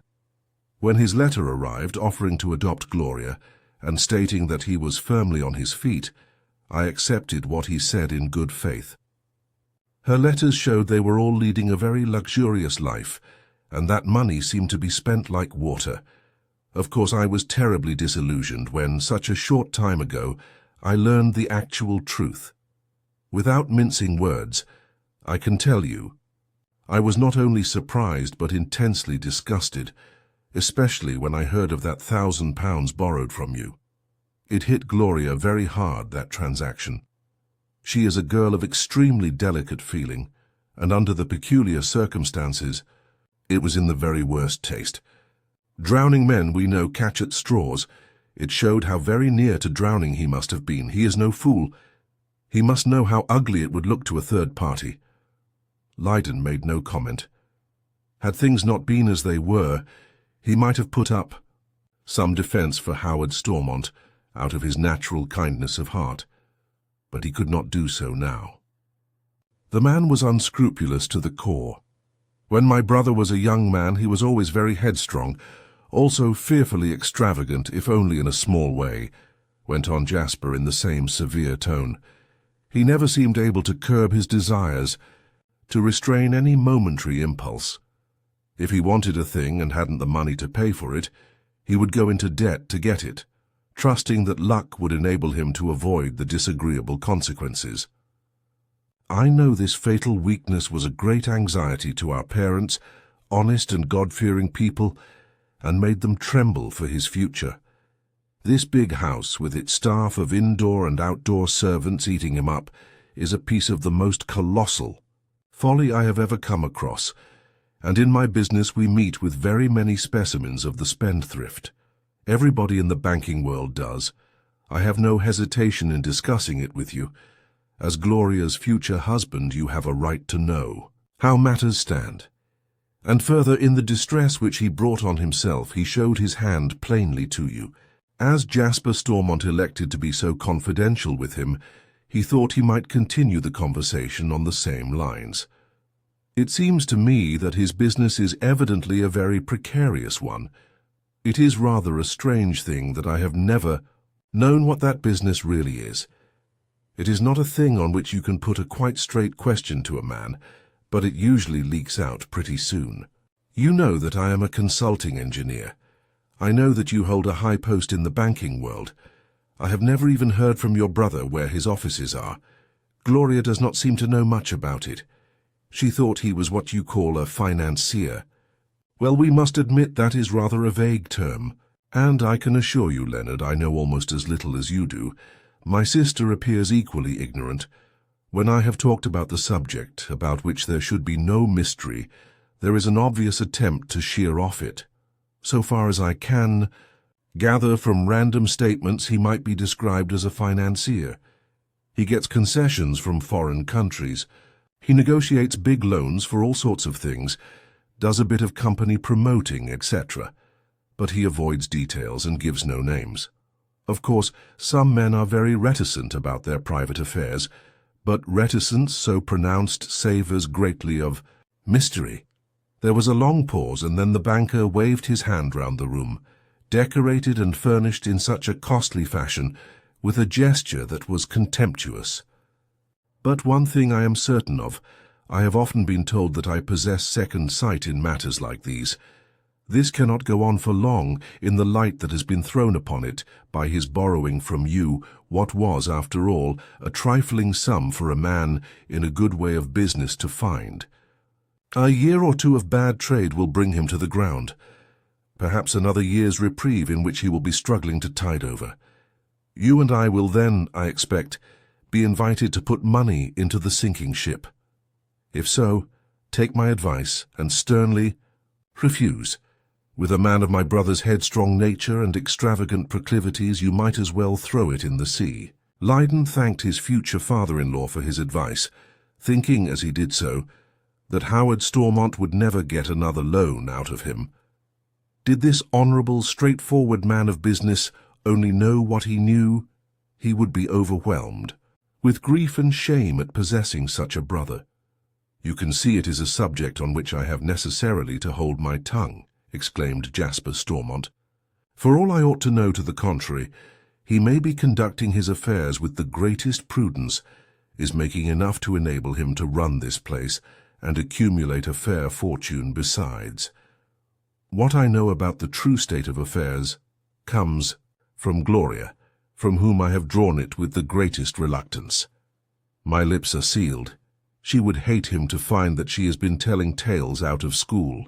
For whatever faults he may have, he has taken the place of a second father to her, and she cannot but appreciate him for that. Yes, scoundrel as he might be, Howard Stormont no doubt had his good points, and his kindness to his niece was not the least amongst them.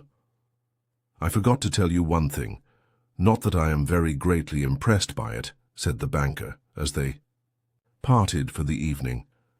The other day, in a fit of confidence, he imparted to me that he was on a very big thing which he expected to mature shortly, something out of which he would make enough to secure a handsome competence for life.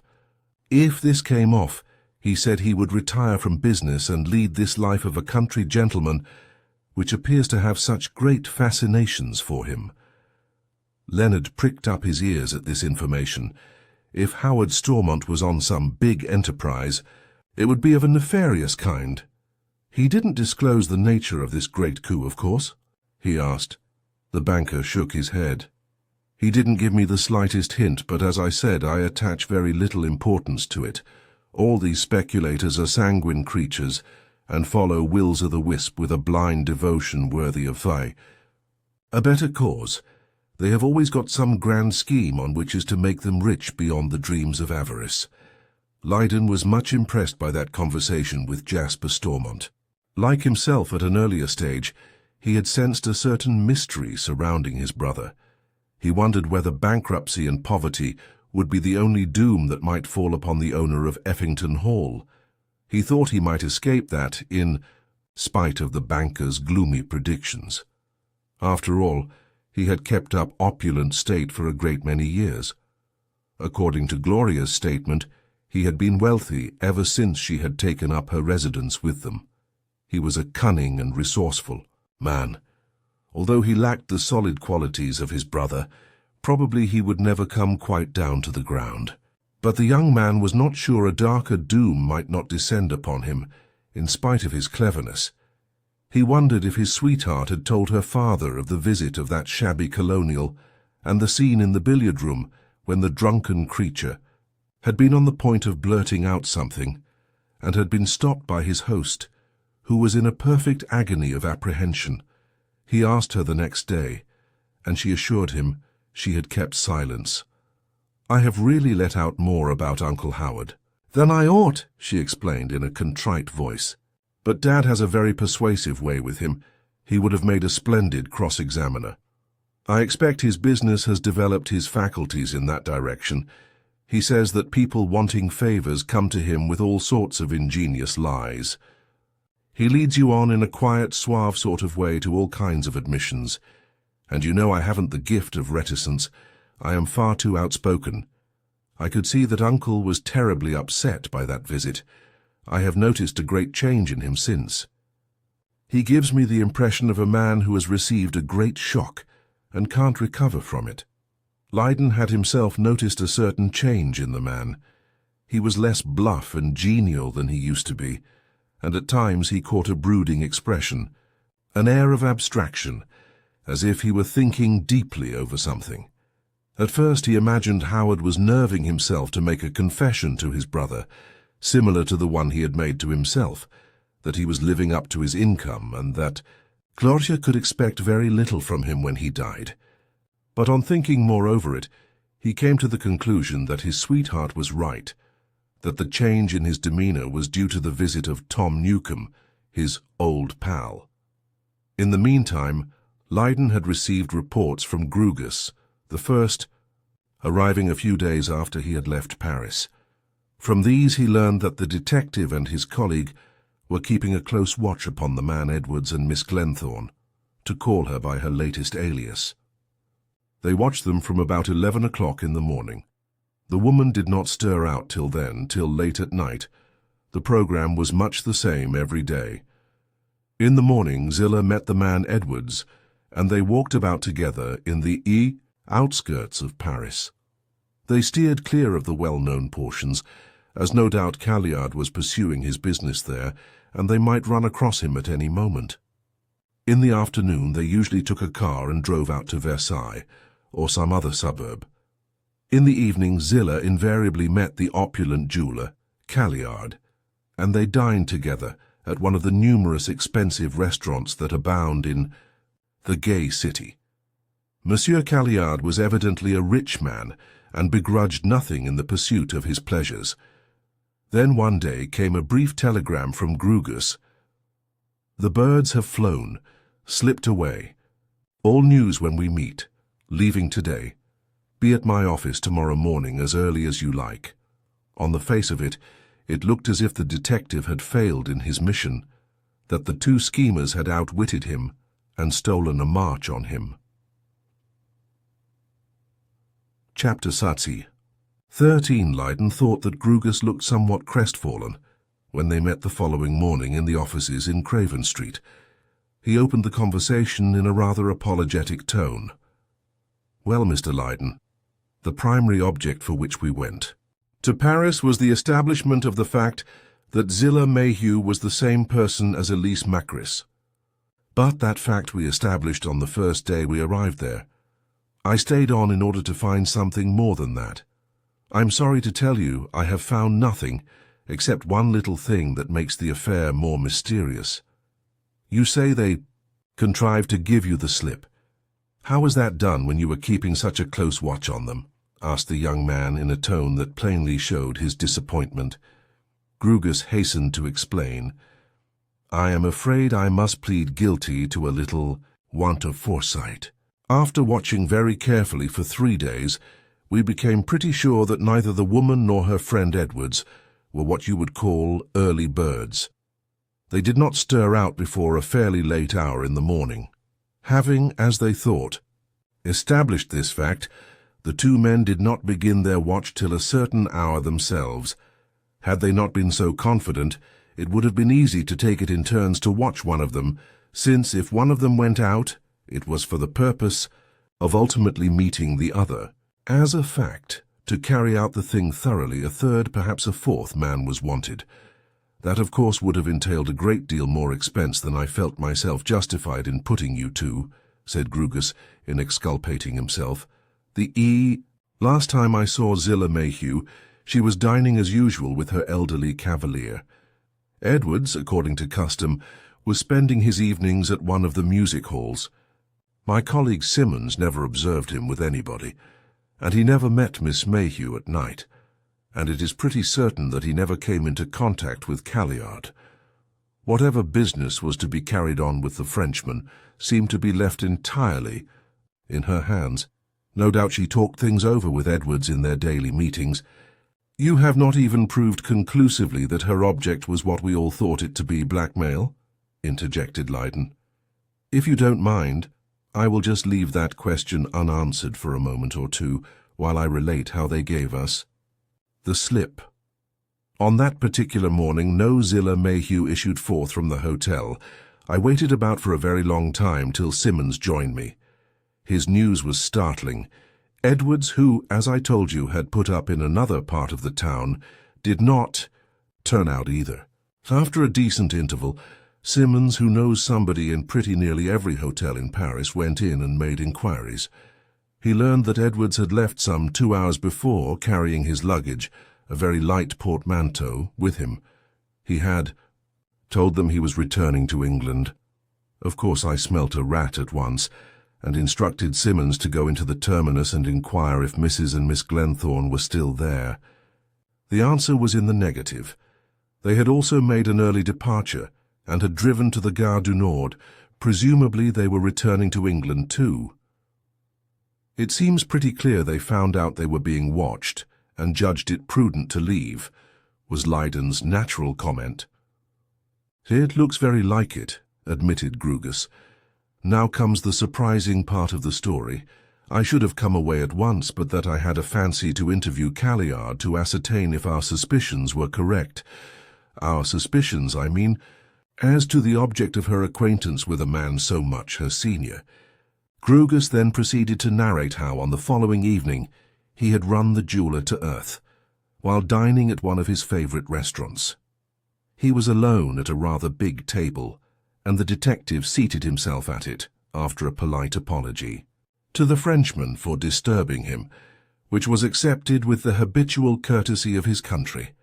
Presently they got into general conversation, and when he judged the time was ripe, Grugus produced his card and handed it to him.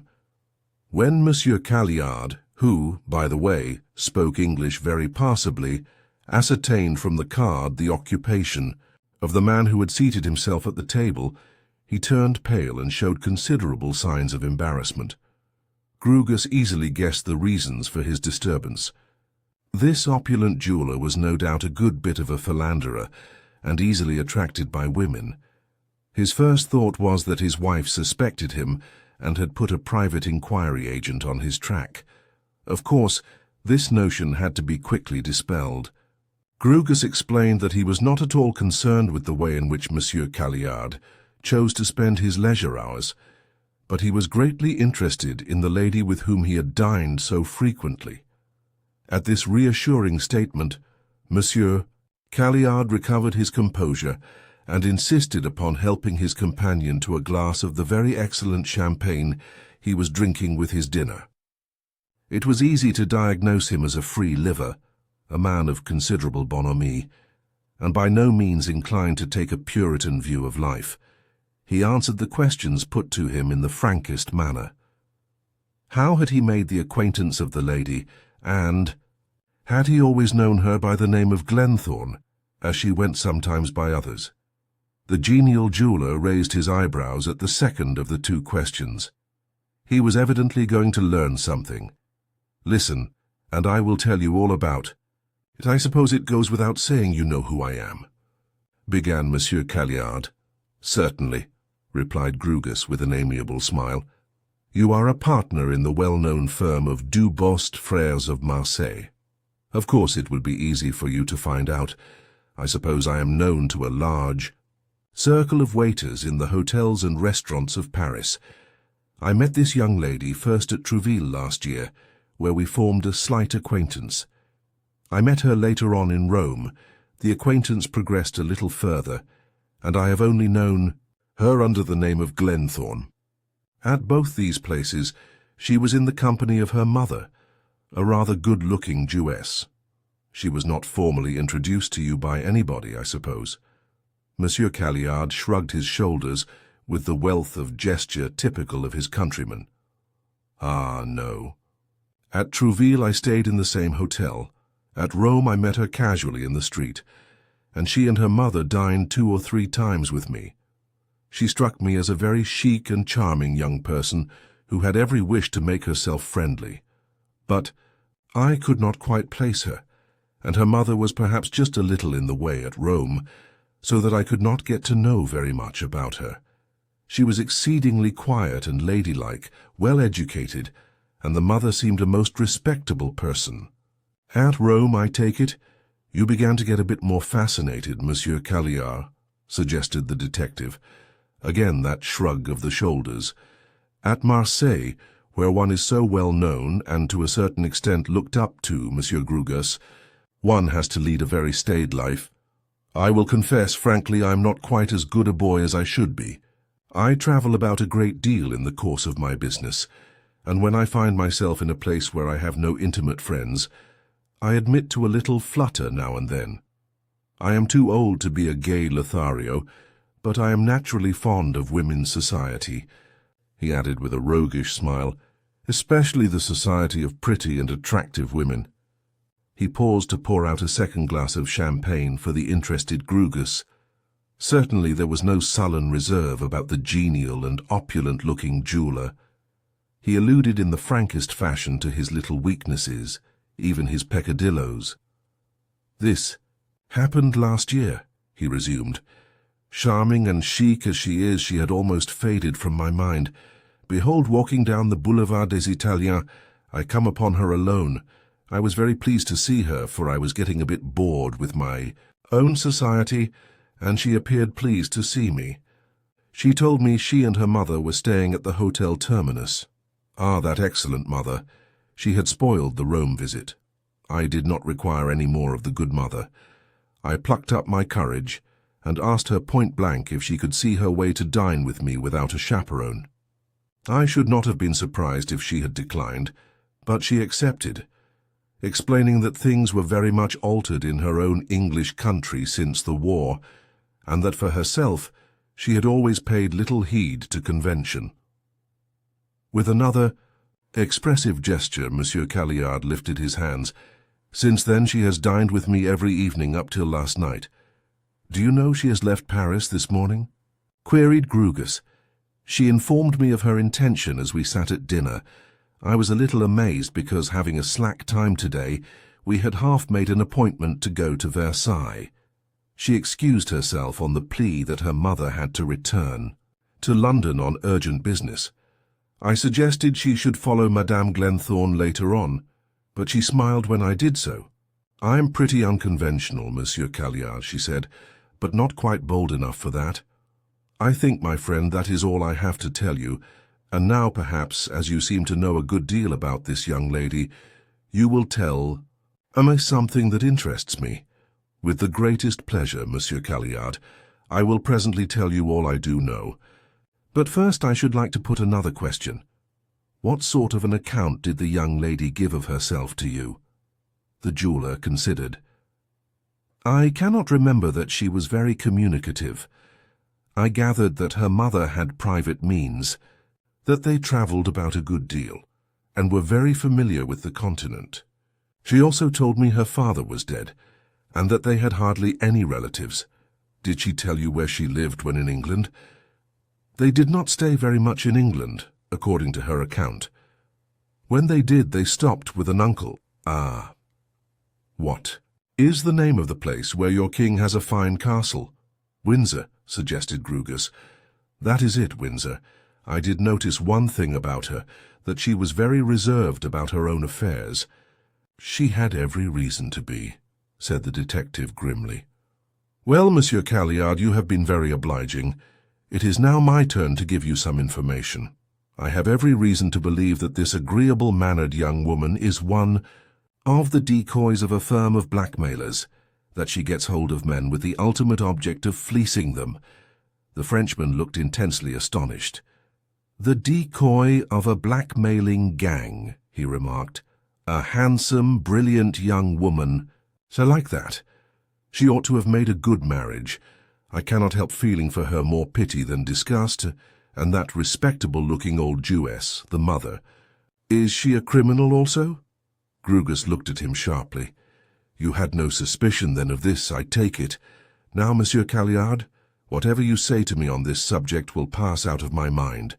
I promise you I will not make use of it. Can you assure me that she has not attempted to blackmail you?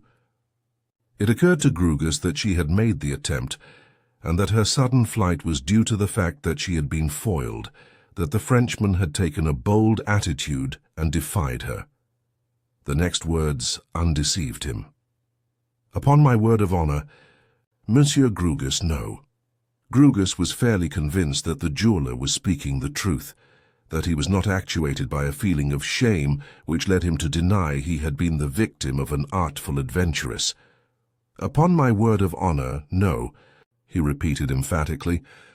The opinion I formed of her was that she was an unconventional girl, leading a roving sort of existence with a careless and not very interesting mother, that she was pleased to come across anybody who would take her about and give her a good time.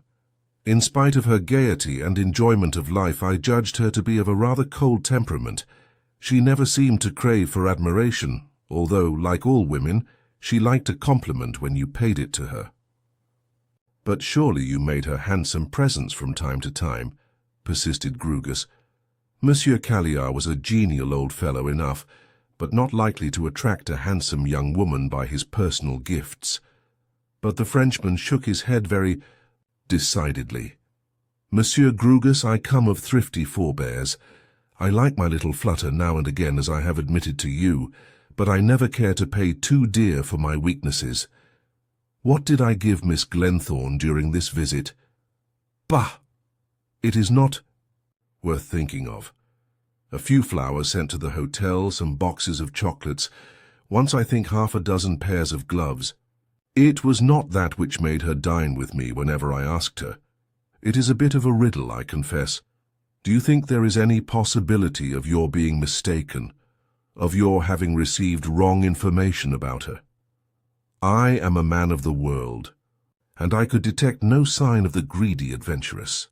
Grugus replied that his evidence was too strong to admit of such a supposition. But still what Calliard had told him imparted a fresh air of mystery to the affair. If blackmail was not her game, she must have had some other object in view, said the detective to Leyden when he had finished the story. I cannot think those meetings in Rome and Paris were the result of accident. I should say that by some means she or her friends had obtained information of Calliard's movements, and she had followed him for the purpose of insinuating herself into his good graces. She, no doubt, read him at a glance, a weak, susceptible man, a bit thrifty perhaps, and garrulous to a fault. You did not, of course, mention anything of Stormont or Whitehouse to the Frenchman? Asked Leyden, who had been thinking very deeply as he listened to the story. I gave him no indication that there was anybody else concerned in my investigations, was Grugus's reply. Is it possible that we have suspected Stormont wrongly? After all, said the young man presently, who was profoundly astonished that there had been no blackmail. Is it possible that he sent her and the man, Edwards, on some peculiar and special business errand, and that he, and perhaps Whitehouse, knew nothing of the double life she is leading, this combination of businesswoman and adventuress? But the experienced detective shook his head. They have both been closely watched, Mr. Leyden, except in those few particular hours when they made off. If they were engaged on legitimate business in Paris, with whom were they doing it? They would have called on people. People would have called on them. She was never with anybody but Calliard and Edwards. Edwards had not got even a second string to his bow. He was never seen with anybody but her. What is your reading of it, then? I incline to the idea they found out they were watched and gave up the game in the middle, before the woman could formulate her plans for fleecing Calliard. Have you any other theory? Only that a further mystery is developing, which we may or may not discover. By the way, there is something I forgot to tell you. They left, as you have learned, a day before me. I wired at once to one of my men in London in code to find out if Zillah Mayhew had returned to Ashstead Mansions. And the reply? She had, and also the mother. They left Paris as Mrs. and Miss Glenthorne. They have returned to London as Mrs. and Miss Mayhew. It was all very puzzling, very baffling. Leyden owned frankly he could not see his way through the maze. After a pause, the detective spoke. Now the question is, Mr. Leyden, do you feel disposed to spend any more money? What is your advice? Asked the young man. To go on? Answered the detective in a decided voice. I am convinced that we are only at the beginning of the mystery. So be it, then. What are the next steps? Simmons only awaits a message from me to take them. In the course of conversation, Calliard told me he was only staying 3 days longer in Paris. He is going on to Brussels, where he does a big business. Now you have decided, I shall instruct him to follow Calliard. If there is a further mystery, as I strongly suspect, it is round him that it will centre. Here in London I shall keep observation upon Miss Mayhew, and if I can possibly come across him, upon Edwards. With that, the interview ended. At the end of another week, Jasper Stormont and his wife came back to the Cecil, bringing Gloria with them. Leyden had a shrewd suspicion that the banker, who, according to his daughter's account, was a man of simple tastes and habits, was not a little oppressed by the opulence and splendour of Effington. Chapter 14. It was not long before Grugus's prophecy that they were only at the beginning of the mystery came true. What is now about to be narrated is gleaned from the letters sent to his chief from Brussels by Simmons. Later on, he came to England and amplified the various details of the whole affair. Monsieur Calliard went to Brussels in due course from Paris and took up his quarters at one of the well-known hotels in that delightful city. Simmons, obeying his chief's telegraphed instructions, followed him and was always at his heels. This visit the gay old Frenchman was apparently devoting himself wholeheartedly to his business and not indulging in any little flutters. His habits were exceedingly regular. He devoted his mornings and frequently his afternoons to visits to his various customers. The rest of his time he spent at the hotel. No ladies, young or middle-aged, relieved the monotony of his leisure. Moments needless to say that Simmons kept open a wary eye for the reappearance of Zillah Mayhew and the man Edwards. To his surprise, neither turned up. In the meantime, Grugus was keeping a watch on the women at Ashstead Mansions, and convinced himself, with the aid of the friendly hall porter, that she was in London during the whole of the time that Léon Calliard was in Brussels. Therefore a certain theory of his was shattered when he found she was staying on from day to day. His idea was that, having discovered she was being shadowed in Paris, her plans had been suddenly nipped in the bud by that fact, and she had headed for the shelter of the flat. This did not mean that she had given up her original designs against the wealthy jeweller, only postponed them. After a brief interval, during which she judged the scent would have become cold, she would follow him to Brussels and there add him to her no doubt very numerous list of victims. It followed from this, then, that blackmail had not been her ultimate object, but it was obvious that she had some object in sticking so closely to the Frenchman. And so far as it was possible to reason, the instructions given by Stormont to Edwards were concerned with the wealthy jeweller, as neither the man nor the woman had associated with anybody else during their stay in Paris. Edwards had been seen about with nobody except the girl who called herself Miss Glenthorne. For 3 days, Simmons kept a pretty close watch on Calliard. On the 4th, he relaxed his vigilance a little, having made up his mind by now that nothing more was to be feared from the pair of confederates, and on this day something unusual happened. Calliard did not return to the hotel for lunch, and he did not return for dinner. Simmons did not attach very great importance to this. He might have gone somewhere else for the day on business. Tomorrow he would see him pursuing his ordinary routine without a doubt. But when the morrow came and no Calliard appeared in his usual haunts, Simmons became alarmed. That evening he went to the director of the Palace Hotel, with whom he had a slight acquaintance, and who knew the nature of his occupation, and inquired for news. He explained that, unknown to Calliard himself, he was watching his movements in connection with a certain couple who might have evil designs upon him.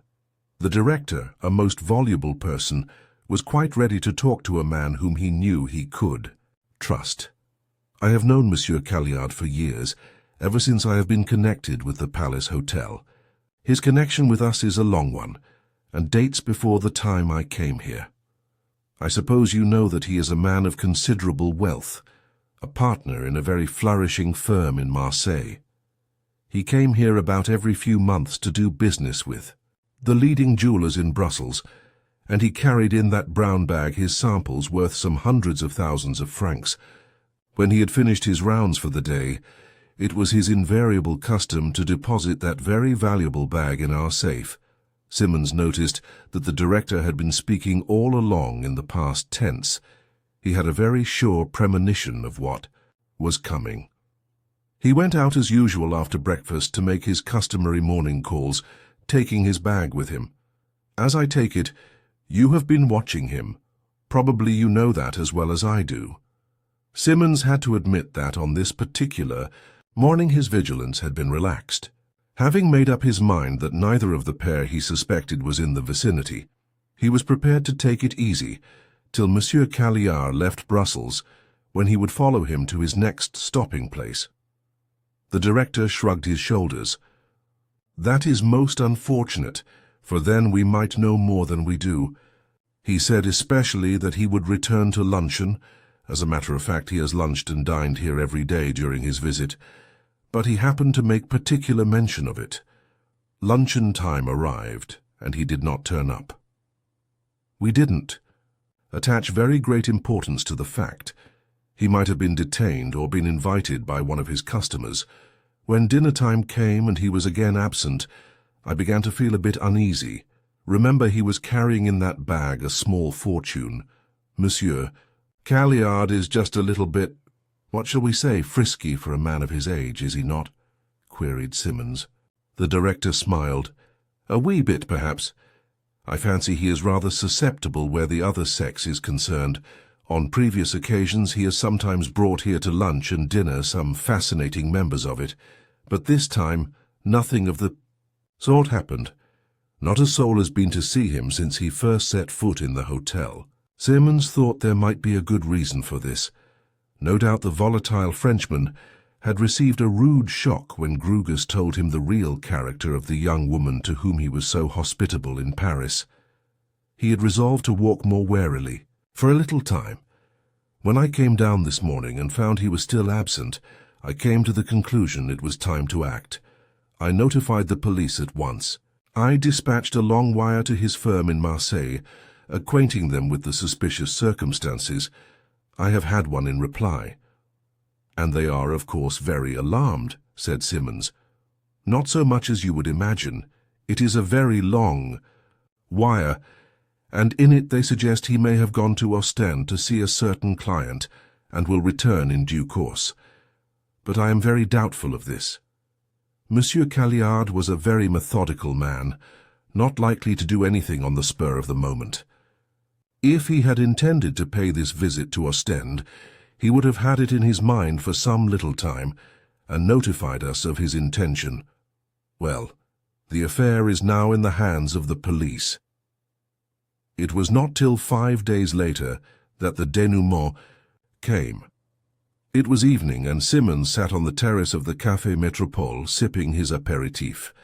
While doing so, he opened the Petit Bleu and read a long account of the recovery of the body of an elderly, well-dressed man from the river Meuse, at a bend about a mile behind the little village of Godime. The doctors declared that it had been in the river since about the date corresponding with the disappearance of the wealthy jeweller. Upon him was found a sum of about 3,000 francs, and papers which conclusively proved that he was a Monsieur Léon Calliard, member of a well-known firm and residing in the Rue Lenon at Marseille. In his pocket was found a half-obliterated letter, written in indelible pencil, stating his intention of committing suicide in consequence of an unfortunate love affair. Simmons hastened round to his friend, the director of the hotel, whom he found acquainted with the news. This gentleman threw scorn upon the suggestion of suicide. "Bah, my friend," he cried excitedly, "Calliard was not that sort of man. He was a most devout Catholic. A love affair that would drive him off his head. At his age, the idea is preposterous. He was fond of the society of attractive women, granted, but his was not the sort of nature capable of a great passion. I should like to see that letter, Monsieur Simmons. I will wager it is a forgery, put there by the assassin who killed him, in order to get hold of that bag with its valuable contents. And so later on it was proved to be the case. When the letter was shown to some of his intimate friends, they unanimously declared it was a clumsy imitation of Calliard's handwriting. So all along it was robbery and murder, not simply blackmail that was intended, said Grugus, as he and his client sat discussing the whole facts of the case. Simmons, of course, committed a blunder in not following Calliard that particular morning. He might have averted a tragedy. On the other hand, he might not. This is the work of a very cunning gang, and so long as Calliard had that bag in his possession, they were determined to have it. They would not have been satisfied with a first rebuff or a second. They would have followed him till they got it. Depend upon it, they had their plans laid with devilish precision. I don't suppose we shall ever know how they got him into their clutches. It is strange that Edwards and the woman should have so suddenly effaced themselves, commented Lydon. If they had a hand in it, you would think they would have been in at the closing act. Is it possible, do you think, that this tragedy is simply a coincidence? That he was done to death by people who had no connection with them? Grugus shook his head. There is no evidence against them, certainly. Miss Mayhew has been at Ashstead, mansions every day since she came back from Paris that I have ascertained. In her case, she has a perfect alibi. Of Edwards I can speak with no positiveness. Simmons took a snapshot of him in Paris, and I have had 2 men scouring London for him with no success, as we are unacquainted with his haunts. Of course, for all we know to the contrary, he might have been lurking in the neighbourhood of that little village of Godime. But all the same, I believe Miss Mayhew played a big part in this affair. Lydon looked at the detective inquiringly. I should like to know in what way you connect her with the case, he said. Of course, in a thing of this sort, I feel myself utterly helpless, so far as my reasoning faculties are concerned. Grugus smiled. One would hardly expect otherwise, Mr. Lydon. Up to the present you can have had no experience of criminal methods, which I can assure you are very subtle. Robbery was intended from the beginning, supplemented by murder, if that was absolutely necessary. In this case I assume the existence of a cleverly organized gang of international crooks, with spies everywhere. They find out that the unfortunate Calliard, member of a wealthy firm, is accustomed to make periodical visits to the various important capitals, carrying with him in that small bag an immense amount of valuable property. They already know a good deal, but they want to know more. Be better versed in details. They set Miss Mayhew on him, one of their cleverest decoys. No doubt the beginnings of the plot were hatched at Trouville, where he first made her acquaintance and, unfortunately for himself, was attracted by her. Their meeting was not accidental.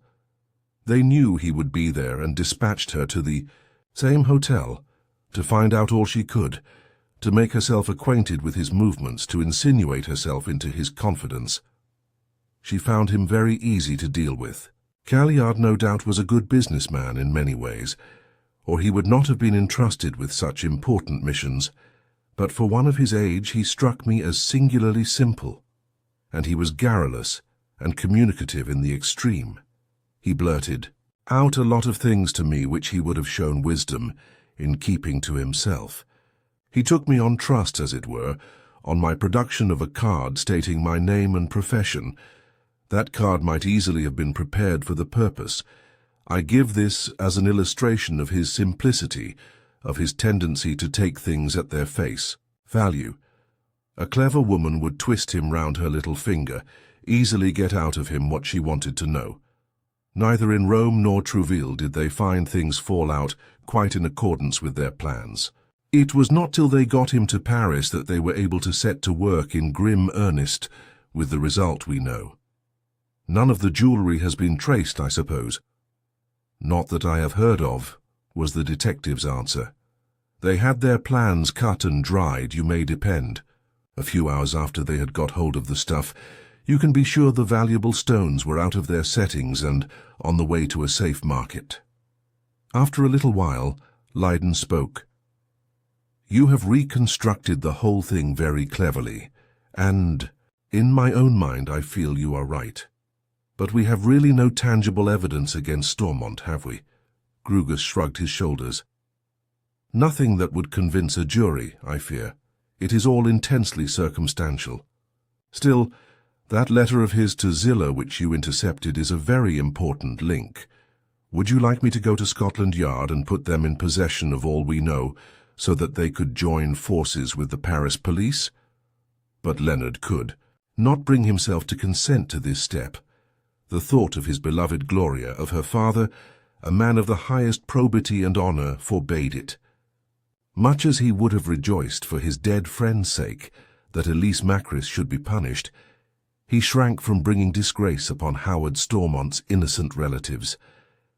It was finally arranged between the two men that Grugus should still keep a watch upon the flat in Ashstead Mansions and note the further movements of Whitehouse and his supposed niece. It was evident that this taciturn individual had taken no active part in the Calliard affair, was not even so much implicated in it as Stormont appeared to be by that letter to his clever Zillah. But Grugus had a very strong suspicion that the couple worked very closely together. They did find something out about Whitehouse a little later on, which added to the general mystery. Hornby Court did not absorb the whole of his activities. He had a small set of offices near Bedford Row, where he attended 3 days a week. His staff consisted of a senior and junior clerk, and he practiced as a solicitor under the name of Glenthorne. So far, they had not been able to discover what sort of a business it was, or what class of clients patronized him. It certainly had not the air of a particularly flourishing concern. From the Cecil Hotel, the Jasper Stormonts, accompanied by Gloria, soon moved further afield. It had been cordially acquiesced in by Howard Stormont that during their stay in England they should have their daughter to themselves. For his own part, Jasper would have liked to make a tour in Scotland, but he was a very unselfish man, and he could not bear the idea of parting the two young people. He felt that he had come too little into the girl's life to permit him to think only of himself. He therefore chose Brighton. It was so easy for Leyden to run down and return by a fast train. Although a man rather inclined to frugality than extravagance, Leonard was surprised to find that he had elected to stay at one of the most expensive hotels in the place. and not content with the public apartments, he had taken a private sitting room. He explained matters to his future son-in-law with his usual kindly smile. "You must not think, my dear boy, I am trying to rival my spendthrift brother. The simple truth is this. At home I conduct my affairs in a very steady and prudent manner, but when I take a holiday I like to do things well and have every comfort. A thoroughly economical holiday is worse than none." They intended to stay at Brighton till it was time to return to China, and Lydon was very pleased with the arrangement. All that he had learned recently had made Effington exceedingly distasteful to him. As for Howard Stormont, he could hardly bear to shake hands with him, in view of his grave suspicions. It was about 3 weeks after the interview between himself and Grugus that he received an important message from the detective to come round to his office at the earliest moment, as he had the most surprising news to communicate. He did not want to blurt them out over the telephone. Lydon was round as soon as possible and found the detective looking quite excited for a man of his usually calm temperament. "You will be as surprised as I was, I expect," he said as soon as his client was seated. "Our friend Miss Macris, alias Mayhew, alias Glenthorne, has left Ashstead Mansions. She has taken one of the smaller houses in Curzon Street, has furnished it splendidly in a few days, and is living there under the name of Mrs. Edwards, with all. Her husband, the good-looking fellow who was over in Paris when she was playing her game with poor old Calliard. The mother is not with them. I should say they are after something very big this time." And as Grugus spoke, there flashed across the young man's mind what Jasper Stormont had told him a little while ago. His brother was looking forward to a great coup which might enable him to give up business altogether. Was the owner of Effington at the back of this sudden metamorphosis of the clever Zillah into Mrs. Edwards, the tenant of the house in Curzon Street? Chapter 15. About a fortnight later, Lydon had the news confirmed from another quarter.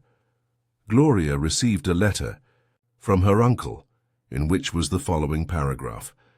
"I have got some news for you. Zillah Mayhew is married to a very charming young man named Edwards. She has been a very sly little puss about it all.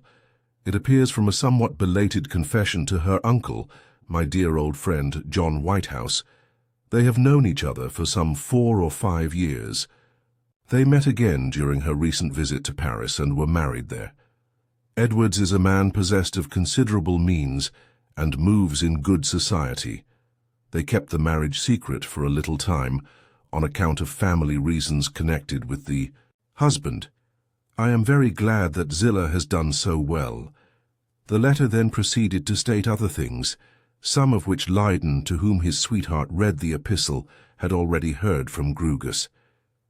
The married couple had taken and furnished a house in Curzon Street, where Zillah proposed to entertain. Zillah had led a retired life when in England, did not know many people, but her husband had heaps of friends and acquaintances, and would soon fill the house. They proposed to give a big reception shortly. Stormont and his sister would attend it, and Zillah insisted that Gloria, her father and mother, and her fiancé should be her guests on such a special occasion. Innocent Gloria read out all this to her fiancé, and the young man made certain inward comments as she went along. It was very unlikely the couple had been married on Zillah's last visit to Paris. Grugus had been watching the woman, Simmons the man, till the eve of their disappearance. If there had been any marriage ceremony, they would have known of it.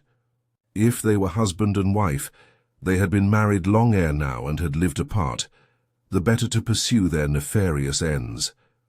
Gloria, womanlike, was interested in what appeared to be a real romance. "I am so glad," she said enthusiastically. "Zillah is such a delightful, charming girl. She deserves a good husband. I am surprised that she has not been married long before this. Uncle Howard speaks well of him, doesn't he? And I think he is a very shrewd judge of character.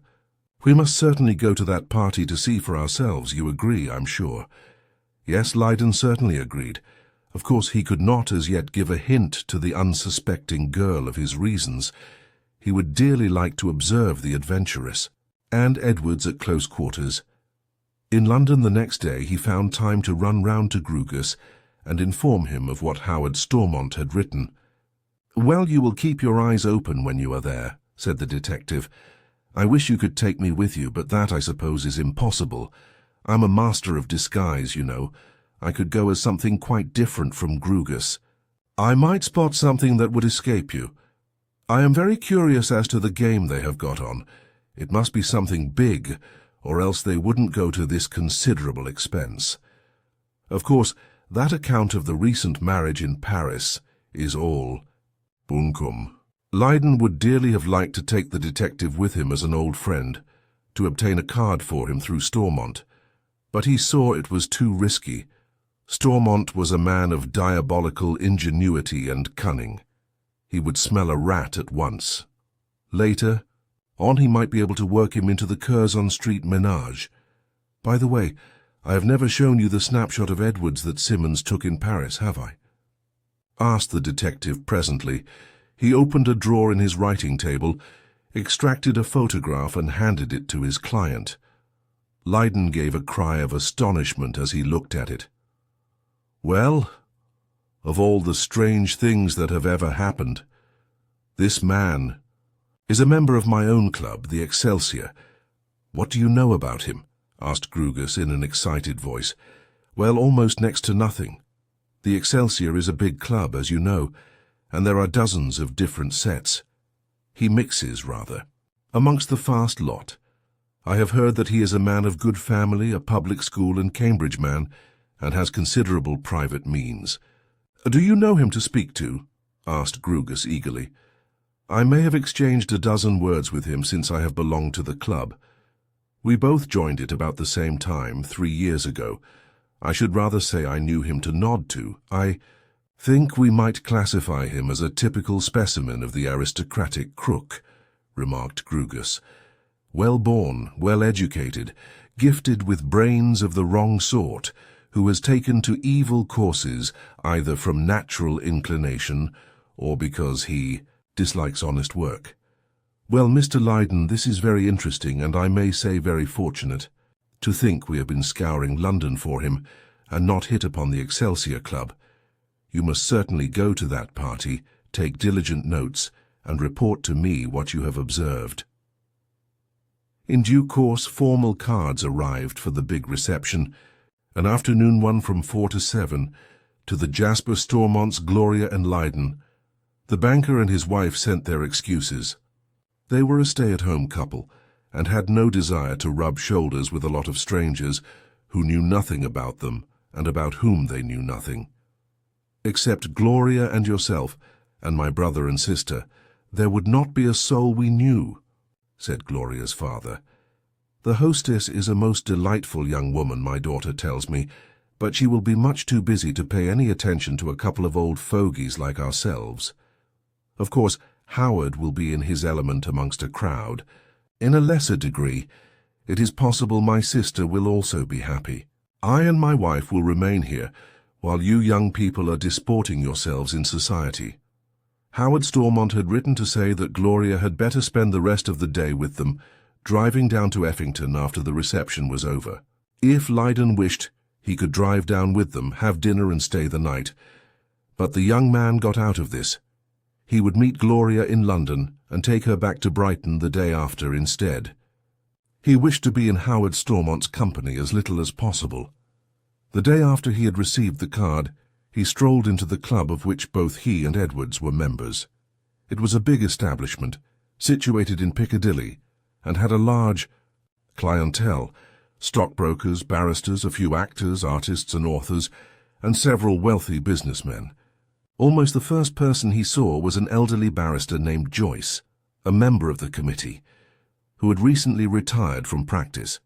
This gentleman was a very gregarious person, a great gossip, and supposed to know more about the private history of his fellow members than anybody else in the club. To Mr. Joyce he at once addressed himself. "I've had a card for a big reception from Mrs. Edwards, the wife of our member, although a common name, He is the only Edwards in the club. I don't think I owe it to him, for we are hardly on more than nodding terms. But his wife is a great friend of a man I know, Stormont, to whose niece I am engaged. Of course, they were bound to ask my fiancé, and they have very kindly included me." The elderly barrister rose to the bait at once. He was quite ready to talk about Edwards. He was always ready to talk about anybody with whom he was acquainted. "I have had a card too. Going to be a rather big thing, I am told. About half a dozen of us here have been asked. Edwards doesn't mix very freely with the members, rather keeps himself to himself. As a matter of fact, he doesn't come here. Very often travels abroad a lot." "No, I haven't often met him," said Lydon in a careless tone. "Who is he, and what is he? I suppose you know?" Mr. Joyce smiled. He was very proud of his general knowledge, which he acquired by his assiduous attendance at the club.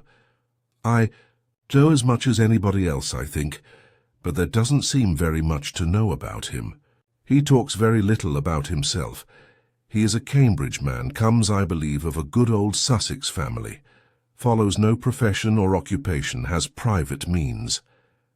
The information was decidedly meagre, but it was certain that if this was all, Mr. Joyce knew nobody knew any more. "Rather a surprise, this marriage, isn't it?" asked Lydon after a pause. "I learned from Stormont that they were married a very short time ago abroad, I think he said in Paris." "Quite right," confirmed the barrister. "We knew nothing about it here till quite lately. But you see, that is not to be wondered at. Nobody of the half-dozen who have received invitations is more than just a club acquaintance. I suppose they really want to fill the rooms. He rushed in here about a week ago, told me what you know, that he was recently married, had taken a house in Curzon Street, and they were going to hold a reception, sort of housewarming. He was going to send cards to a few of the members. Would I pass on to them what he had told me, as he might not be in the club again before the party came off?" After lunch, Lydon took a taxi down to Craven Street and imparted to Grugus the result of his interview with Joyce, both men agreeing that what he had learned from that gentleman was practically no more than what they knew already. The party was a week hence. Grugus was still very bent upon going, but he recognized the impossibility of getting there. "If I could get a chance, I would go as a waiter," he said. "Well, it's no use thinking about it." "You say that you will be leaving about 7. I'll be hanging about outside from 6:30. There's sure to be the usual staring crowds outside. If you've nothing better to do, look out for me and follow me. When we are well out of view, we can go into some place and you can tell me anything that you think may be useful to us." On the day appointed, Leonard went to Curzon Street. His afternoon had been a pretty busy one, and he did not arrive there till close upon 6. The rooms were quite full, and it was a little time before he met his hostess, who had abandoned her position at the door some time ago. She greeted him cordially, and after a few words with her he passed on. Presently he found the Stormont party. The portly Howard was looking very happy and radiant. "A thorough success," he whispered to the young man. "Zilla's a born hostess and seems immensely admired. Most of the people here are the husband's friends.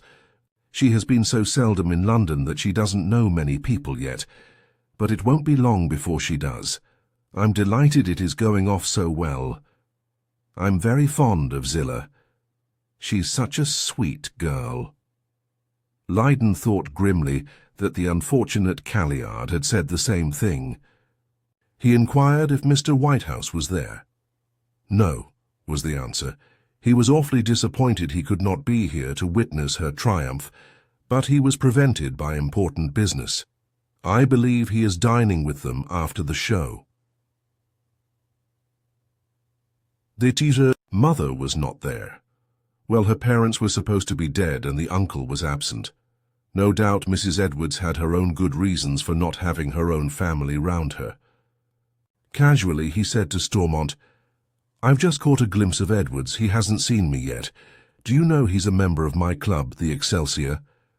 Was it fancy, Or did he detect a rather shifty look in Stormont's eyes as he replied, "To him? Yes, he told me when I first mentioned your name. What a small place the world is, eh?" "It came as a surprise to you all," Gloria told me. "Did you or her uncle know anything of Edward's before she married him?" "Never set eyes." "On him," came the prompt answer. "Zillah has been a very sly little puss over it. They seem to have met abroad first. But he's a delightful fellow with lots of money. There's no doubt she has done wonderfully well for herself. And he knows heaps of good people. As you... No, I don't go about in London, but this seems to me decidedly a smart party." Lydon was intensely disgusted with the hypocrisy of the man, his effrontery in denying any previous knowledge of the man whom he had sent to Paris with his instructions to his clever Zillah. But he quite agreed with his last remarks. It certainly was a smart gathering, with so many beautifully gowned women and immaculately dressed men. The Excelsior Club, he noticed, had sent up its contingent to a man. Mr. Joyce was ubiquitous and seemed to know a great many of the guests. Leonard was sure that the host had a footing in one world. He seemed to have an equally sure position in a more reputable one. He knows people in every walk of life, artists, authors, fashionables, went on the garrulous Stormont, who seemed in the very highest of spirits. He belongs to half a dozen clubs, from the quite exclusive to the frankly bohemian. Gloria had been annexed by a very dandified young man. Mrs. Barnard was engaged with an elderly person of the well-preserved type. There came a sudden hush. A well-known professional was going to sing. Lydon left his companion and made a tour of the rooms. When he stopped, he found himself standing next to Edwards, who gave him a cordial nod and a whispered, "We'll speak to you presently." The song was finished, and his host turned to Lydon. "Very pleased to see you here. I little thought when we used to meet occasionally at the club that we should become so closely connected, as it were. Stormont has known Zillah from a child. He is a sort of adopted uncle. Delightful fellow, Stormont, so genial, so unaffected." "Quite," said Lydon in a tone the reverse of enthusiastic. Not greatly relishing the prospect of a prolonged conversation with Edwards, he was about to move when his host stopped him. "Do you see that young man talking to my wife, over there by the door? You know who he is, don't you?" Lydon looked in the direction indicated. Zillah Edwards was conversing with a handsome, elegant young fellow of about 25. There was something distinguished and aristocratic about his appearance, and Leonard fancied that the face was familiar to him, but he could not recall where or under what circumstances he had seen it. "That is Lord Raisbury, the eldest son of the Earl of Feltham, one of the oldest families in England," whispered Edwards in an impressive voice. And guided by this information, the young man knew why the face was familiar to him. He had seen the portrait of the young fellow in some of the society papers. "He often comes here," went on the host. "You know all about his history, I suppose?" "Very little," was the cold answer. "My acquaintance with the great world is negligible, I am sorry to say." "It is quite a romance," continued the other, who did not seem to have noticed the coldness of his companion's manner. "His father, as I said, can boast of representing one of the oldest families in England, but he is not rich. The estates are in Suffolk, and I am told don't produce much more than 20,000 a year. That is not much for a nobleman in his position, you know, and he has a large family." "I suppose not," assented Lydon, who was not particularly interested in this good-looking young aristocrat. "Well, thanks to an extraordinary bit of luck, Raisbury is very rich, one of the richest young men in London. He owes it to his aunt, a very beautiful woman. She married twice. The first match was a fairly good one, but nothing out of the common. She was left a widow when she was just nearing 30. Her second husband was an enormously rich American who had settled in England, a multi-millionaire. He died soon, too, 5 years after their marriage. The bulk of his fortune was left to his children by a first wife, but his widow, Raspberry's aunt, got a comfortable $2 million left to her to dispose of as she liked. She was devoted to Raspberry. Never having had a child by either of her husbands, she looked upon him as a son. She died 2 years ago and left him every penny, with the exception of a few insignificant legacies. A very fortunate young man, commented Lydon, interested in spite of himself by the romantic story. And what sort of a chap is he? Is he taking care of his money or making ducks and drakes of it? He is a most delightful fellow in himself. With regard to your question, he spends a lot, of course. He has the handling of a very big income. But I should say he has a fairly good head upon his shoulders and knows how to manage his affairs. Is he your friend or your wife's? Asked Lydon bluntly, hastening to add, I mean, of course, in the first instance. Oh, Zilla's, was the answer. They knew each other abroad before he came into his aunt's money. The acquaintance dropped till quite lately. We were dining one night at the Ritz and met him in the lounge as we were going in. She introduced me and, of course, gave him an invitation to Curzon Street. He has dined with us twice and called several times. I like him immensely. He is a dear chap. Lydon stayed for another half-hour and noticed that Lord Raspberry was never for long away from the side of his hostess. He did not appear to know more than a couple of people in the room, and Leonard had a suspicion that they had been introduced by Zilla. It was a smart party, certainly, but although he knew little of fashionable or semi-fashionable society, he did not think it was quite up to the standard of a young man of such aristocratic lineage. He managed to obtain a few words with Gloria. "Are you enjoying yourself, my sweetheart?" he whispered. "Oh, in a way it is rather novel," she replied, "but I don't think I should care for too much of this sort of thing. Zilla has been quite kind, introduced me and Aunt to a lot of people. Uncle Howard is enjoying himself immensely. I have not seen him look more beaming at one of his own dinner parties, but I'm afraid I haven't his temperament. I'm not fond of strange crowds." Soon the party began to break up. Only a few determined stayers were left behind. Stormont collected his womenfolk, and they bade adieu to their host and hostess. Lydon took his departure with them. As he shook hands with Zilla, he observed that the good-looking Raspberry was still in close attendance. Stormont's car was waiting. As they went out, Lydon saw Grugus standing amidst the small crowd that had gathered to watch the departing guests, and made a hasty signal to which the detective answered with a slight movement of his head. What was the young man's astonishment to see amongst the waiting crowd the weather-beaten face of Tom Newcombe, and a hasty glance at him revealed the fact that, if not actually drunk, he was certainly not strictly sober. As soon as he caught sight of his old pal, he rushed forward and shouted out what he intended to be a welcome, in a husky voice. Howard Stormont's face went white when he saw him.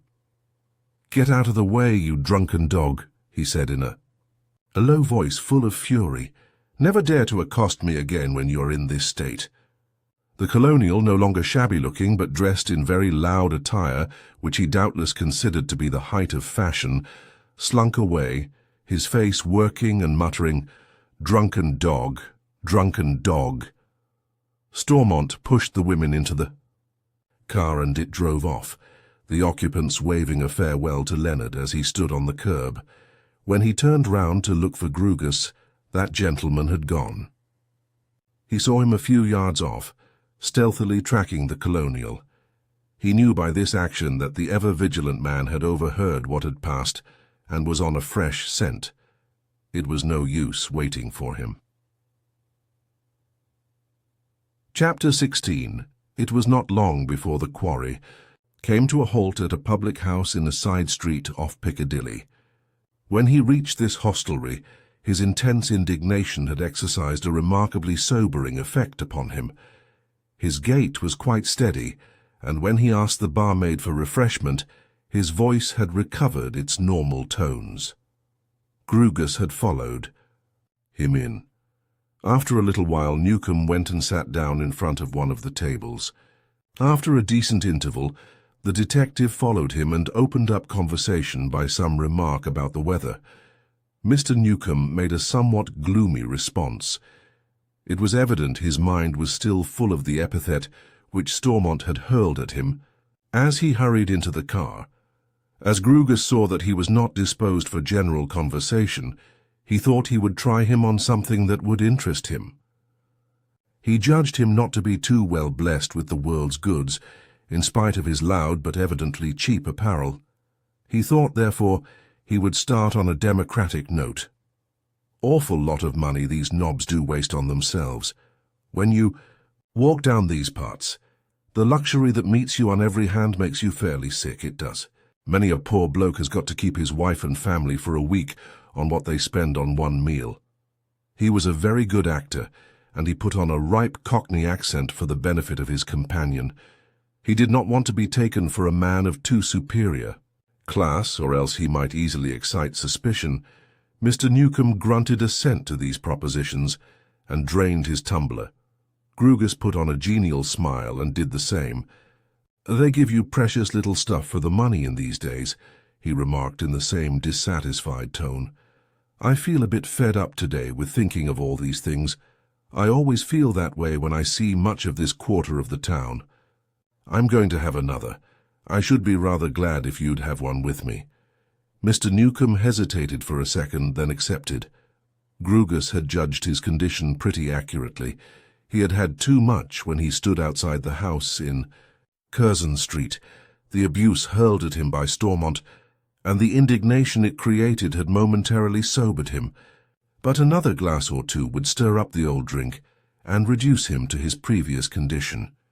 When he got back to that, he would be disposed to talk. The second tumbler accomplished the desired result. The detective saw he could now get to work. "I've just strolled down from Curzon Street, and it was the sight of a big party going on at one of the houses that set me thinking.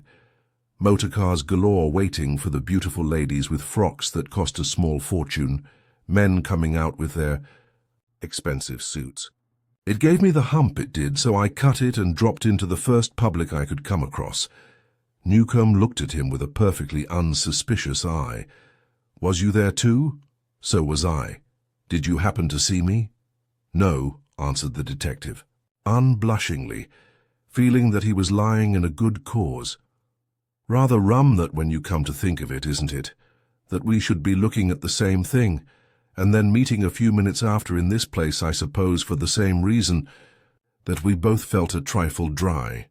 I say, we'd better have another. I always feel reckless when I'm a bit fed up." The colonial accepted the hospitality for the second time. Grugus went to the counter to get the drinks. He did not wish the colonial to entertain any doubts of his own sobriety, which was fast tottering under the last glass. When he returned, Mr. Newcombe began to give vent to some of the thoughts that were harrowing his indignant soul. "It isn't often I come in these parts. I live King's Cross. But it being a fine day, I thought I'd just take a stroll up here and have a look at the knobs. Well, I wandered about a lot. Then I sat down in the park, and afterwards I got into that street where you were. I forget what you said the name of it was." Grugus supplied the necessary information, and the colonial rambled on, in a voice that grew thicker as he proceeded. "Well, presently I come to that house where the show was. I stood looking at the motor cars and the dainty ladies, stepping into them. Suddenly I see come out a man I have known for years with his sister and niece. He was a pal of mine in Australia when we were both young men. Many a good turn I done him. Once I nursed him back to life through a bad fever. Well, remembering the good old days, I go up to him in a cheery sort of way. And what do you think? I get in return. "Haven't the slightest idea," replied the mendacious Grugus. "He called me a drunken dog, and dared me to speak to him in the street or anywhere else. What do you say to that?" Grugus shrugged his shoulders and spoke in a withering voice. "A rich man, of course, got on in the world. Well, I should say it was just what he would do, like the snob he is. I suppose he wouldn't chuck you a shilling if you were starving." It was evident, in spite of his resentment, that Newcombe could not tell an absolute lie. "I won't say he hasn't given me a bit, but there's a reason for it. "A reason for it. A reason for it," repeated the detective. "I expect—" "A pretty good one, too? Was he going to get something out of this sot?" Mr. Newcombe went on muttering to himself. "I could make him smart if I chose to, the ungrateful dog. Hay to lord it with his flunkies and his fine motor car while I live on a pittance. You know something about this fine gentleman who calls you a drunken dog," insinuated the detective, repeating the offensive epithet with the view of keeping the man's resentment at white heat. Perhaps Grugus had overdone it. Something seemed to stir in the drink-sodden brain and told him he had gone too far. The colonial seemed to pull himself together. "That's neither here nor there," he said in a surly tone. Then he harked back in his maudlin state to his original grievance. "A drunken dog indeed from him who for years never drew a sober breath. Tell me, mister, did I look drunk? But I forget, you said you didn't see me. Am I drunk now?" Grugus knew that the moment had gone. He would get nothing out of this creature now.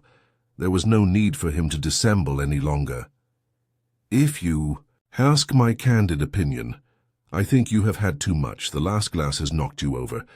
I am not sure you can stand properly. Have a try." Mr. Newcombe did as he was told, but the effort was not successful. He got up for an instant, but relapsed promptly into his seat.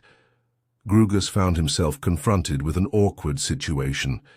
He did not for a moment regret his hastily conceived pursuit of Newcombe. He had come within an ace of accomplishing his object. It was by the merest bad luck at the last moment. Some sudden flickering of intelligence had caused the inebriated man to exercise discretion.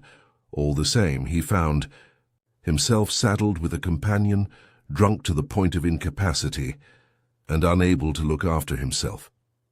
Grugus made up his mind at once.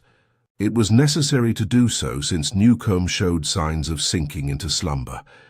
"Look here," he whispered into the man's ear as loud as he dared. "If you don't want to be locked up for the night, I shall have to get you home. Tell me quickly where you live." In a thick voice, the incapacitated colonial muttered the name of a mean street in the King's Cross district. Grugus knew the place well, and, as was his custom, drew a rapid inference. Either Stormont was allowing him a very small pittance, or else Newcombe was averse to heavy standing charges, as they would curtail his opportunities of purchasing his beloved alcohol. A very decent young man had come into the bar, whom the detective judged by his appearance to be of the Good Samaritan sort, disposed to help in a case of trouble. Propping the almost comatose man well against the table, he went up to this individual and besought his assistance. "My friend has been overcome. Been taking too much before I met him, I expect," was his explanation. "I want to get him away, without fuss if I can. If you would kindly call a taxi and come back here and lend a helping hand, I am sure I can manage it. I doubt if he can walk very well, but between us we can manage to shove him along and get him in the taxi." The decent-looking young man responded nobly to the appeal. In a very short time, Mr. Newcombe, still half asleep and almost deprived of the powers of motion, was being borne in the direction of King's Cross. About halfway on the journey, he made one of those remarkable recoveries which are frequently to be observed in the devotees of alcohol. He was still far from sober, but his partial slumber and the rather keen fresh air blowing through the open taxi windows on his inflamed face had cleared his faculties to a certain extent. He was able to appreciate and thank the detective for what he had done. "The act of a pal, that's what it is," he hiccuped. "If ever your turn comes and I'm there, I'll do the same with you. If you had sneaked out and left me, I should have been run in as safe as eggs." His mind suddenly reverted to the events of a short time ago. "By gosh, if it had been that fellow with the flunkies and the fine car, he'd have left me in the lurch. I say, mister, I don't know your name. Perhaps I was a bit gone. He bawled at me that I was a drunken dog." There was something very comical in his almost abject aspect as he put this question. Grugus could hardly keep from laughing. "I should say more than likely, my friend. You strike me as one of those chaps who can get drunk and sober again 3 or 4 times in a day. We shall be there in a very few minutes. I expect you will find yourself able to walk without assistance when we get out." And so it proved. When the taxi drew up before the shabby-looking house in one of the meanest streets in the locality, Mr. Newcombe was able to comport himself with a certain amount of steadiness. He apologized for not being able to ask his companion up, as he occupied one apartment at the top of the house, and there was, alas, no refreshment to offer a guest when he got there. "I've sense enough not to keep it in the house," he said with a cunning smile. "Having to go out for it does put a bit of a stopper on me. You see, I know my weakness, but I tell you what, I want to prove to you that I look upon you as a pal, one of the right sort. If you'll make an appointment to meet me tomorrow, not perhaps at the same place, we'll have a return match." Grugus thanked him, and hastily explained that he would not be in London on the morrow, nor for some little time after. Then, having seen his companion put his key in the door and enter the unprepossessing premises, he went on his way. With his usual methodical habit, he posted in his notebook Mr. Newcombe's address, in case he should require it in the future. Early. The next morning he rang up Leyden, while the young man was at breakfast. "Her 1,000 apologies for running away from you yesterday, but after that little scene with Stormont, I thought I ought not to let the chance slip. Got nothing out of it, though. Will tell you all when I see you. I want very much to know what... You have to report to me. Shall I come to you or vice versa?" "I'd rather come to you," was Leyden's answer.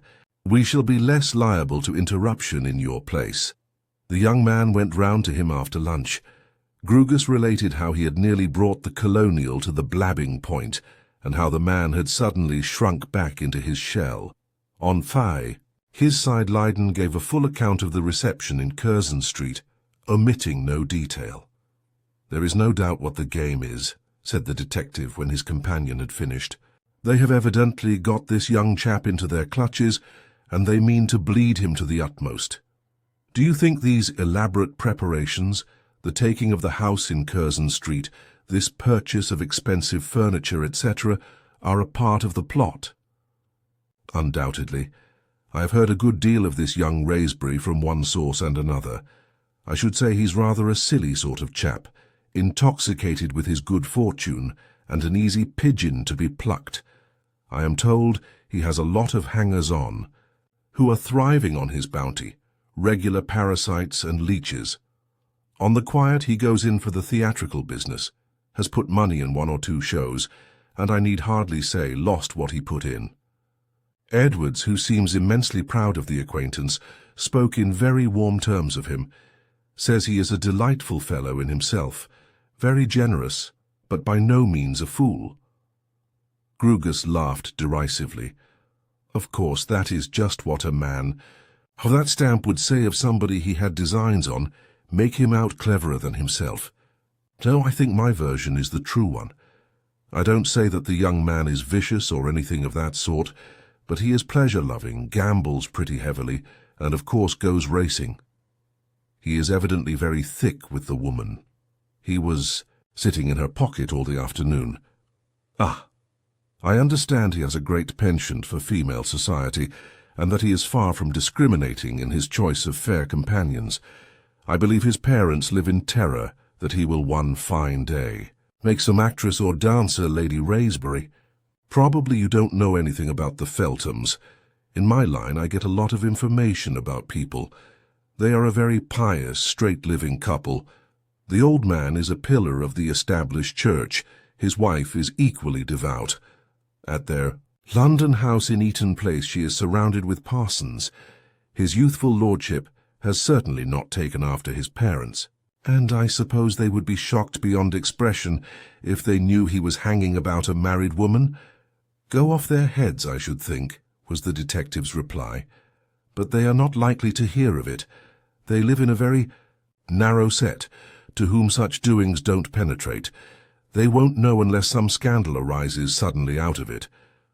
Presently, Leyden suggested that, in view of what they knew about Mrs. Edwards, otherwise Elise Macris, Wraysbury ought to be warned. How could it be done? Grugus looked doubtful. You see, the difficulty is that we have no evidence of her having previously blackmailed anybody. Your friend, Mr. Craig, was very vague on the point, you say. Of course, I don't suppose they would dare to take any action if we did such a thing, wouldn't court having their past ripped up. But if this young ass is infatuated, and it looks very like it, he wouldn't believe much stronger evidence than it is in our power to produce.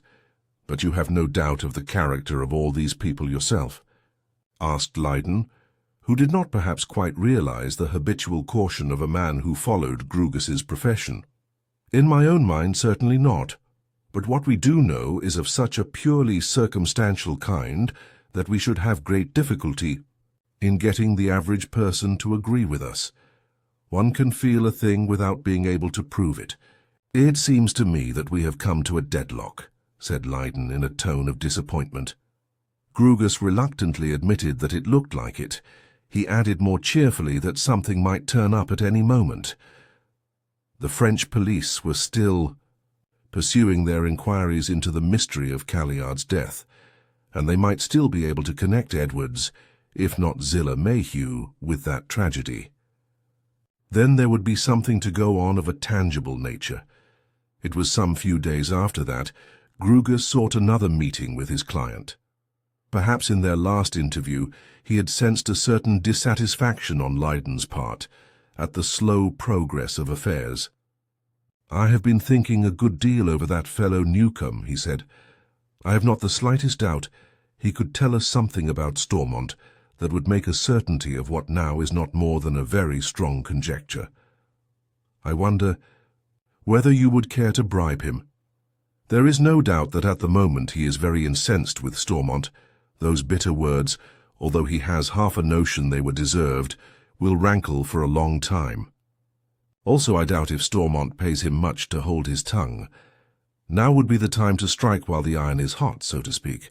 Of course, the drawback is that you will have to put down more money, in addition to the expenses you have already, incurred, as it were, for no practical result.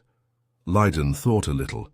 I would give a great deal to have the thing settled, he said presently, to find out something which would definitely justify our suspicions, our almost positive suspicions of Stormont. As you have pointed out, we cannot prove that Calliard was done to death at his instigation, but we have little doubt of it in our own minds. We cannot actually prove that this Curzon Street couple are out to fleece this simple young Wraysbury, but we are sure of it, and Stormont, perhaps also Whitehouse, is at the bottom of that. What sort of a sum do you think would be required? Should say 500 at once would be a big temptation to a fellow of that sort. Leyden rose. Then set about it at once. I will go to that. If necessary, a bit more. Anything to get rid of this state of suspense. It was 5 days since Grugus had escorted Newcomb home to his mean little lodging. He had received Leyden's permission to embark on his new scheme shortly after the luncheon hour, their usual time for meeting. Directly after his client had left, he went up to King's Cross. The door was opened by a slatternly woman of middle age, whose appearance was in keeping with the house. She was the landlady. To his inquiry as to whether Mr. Newcomb was in, she replied in the voluble and indirect manner of her class, "You're the gent as brought him home in a taxi a few days ago, ain't you, when he'd had a drop too much? I saw you through the door when he let himself in, and I never forgets a face. Yes, he's in right enough, but nobody can see him. He's that bad. We don't know whether he'll pull through yet. The doctor ain't sure." "What's the matter with him?" "The doctor says the symptoms are those of a man who has been poisoned, whether by bad food he can't say." "When did the attack commence?" 2 days after you brought him home. On the next day, somebody called for him dressed like a toff, a very genial red-faced man. Said he was an old friend, and he went upstairs. They were in Newcomb's room for over an hour, and then they went out together. Do you know where they went to?" "I'm coming to that in a minute, mister. I didn't see him again that day. He came back about 10 o'clock and went up to his room. The next morning he had his breakfast in my kitchen as usual. He always told me he was poor now, but had seen better days. Said he had been to dine last evening with an old friend of his who had known him in his prosperous times, and had been given the best dinner he had ever had in his life. He didn't come to tea, and I went upstairs to tell him it was ready. He was a nice, pleasant fellow, very free with his money when he had it, and always grateful for any little kindness or attention.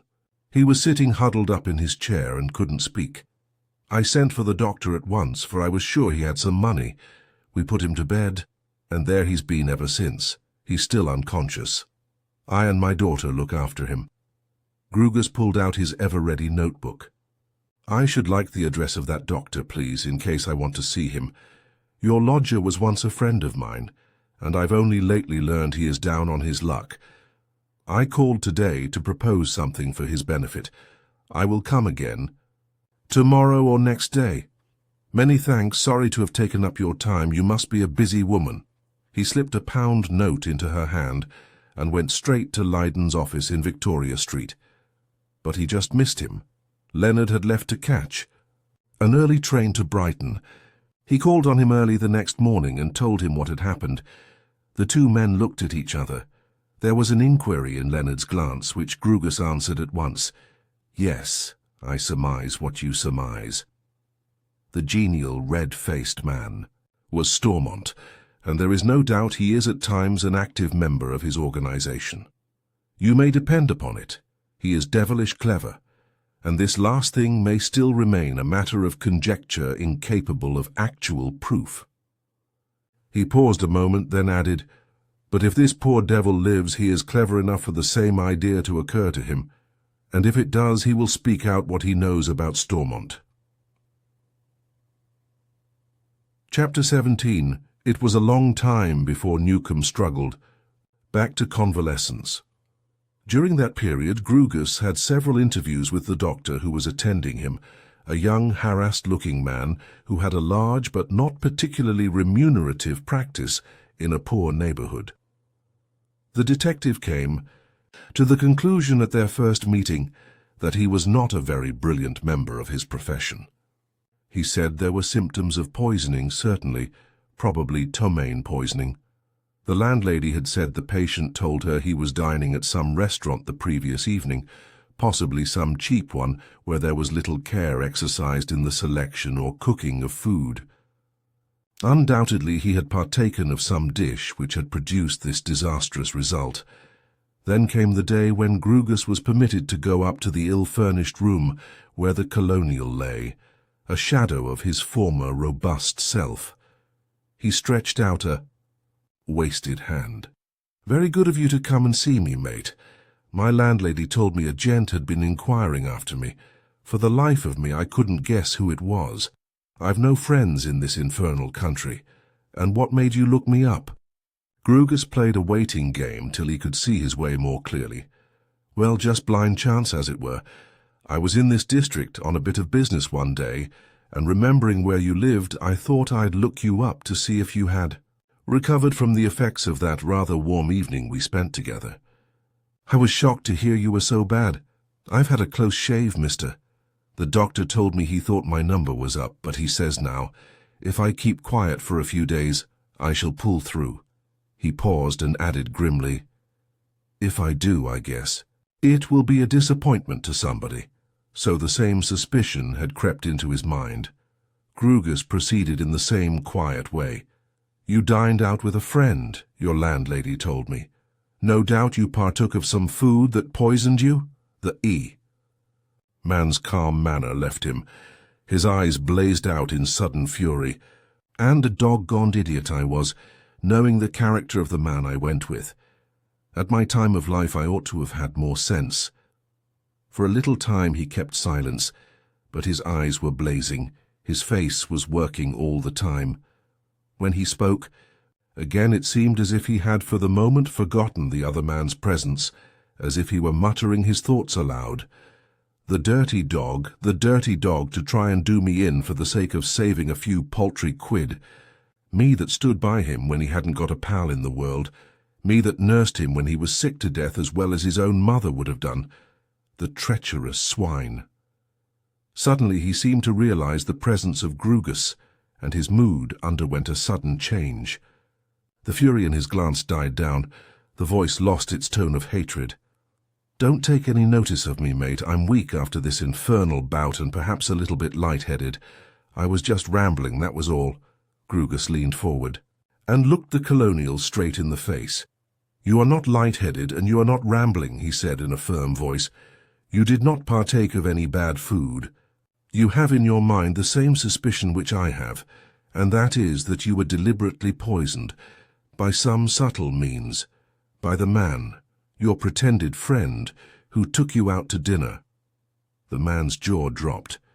He looked at the detective in a dazed kind of way. "How did you guess that?" he cried. It was evident to the keen-witted Grugus that Newcomb's feelings were making deadly war on each other. On the one hand, he wanted to speak, to give full vent to the terrible ideas that were surging in his mind. On the other hand, he feared the consequence of a too frank revelation. He resolved to put his cards on the table. "Now look here, my friend. You don't know me from Adam. I will tell you frankly, I am here for a purpose. I'm not a detective in the usual meaning of the term, although I was for some years at Scotland Yard. I am no longer a recognized officer of the law. I am on my own as a private inquiry agent. Here is my card. My office is in Craven Street and my name is Grugus." The man's mind took in the situation swiftly. "Ah, I see it now. You followed me that night from the street where the party was. I forget the name of it now. You followed me into the pub. You took me home not because you were a particularly good sort of a chap as I thought, but because you wanted to find out where I lived." "You're a smart fellow, Newcomb.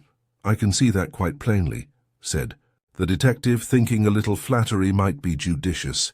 "I think you and I shall get on quite well together presently, when we know each other better. Now, first of all, I want you to get this thoroughly into your head, that I am not acting on behalf of the law. Unless you recognize that, it is not likely we shall go very far. Do you believe me?" Mr. Newcomb hesitated a little before he replied to this straight question. "Suppose I say I do, just to make things more comfortable between us," he said presently. "You are here on behalf of somebody."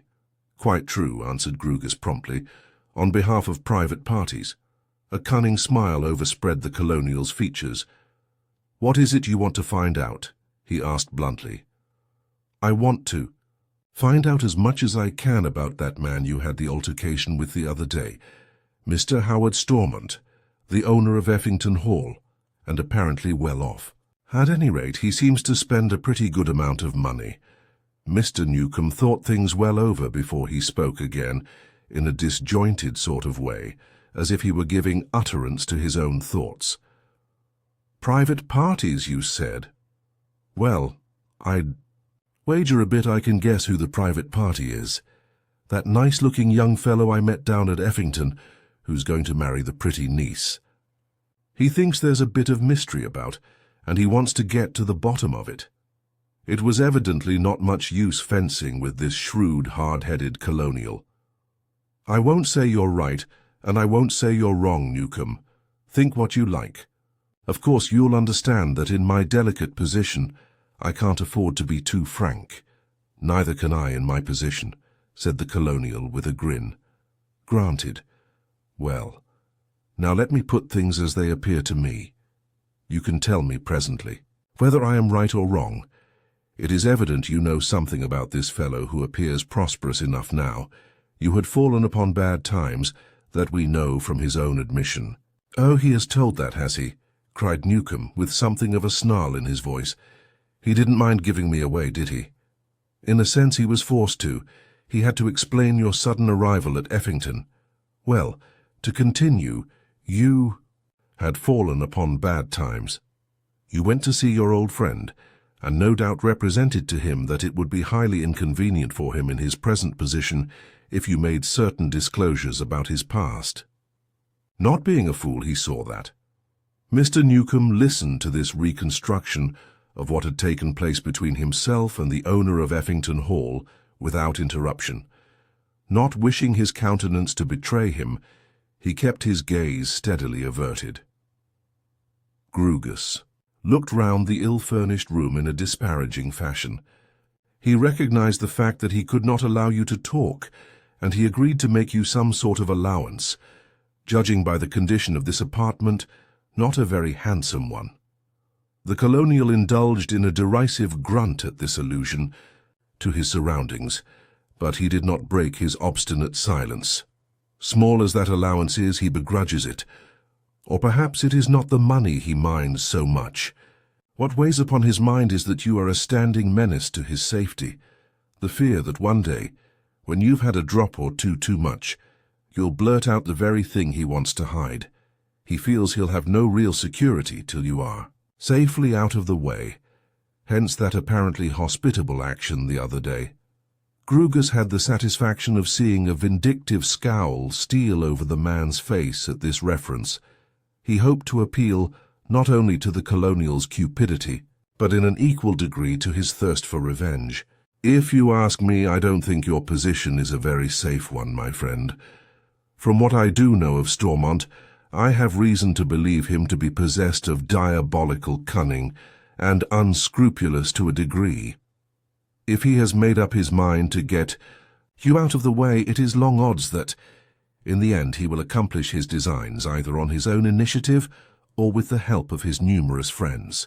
And then Mr. Newcomb spoke. He's a cunning devil enough, you're right about that. Well, Mr. Private Inquiry Agent, let's come to the point. What is it you want to propose to me? You've been a long time leading up to it. Let's have it without any more beating about the bush. If you'll tell me the secret of Stormont's past, which he is paying you some paltry pittance to hush up, I'll pay you down in hard cash the sum of £500. And supposing you got that information, mind you, I haven't said that I can give it you, what use are you going to make of it? Grugus was a bit puzzled what to answer to this plain and very natural question. Would Leyden take any steps against Stormont if he found himself in a position to do so? The young man had carefully kept Gloria's name out of the matter, but the shrewd detective had originally guessed there was a woman in the case. Newcomb's statement that Leyden was engaged to Stormont's niece confirmed that suspicion absolutely. No, he felt sure that his client would never lift his hand against the uncle of the girl he loved, however great his guilt might be. He was quite safe in making the colonial's mind easy on that score. Strange perversity of human nature, that this man, presumably a crook himself, shrank from giving another crook away, even although he had been treated so vilely.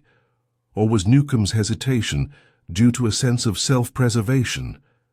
In giving his old pal away, would he be forced to implicate himself? I understand what is in your mind, but I think you may be quite sure nothing of the kind will happen. Certain suspicions having arisen, it is necessary to confirm or remove them. The colonial was evidently thinking very deeply, looking at the matter from every point of view, and supposing, mind you, I only say supposing, that the suspicions were confirmed, I presume the young fellow would chuck this pretty girl. I am sure of the contrary, answered the detective, speaking quite warmly. He had taken a great fancy to Leyden and was convinced he would never act shabbily to a woman. It is not pleasant to have a criminal for an uncle, of course, but I understand her father is a man of the highest probity. Again the colonial put on his thinking cap. That settles that, then. And now he began to relinquish, to some extent, his rather futile attempts at caution. And now let's consider the position as it affects me. If I give Stormont away, I shall have to make a clean bolt of it. There'll be no further help from that quarter. Besides, I shouldn't be safe if he happened to find it out, and it's a chance one must reckon with. He wants to get me out of the way as it is. You're quite right, Newcomb. If he ever got a hint, he would be doubly, trebly anxious to remove you. If we do come to an arrangement, you'll have to quit in double-quick time. Now, let us discuss terms. If you can tell me something definite about this man, as I have said, there is £500 waiting for you. You are a man of brains and resource. With that sum, you can start life again. And in my candid opinion, The sooner you get out of Stormont's reach, the better for your own peace of mind." "Not enough," cried the colonial promptly. "One can't do much in making a fresh start with 500. Besides, it's worth 1,000. But if Newcomb was hard at a bargain, Grugus was by no means a bad man of business. He joined issue at once, and for a long time they fought each other strenuously. A compromise was finally reached at 700. Grugus was sure his client would go to this extent from what he had said, but the victory was not quite won yet. Newcomb wanted further time for reflection. "It's a very serious step you are asking me to take. I've got to look at it all round. Don't think I have any consideration for that dirty dog, Stormont. You wouldn't expect it, would you? If we were out in some parts I could name, I'd plug him without the slightest compunction. He'd deserve it. But I've got to think of myself, to be sure I'm not making a false step. From that position he would not budge. He must have a clear day to think it over. If Grugus would call at the same time tomorrow, he would give him his decision." Grugus saw his client later, in the day, and got an open cheque from him for the £700 which he would cash on the following morning. It was no use going to the Colonial without the money in his pocket. His knowledge of human nature told him that Mr. Newcomb, if he had made up his mind to betray his old pal, would stipulate that the money should be handed over before he opened his mouth. "My own impression is that he will bite," remarked the detective. "It is perfectly obvious that he knows something damaging, or he would not have gone so far in the preliminary negotiations. We are buying a pig in a poke, and what he has to tell may not be worth so much money. Still, if Stormont suffers himself to be blackmailed to the extent of £3 or £4 a week, it must be something rather bad, if not so bad as we think." Lydon agreed. "Anyway, if Newcomb took the £700, the suspense would be ended. They would know something definite. The thing I want to assure him positively of is that nothing he tells me will be used against himself or Stormont. I gave him this assurance off my own bat, as it were," said the detective as he took his leave. "I take it that whatever we find out, you personally have no intention of setting the police upon Stormont. In other words, this is strictly a private inquiry with which the official police will have nothing to do." Lydon assured him that this was so. He could not yet quite bring himself to disclose his relations to Gloria. He simply said that the man belonged to a highly respectable family which he was determined to spare, so far as it lay in his power. The French police were still probing the mystery of the death of Calliard, the jeweller. If they were successful, it was more than probable that Stormont might be implicated. That contingency could not be averted. "Of course I shall mention nothing of that affair to Newcomb," was the detective's reply. Chapter 18. Grugus did not pay his visit. The next day, as arranged, in the morning he received a wire from Newcomb asking him for a respite of another 24 hours. It was evident the Colonial wanted to think the matter well over, in other words, to consider which course would be the most beneficial to his own interests. On the second day, the detective presented himself with the £700 in his pocket, the money which he devoutly hoped would soon pass from his keeping. Newcomb was much better, had recovered marvellously in that couple of days. His lean face had filled out. There were no longer about him the signs of a deadly and wasting illness. He greeted his visitor with a rough good humour. Grugus, a shrewd judge of men, put him down as a good-tempered fellow in the main, inclined to be quarrelsome and vindictive when the drink overtook him, rather a man of moods and apt to act on impulse. "Come along, mister. Glad to see you. The doctor says I have made a marvellous rally. I'm a different man from what I was when you last saw me. A lot of fight yet left in old Tom Newcomb." Grugus paid him handsome compliments on his changed appearance and laid on a little flattery. "Even now you look as if you could knock spots off some of the young ones. I should say you would be as fit as a fiddle in another week or 10 days. The Colonial laughed his loud, hoarse laugh. "I guess a certain person will be bitterly Disappointed to find his old pal is so tough. Ha. He's wondering what has become of me. His money has come right enough, but I haven't acknowledged it yet. I don't quite know what I'm going to do about that. It depends. Grugus did not answer. He was fairly confident he had won the day, but he did not wish to spoil matters by hurrying them unduly. He smiled agreeably and waited for Newcomb to speak again. Well, mister, I've decided to accept your offer. Have you brought the boodle? If you haven't, we can adjourn this meeting till tomorrow. Another day will make no difference to me. Grugus drew out a bulky pocketbook and flourished it invitingly in front of his companion. I'm a man of my word, Newcomb.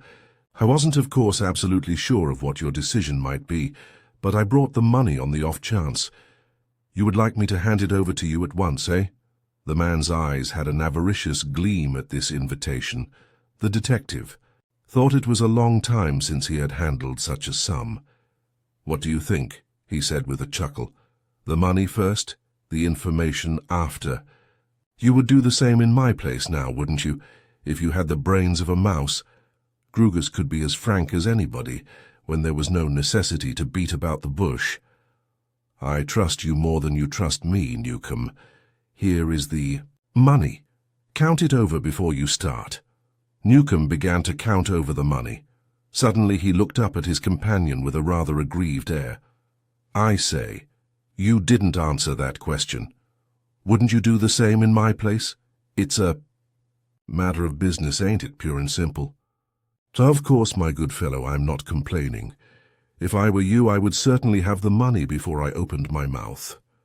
Mollified by this rejoinder, the colonial stuffed the notes in his pocket and again burst into his loud laugh. Now, you're a clever man, mister. A darned sight cleverer than I am, I expect. And I suppose you haven't overlooked the fact that I might take the money and give you practically nothing for it. Grugus intimated in his suavest manner that such a contingency had not escaped his intelligence. In some cases he would have taken greater precautions. He ended with a handsome compliment. I don't know much of you, Newcomb, but I'm pretty sure you're not one of that sort. The colonial looked pleased. You're right, Mr. Grugus, I don't pretend to be much, but if people play fair and square with me, I play fair and square with them. I've never rounded on a pal yet, so I shouldn't round on this swine if he hadn't played the dirty on me. Why, a week or two ago I would have been cut into little bits before I would have given Howard Stormont away. That was when I believed him to be a pal, not a too generous one perhaps, but still a pal. Have you got me? Perfectly, answered Grugus smoothly.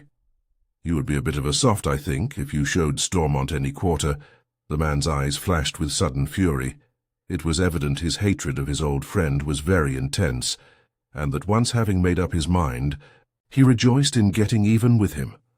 Yes, that was a bad evening's work for him cleverly, as he thought he had managed it. He was always very keen on the poisoning business, although, mind you, I can't honestly say that I ever knew of any case in which he had given it. But he was always fond of reading books on the subject. He used to laugh when he told me how people, in the old days, used to polish off their enemies with a poisoned glove or flower. He dropped a little drop of something into my drink that night. You bet. Something that this fool of a doctor could not detect anyway. And if you don't get yourself out of this neighborhood, he'll try it again. So I shouldn't say he is the sort of man to be baffled by a first failure, commented Grugus, whose object it was to keep the colonial's indignation at white heat. And now, Newcomb, let's get to business. You've counted the money, and found it right. It's for you to carry out your part of the bargain. There was just a touch of shamefacedness in the man's expression, hardened character as he was, as he began his story. I'm not going to say more about myself than, I can help, Mr. Grugus. You won't blame me for that, I'm sure. Not in the least. To be quite frank, I'm not interested in your career, Newcomb. Stormont's is the only one that concerns me. Righto. And if anything comes of it, you're not going to drag me in. You promised that at the beginning, didn't you? Practically. I did, and I repeat that promise now, confirmed Grugus. Well, mister, I'll start with the days when I first came across Howard Stormont, when we both were young men. No need to tell you I wasn't a model youth. If I had been, I shouldn't have picked up with him, or rather he with me. Upon my word of honor, Mr. Grugus, I never had much of a chance. My mother, I know, was a good woman. She died when I was a kid, I should say, of a broken heart. My father was a ne'er-do-well, drunken, callous, dishonest. Unfortunately, I took after him, but never in my life have I had decent luck. If I went straight for a bit, misfortune dogged me, and on the crook I didn't fare much better. Proceeding with his narrative, the colonial explained that at this period he was associated with a set of men who were not particular as to how they got their living, although they could not boast of being scientific or high-class criminals. The one thing to which they had definitely made up their minds was that they would not work, except under the direst compulsion. They preferred to beg, borrow, or, when necessary, cheat and steal. Stormont, then quite a young man, a little while before was introduced to this promising association, and in spite of his youth, soon evinced qualities that marked him out for leadership. It was whispered about presently that he had got into some trouble at home and that his relatives had insisted on his going abroad. I never knew precisely what the trouble was, Newcomb explained, but from all I could gather from a few, things dropped by him when he had a little, for he was a heavy drinker in those days. It was about money. His people, he always used to boast that he came of a highly respectable family, paid his passage out and gave him a few pounds over. I understood he was not to go back to England till he could return with a clean bill of health. Him and me took a great fancy to each other. I don't quite know what he saw in me, for I was rather a dull, plodding sort of chap compared with most of the men I associated with, who told me I wasn't quite clever enough for the game. What I admired in him was his high spirits, and first and foremost his wonderful cunning and cleverness. He was always alert and up to every move on the board. He was also very generous, spent money like water when he had it, and most popular with his mates. They thought a wonderful lot of his abilities, and prophesied that he would one day become a crook of the first water. I take it, these associates of yours were not in the front rank of their profession, interjected Grugus. The colonial shook his head. Certainly not. With the exception of Stormont, they had neither the nerves nor the brains. A great deal of card sharping, plucking raw young pigeons who had just come out, a little bit of easy swindling here and there, that was as far as they could go. Stormont was altogether on a higher plane. He had the brain to invent and elaborate big things. And, of course, he joined you in these agreeable pursuits, the card sharping, the plucking of young pigeons, even although they did not give full scope for the exercise of his superior talents. That is so, mister, and in a minute I'm coming to what you want to know. I take it you've been making a lot of inquiries, but up to the present you haven't been able to prove definitely he is the criminal you believe him to be. That goes without saying. If you could have got that information yourself, you wouldn't chuck away £700 on me. The colonial, when he could keep off the drink, was evidently a clear thinker. With great modesty, he had spoken of himself as a dull and plodding fellow, but Grugus did not consider him as dull as he pretended to be. Probably intemperance had stood in his way, prevented him from being a successful crook, and reduced him to his present position of subsisting on Stormont's bounty. Well, the game wasn't fast enough for him. The profits out of this petty kind of roguery were too small for a man of his ambitious nature and expensive tastes. 3 or 4 times he launched out on things of his own, things that the others were too timid or too slow-witted to join in, and the last one brought him to grief. Grugus leaned forward in an attitude of expectation. At last he was going, to get something definite about the apparently prosperous owner of Effington Hall. It was rather a neat little bit of forgery. He had laid his plans well, too, thought it all out very carefully, almost succeeded in fixing the guilt upon another. Chap, a perfectly honest man. Has big a scandal as that, eh? Was the detective's surprised comment. Newcomb indulged in a sardonic laugh. Stormont wasn't the sort of man to think of anybody but himself. As long as he could swim, he didn't care who sank. An innocent man sacrificed didn't weigh heavily on his conscience. But clever as he was, the police just went one better. The other fellow's innocence was proved, and the guilt clearly fastened on the right person. I forgot to tell you that, when he began to launch out on these dangerous coups, he changed his name from Stormont to Manvers. Under the name of Manvers, he was convicted and sentenced to a pretty tidy term of imprisonment. Now, I've kept all the papers describing the trial and evidence. I shan't give them up, of course, but if you give me your solemn word of honor to return them to me, I'll lend them to you to make copies of. Thanks very much. I'll take them away with me when I leave. Does the name of Stormont occur in them? Yes, they discovered. He had been passing under the two, but they inclined to the belief that Manvers was the real one, and as Manvers he was convicted. Of course his old pals knew better. And what became of him after he came out of prison? He went back to England. I expect that sharp dose of imprisonment sickened him of Australia. He had been clever enough to put away the swag somewhere. It was quite a nice little sum. I've a notion he had a confederate, although I'm sure it was not one of the old lot, somebody much cleverer than we could turn out. He came to say goodbye to me and one or two others who had been his particular. So Howells, he bluffed us that when he got back to his own country, he was going to lead an honest life.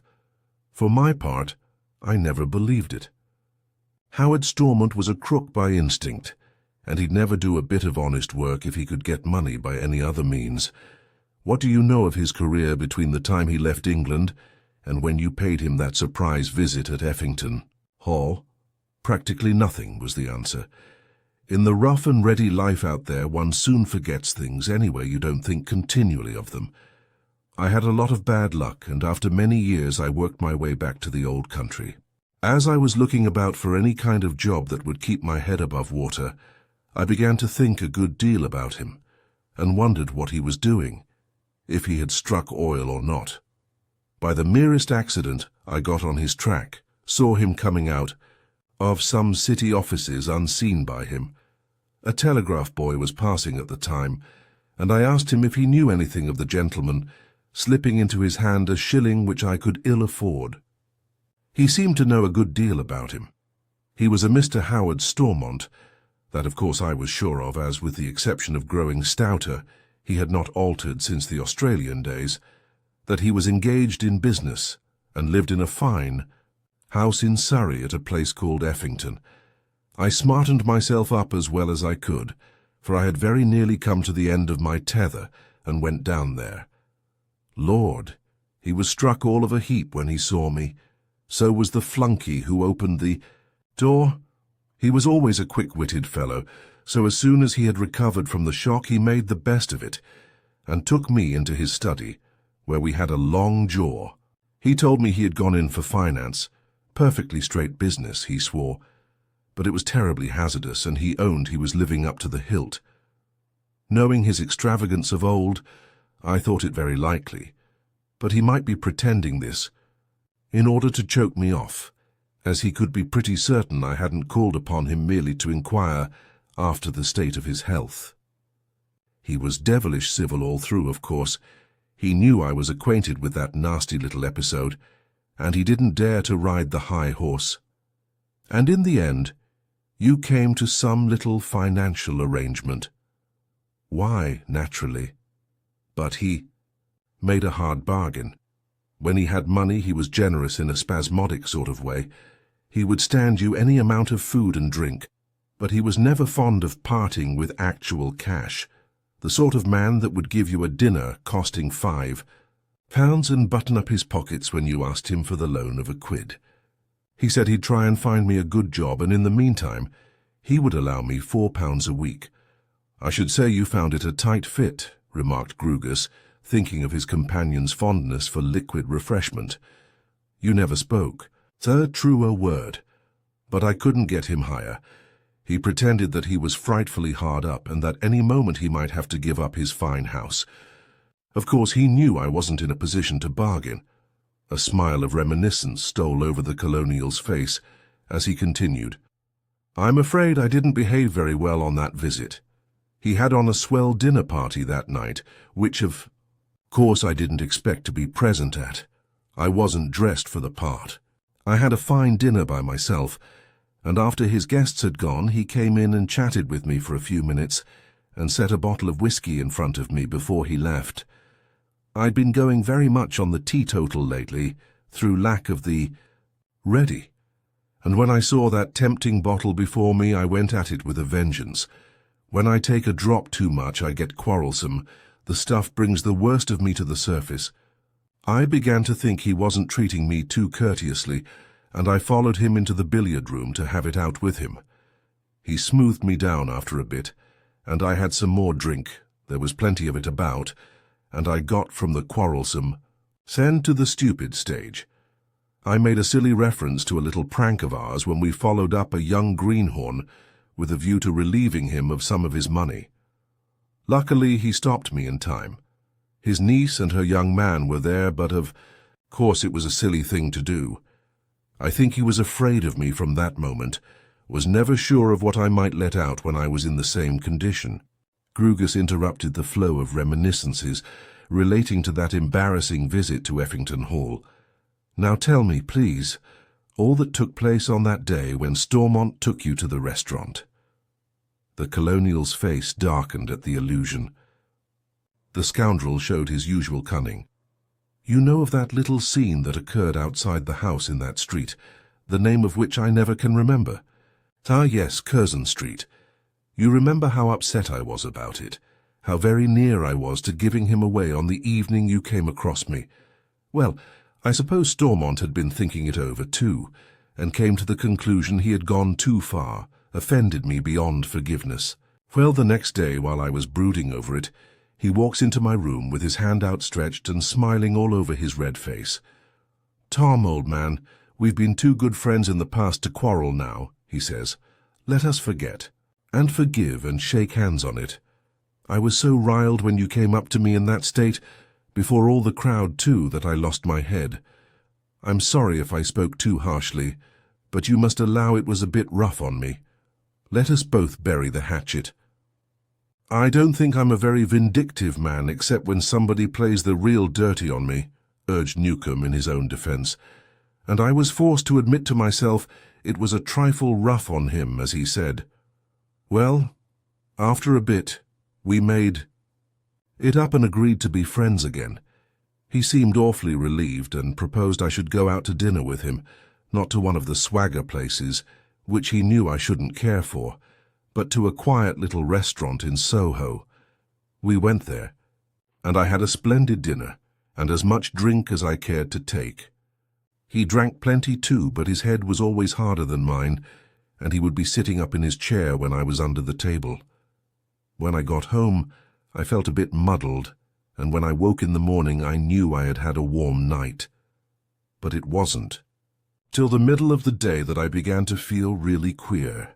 I heard the doctor whispering to the landlady, and I caught the word poisoned. When I was able to think things over, I began to tumble to what had happened. I understood why he had been so devilish civil. I had given him away, in a sense, twice. He was afraid of me, and thought there would be no peace for him till I was out of the way. The dirty dog, the dirty dog! I must try and not think of it more than I can help. It makes me see red when I do. There was a long silence after this rather furious outburst. Grugus broke it with the question, "And have you any ideas as to what he has been doing all these years in England?" Newcomb indulged in a rather cunning smile. "That's not quite in the contract, is it, mister? I ought to ask a bit more for that, but still you have played fair and square with me. I don't mind answering you. Mark you, I have never been able to get a word out of Stormont. He swears through thick and thin he's on the square. But I've done a little spying on my own account, and I've come to the conclusion he's after the same old game, but much bigger game. There's no legitimate business done in that tin pot office in the city, There's nobody there but himself and a man named Whitehouse, a solemn-looking sort of cove who puts in an appearance about 3 or 4 times a week. Have you come across Whitehouse? The detective nodded. Yes, I know a little about him, not very much. A very old friend of Stormont's, according to Stormont's account.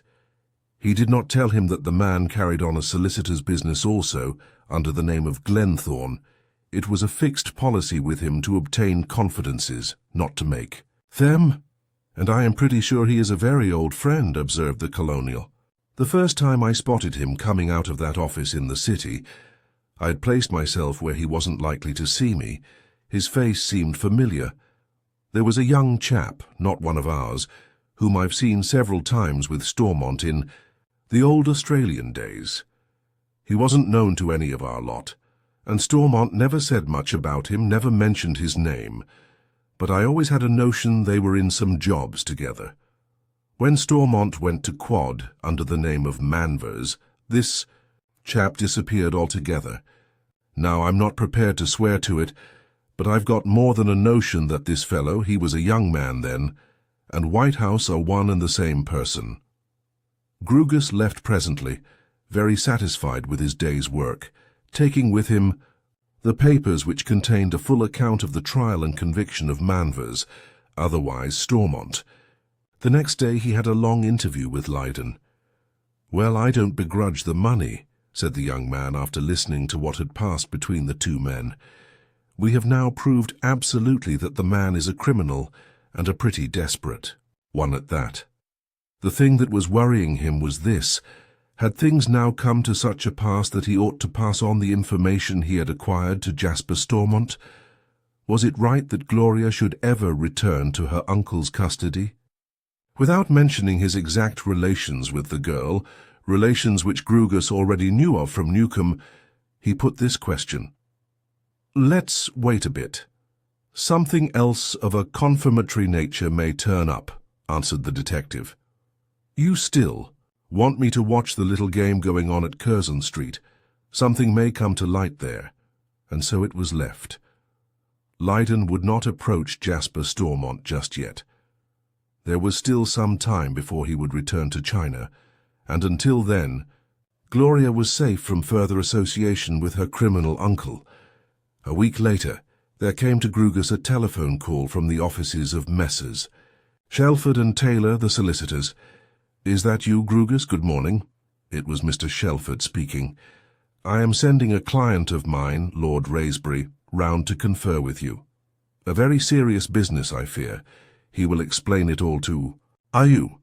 Divorce proceedings are threatened, but I think blackmail is the real object. You might know something or find out something about the people. Will 12 o'clock suit you?" At the mention of Raisbury's name, Grugus had a premonition of what was in the air. "Perfectly, Mr. Shelford, I will be in," he said. "What are the names of the parties?" The reply was what he expected. "A young married couple of the name of Edwards. They live in Curzon Street." Chapter 19. There was a decided feeling of elation in Grugus as he waited the advent of Lord Raisbury. The loose strands were being gathered together by this unexpected visit. He formed a rapid impression of the handsome young man as they exchanged a few conventional words of greeting. Rather impulsive, generous, easygoing, not burdened with any great excess of mentality, likely to be easily exploited by designing persons, trusting and unsuspicious. The young nobleman was perfectly straightforward as to the object of his visit, and made no attempt to beat about the bush. "The plain truth, Mr. Grugus, is that I have made a fool of myself," he told him.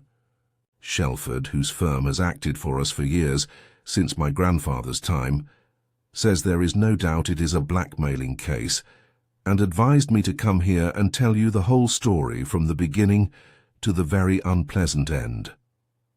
"That will certainly be the best plan, Lord Raisbury. Mr. Shelford told me as much over the phone. When I have learned all the details, it will be possible for me to tell you if I can help you." The young nobleman, in his pleasant, well-bred voice, proceeded to unfold the history of the relations with Mrs. Edwards. Perfectly innocent relations, he urged, with a warmth that was undoubtedly genuine, which had led to the present trouble. Couple of years ago he had met at Monte Carlo a Mrs. and Miss Glenthorne, mother and daughter. Miss Glenthorne was a very charming and attractive girl. The mother seemed somewhat of a non-entity and kept herself in the background, giving pride of place to her clever and particularly fascinating offspring. At this point Grugus interrupted his client. "One moment, please. Is this Mrs. Glenthorne a stoutish woman with a Jewish type of countenance?" "Yes, I should certainly say there was more than a touch of the chosen race about her," was the reply. "You know her, then?" "I can hardly say as much as that, Lord Raisbury. I have seen her once or twice, but I have never spoken to her. The point of importance so far as you are concerned is that I know something of her, also something of the daughter. Tell me, does not the young lady wear on every possible occasion a pendant of a very peculiar design, a big sapphire set in an unusual manner?" Again the answer was in the affirmative. The young man was naturally greatly surprised at the detective's display of knowledge. "It seems I've come to the right place," he remarked with an almost boyish glee. "I infer from your manner that what you know about them is not anything to their credit." Grugus smiled with his somewhat enigmatic smile. "I think I would rather wait till the end of your story before I say anything, if you don't mind. I shall interrupt you as little as possible, and when I do it will only be for the purpose of clearing up some point that suddenly suggests itself." The young nobleman proceeded with his story. The two women were staying at one of the less expensive hotels in the place. He gathered that the mother was a widow and had been left an income that was comfortable but not large, that enabled her and her daughter to enjoy life in a moderate and modest way. He first made their acquaintance at the tables, where the young woman occasionally risked a few francs. The mother never played. Raisbury made no secret of the fact that the girl interested him very considerably. She was clever, bright, amusing, and also beautiful. He was never at any moment seriously in love with her. The fact that she was a mere casual acquaintance, of whose antecedents he knew nothing, forbade any such happening. But in the free and easy atmosphere of Monte Carlo, the acquaintance ripened considerably. Possibly onlookers might have considered it an obvious flirtation on both sides. All the time he was perfectly heart-whole, and he felt pretty certain that the young woman was in the same condition. He took her to dinner on a few occasions, and every time the mother was present. He bought Miss Glenthorne flowers and chocolates, nothing of a more expensive nature, and no letters, not even the briefest note, had ever passed between them. There had never been the slightest attempt on his part at love-making. His reasons for this attitude were perfectly honorable ones, as he explained to the detective. Everybody knew that he had come into possession of a considerable fortune, and that he was a more than usually eligible person from a matrimonial point of view. He was too modest to flatter himself that he had any special attractions for women, but his money was bound to have. Miss Glenthorne appeared to him then to be a well-conducted, modest girl, but no doubt, like the majority of women, she was anxious to settle herself well in life. Under such circumstances, it would have been conduct little short of dastardly if he had led her to entertain false hopes of becoming Lady Raisbury. It was just a most agreeable acquaintance, nothing more, concluded the young man, as he finished this portion of his story. In due course, Raisbury left Monte Carlo and said goodbye to the two women. There was nothing of a sentimental nature in their parting, no reference to further meetings in the future. He learned that they did not visit Monte Carlo frequently, and they very seldom came to England. He thought it extremely improbable that he would ever come across the couple again. In due course, the memory of the dark, handsome girl faded away from his active recollections. Then one day, as Grugus already had learned from Leyden, he met the young woman at the Ritz after this considerable period. She was accompanied by a smart-looking man, whom she introduced as her husband by the fairly common name of Edwards.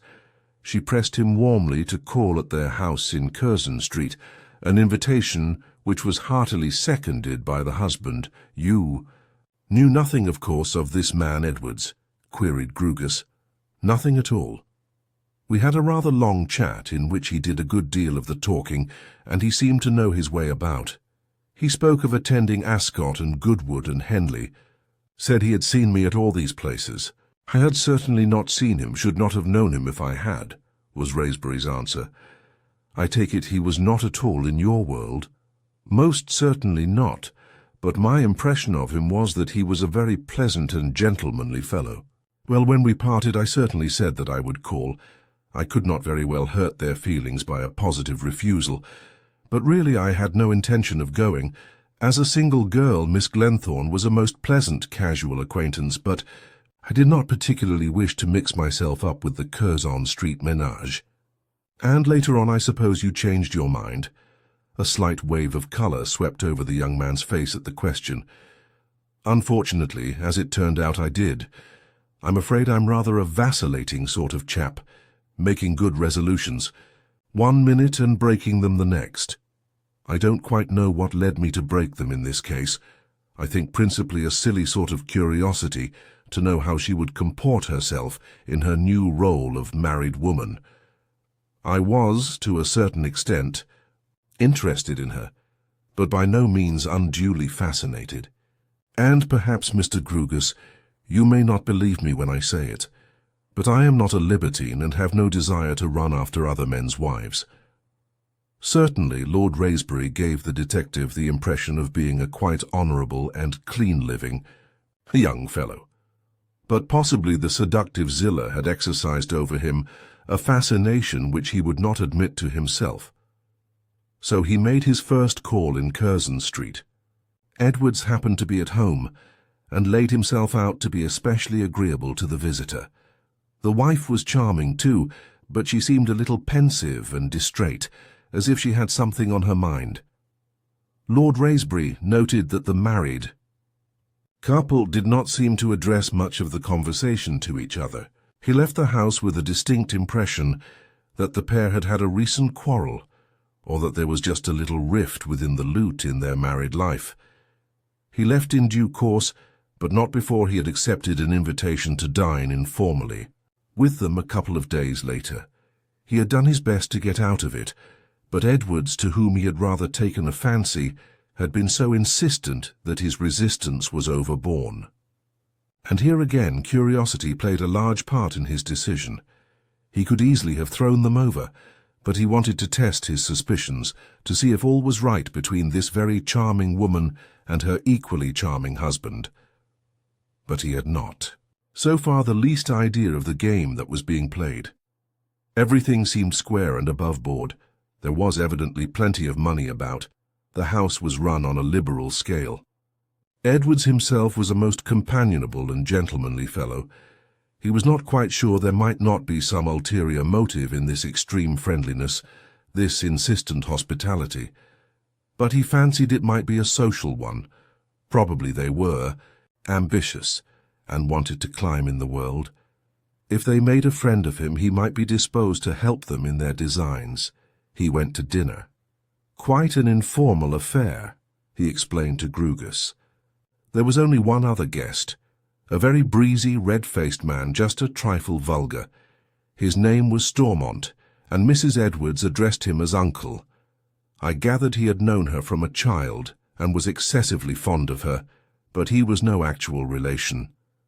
My original suspicions were rather confirmed. There seemed a certain coldness between husband and wife, veiled under the appearance of great politeness. I couldn't understand it. Mrs. Edwards' conduct as a young wife seemed to me to be quite perfect. I could not help thinking it must be his fault. He went again very shortly to a second dinner. As on the previous occasion, there was only one other guest. This time it was her real uncle, a man named Glenthorne, a rather gloomy, taciturn fellow whom he judged to be altogether of a superior class to Stormont. But of the two he preferred the adopted uncle. He went to Curzon Street 3 or 4 times after that, once to the big party, which the pair had given as a sort of housewarming. All the time, from various signs and symptoms, his conviction grew that Mrs. Edwards's life was not a happy one, in spite of her efforts to mask the fact under an assumption of cheerfulness and high spirits. The climax was quickly reached. On a certain day, Wraysbury received a note from her, asking if he would call that evening after 8 o'clock. She could not ask him to dinner for reasons she would explain when she saw him. She was about to take a very important step and, presuming on their old acquaintance, she would like to consult him as to the prudence of it. If he were engaged that evening, would he make it the next or the next after that? Of course, now I come to think of it, there was something suspicious. "In that note," said the young nobleman, "I ought to have told her to write to me what she wanted to consult me about, and I would preserve absolute silence and destroy the letter. But I'm foolishly unsuspicious, and I went, being disengaged that night." To my great surprise, the door was opened by Mrs. Edwards herself. She appeared in a state of great agitation. I thought at the time she had been crying. "Oh, Lord Wraysbury, I'm in the greatest trouble," she said in a distressed voice. "Come up to the drawing-room for just a few minutes, so that—" "I can tell you about it. There is no danger. My husband is in the country and won't be back for a week. I have sent the servants out to the theatre so that we might be alone. That is why I couldn't ask you to dinner." Wraysbury did not quite like the look of things, the absence of both husband and servants, but he was still unsuspicious. The woman played her part so well that he attributed her rather foolish act to her acute distress of mind. He was quite sure it was connected with her husband, and that his suspicions of the unhappiness of their married life were going to be confirmed by her revelations. He went up to the drawing-room with her, resolving to get out of the embarrassing situation as soon as he could, and she at once burst forth into an impassioned account of her wrongs and sufferings. According to her account, Edwards, so genial and gentlemanly in public life, was a bully and a brute. On many occasions she had suffered personal violence at his hands. She rolled up her sleeve and showed a shapely arm, on which appeared a big bruise which had been inflicted a couple of days ago. She had no positive evidence of infidelity, but she had grave suspicions of his relations with other women. On Wraysbury, remarking that it was very early in their married life for such a thing to occur, she made a confession. "I must tell you a little secret. We have been married for some time. It was kept quiet for certain reasons of his own. The truth is, Lord Wraysbury, he is tired of me. I feel I can stand it no longer. I have made up my mind to leave him. I'm sure you can't blame me." This was evidently the subject on which she had wanted his advice, and still unsuspicious, the young man answered her question. "But after all, Mrs. Edwards, I am not the person to whom you should come for advice," he had told her. "You are not without friends who would not feel the responsibility as I should. There is your mother, your uncle, this man Stormont, who has the same regard for you that he would have for his own niece. Have you spoken to them, or if you have not, would it not be wise to do so before taking such a serious step?" She had answered him with a profusion of tears that her mother was a woman of weak character, who would make any sacrifice for the sake of peace. She would advise her to bear her burden with as much fortitude as she could. Both Glenthorne and Stormont would oppose her. They were very worldly men. They would point out to her the folly of forfeiting the advantages which her position as the wife of a rich man gave her. They would remind her of the equivocal status of an unattached woman who was neither maid wife nor widow. Suddenly she burst into a fit of passionate weeping, drew her chair close to his, and laid her hand upon his arm. "Oh, please, befriend me," she wailed. "The others will give me advice that will suit themselves. Be my friend. Tell me what to do." And at this moment, the most compromising one in their interview, the door opened, and Edwards walked into the room. Not the smiling, genial man he had known up to the present, but another person altogether, his eyes glaring, his face contorted with fury. He thundered at the weeping woman to go to her room and leave him alone to deal with her lover. He turned to the discomfited young nobleman and spoke with an angry snarl in his voice when she had obeyed his order. "And what have you to say, my lord?" In explanation of this vile outrage upon an unsuspecting man, Raisbury made the best defense he could, a perfectly truthful one. He had come there in answer to a note from his wife, asking him to call upon her in reference to a subject on which she wanted advice. Edwards listened in stony silence. His fury had died down, but his voice had an inflection of cutting sarcasm. When he replied, "Do you believe such a story would take in a child? You must think me a simpleton to credit it. I had not intended to return for another week, but the sudden illness of a friend caused me to change my plans," he said. "I came home, as I imagined, to the society of a faithful wife. After I had put my key into the door, I noticed an unnatural stillness in the house. I go down into the lower regions. There is not a servant left in the place. They have been got out of the way by some cunning means. I go up the stairs to the drawing-room. As I ascend, I hear the sound of voices, presently that of a woman sobbing. I open the door and see her with her hand upon your arm. What conclusion am I to draw from that? You have stolen her in my absence, and the servants have been got out of the way. You can show me 20 letters. They are a part of the game to try and avert suspicion in the remote event of discovery." Raisbury was nonplussed. To any husband, the situation might have borne the interpretation he put upon it. Edward spoke again in a peremptory voice. "Leave this house, Lord Raisbury. At once. Your presence has polluted it too long. But don't think for a moment that, because you occupy a high position in the world and I am in your eyes a mere nobody, that you are going to go scot-free. Neither shall this worthless woman whom you have dazzled with your fine manners and your great fortune. Before long you will hear from my solicitors." Raisbury knew that argument was useless.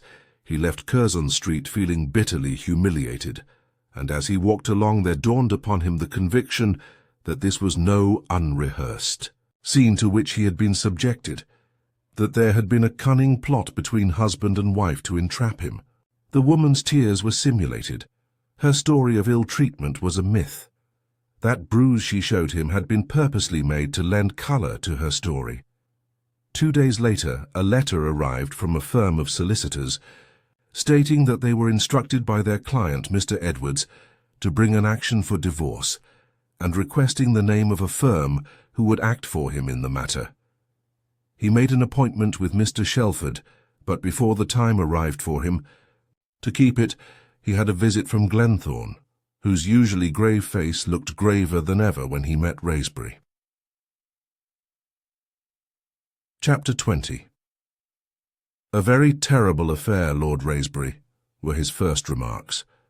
"Very terrible for all parties concerned. Zillah has been to me. She is distracted. They had an awful scene after you went, and the same evening Edwards left the house. He raved that he would not spend another night under the same roof with her. Much as I deplore her conduct, I could not help pitying her. Mr. Glenthorne seemed to make no secret of his belief in the guilt of the parties. Of course, she swore to me that her husband had no ground for his suspicions, that unfortunately appearances were against her, that she was perfectly innocent. Well, any woman in her position would naturally say the same thing. Mrs. Edwards has simply told the truth," answered Raisbury, speaking with the warmth he felt. "She is innocent, and so am I. Lord Raisbury, you will understand that I should espouse my niece's cause if I felt I had a leg to stand upon," said the usually taciturn man. "In that case, I would go to her husband and force him to hear reason. But how can I, in the face of such strong circumstantial evidence? How would it appear to you if I told you the same story of somebody else? Her husband away, as she was quite sure, the servants packed off to the theatre, she alone in the house. What would a jury say?" It was on the tip of the young man's tongue to answer that he was convinced that it was an elaborate plot, engineered by one or both, and carried out with scrupulous regard to detail. But he could not say this very well to the woman's uncle, at any rate till he had received capable advice. He took refuge in silence, till suddenly what he considered a bright idea struck him. It was his general rule to destroy all correspondence that he considered of little importance, and at the time he had certainly classed Mrs. Edwards's letter under that category. But by the merest accident he had preserved it, and he showed it to his visitor with the observation, "If that doesn't prove to you my visit was an innocent one, nothing will." The grave-faced man read it with the closest attention, and in due course handed it back. "This cuts both ways, my lord. You probably are not possessed of what we call the legal mind. I am, being in the profession of the law myself, I am a solicitor. If I were acting as your counsel, I should urge this as an almost convincing proof of your innocence. But how would the counsel on the other side argue? He would say that letter was written with a purpose, as the result of an agreement between both parties, the purpose being to avert suspicion if, by an unforeseen accident, you were discovered together. He would also say that if the visit were a perfectly innocent one, there would be no necessity to get the servants out of the way. Mind you, I am endeavouring to show you what would present itself to the legal mind. It would give me the greatest pleasure to prove Edwards in the wrong, but I fear that letter won't help me. It might be a mere coincidence, but he was using just the same argument that the husband had employed.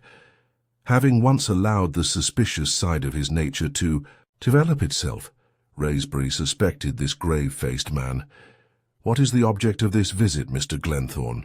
he asked sharply. "My deep concern for my niece's welfare," was the reply. "It is an awful thing to contemplate a beautiful young woman's career being blasted almost before it has begun, as it must be if this affair comes into court.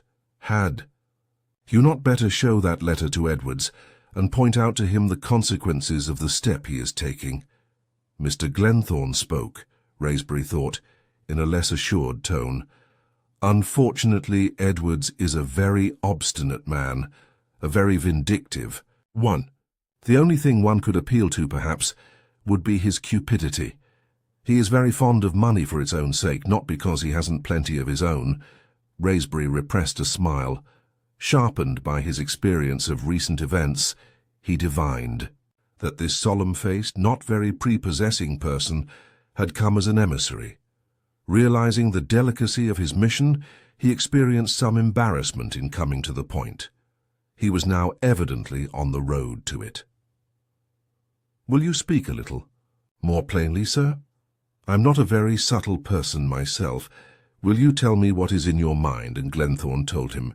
"If this matter comes into court, Lord Wraysbury, it will not only ruin my niece for life, it will be a very serious thing for you.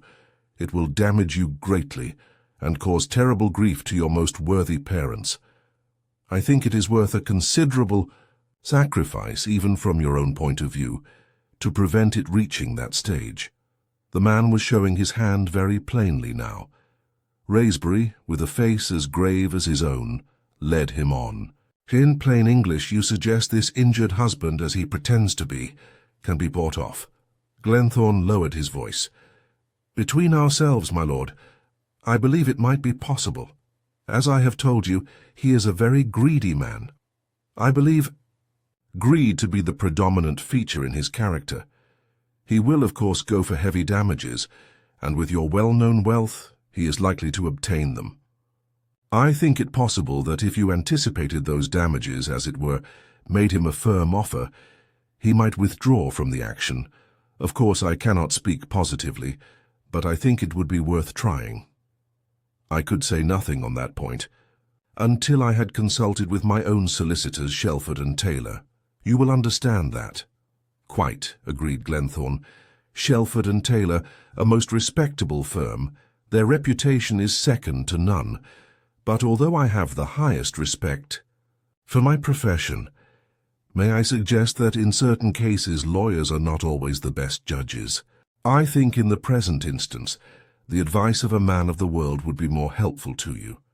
Of course, for all I know to the contrary, This firm may be men of the world as well as solicitors. In that case, I have very little doubt as to how they would advise you. You think they would advise me to pay hush money to this person? And do you happen to know at what price he values his fancied wrongs? Asked Raisbury in a sarcastic tone. The reply confirmed his conviction that Glenthorne was in the plot as well, and had come for the purpose of sounding him. I can give you some indication, I think. When my niece told me the painful story, I felt it incumbent on me to do something, to use my best endeavours to avert the impending catastrophe. Edwards is staying at the Cecil. That was the address he sent to me the day after he had left Curzon Street. I did not call upon him at once. I thought it wiser to give him time for his anger to cool down. So I used all the arguments I could think of to dissuade him from the drastic course he had resolved upon. I met with a very stubborn resistance, as I expected, but my impression when I left was that he would abandon the idea of a divorce if a sufficient sum were offered him. In that case he would never live with his wife again, but settle upon her a quite decent income. "And what is his idea of a sufficient sum?" queried Raisbury. "I'm sorry to say a very high one. For my own part, I thought an amount round about 50,000 would meet the case. He laughed at me and said he wouldn't move for twice that. If 200,000 were offered, he would probably consider it, nothing less." At this point, in the interview, Raisbury rose, controlling his indignation with a great effort. "In an hour I am going to see Shelford, and shall tell him what has passed between us." Mr. Glenthorne took the hint and prepared to depart. "If the suit goes on, I shall act for my niece, and all communications as regards Edwards and yourself will be conducted by your own firms. But if you entertain the idea of the course I have suggested, it might be as well to deal through me. Edwards is a touchy fellow and requires a good deal of handling. Here is my card." Raisbury afterwards saw Shelford. When the whole details were explained to him, including the tentative suggestion of Glenthorne, whose name as a practicing solicitor was unknown to him, he at once agreed that it was a put-up job, out of which this shady practitioner was to have his bit. They talked for a long time, and then the idea of Grugus occurred to Shelford. These people most probably belonged to the underworld, of which the detective had a considerable knowledge. He advised him to see Grugus at once and fixed up the appointment. "So now you have the whole story," said the unfortunate young nobleman when he came to the end of it. "Two alternatives face me, and only two. Either I must pay this big sum to this infamous set of swindlers, or suffer my name to be dragged through the mire. Which course does Shelford advise?" asked the detective. "He is almost as undecided as myself. I don't pretend that the 200,000 would break me. They know that as well as I do. But it is unspeakably humiliating to pay such a big sum for what was not even an act of folly, rather an absence of discretion. On the other hand, if the action goes on—" The young man paused a moment to conquer his emotion. "You see, Mr. Grugus, I have a very vulnerable place, and these thieves know it. I am the only child of my parents, God-fearing, devout souls who have lived lives unspotted from the world. If I alone were concerned, conscious of my innocence, I would brave the shame and scandal of it, but it would break their hearts. They would believe me, because they know my good points as well as my bad ones, but they would know half our world wouldn't share their belief, and they would never hold up their heads again." And then Grugus spoke. He had great sympathy with this manly young fellow. He had heard his voice tremble when he spoke of his mother and father. Thoughtless and careless, perhaps, like many young men of his age, but a loyal and affectionate son. "I don't want to send you away from this office in a too optimistic frame of mind. I cannot absolutely promise to get you out of the clutch of these cunning blackmailers, but I'm going to have a devilish good try. It is a most fortunate thing that Shelford has sent you to me, instead of to one of my confrères, for it happens that through my investigations on behalf of another client, I know a great deal about all these people, which they would be very sorry to have come to light. I think, mind you, I cannot be sure, that what I know will be sufficient to deter them from going any further. Leave it to me. I will arrange with Shelford to allow me to act upon your behalf. When I have got that formal permission, I will see this man Edwards and throw my bombshell into his camp." Lord Raisbury was delighted with the turn of events. "But this is simply wonderful," he cried. "Do you know something of every one of them?" Grugus was delighted too, to such an extent that he relaxed his habitual reticence. "Not so much about Edwards, except one very damaging thing, but a good deal about Stormont, Mrs. Edwards. Even the smooth-tongued Glenthorne, who of course paid you that visit in the interests of his pals. Well, good day, Lord Raisbury. I shall lose no time, I assure you.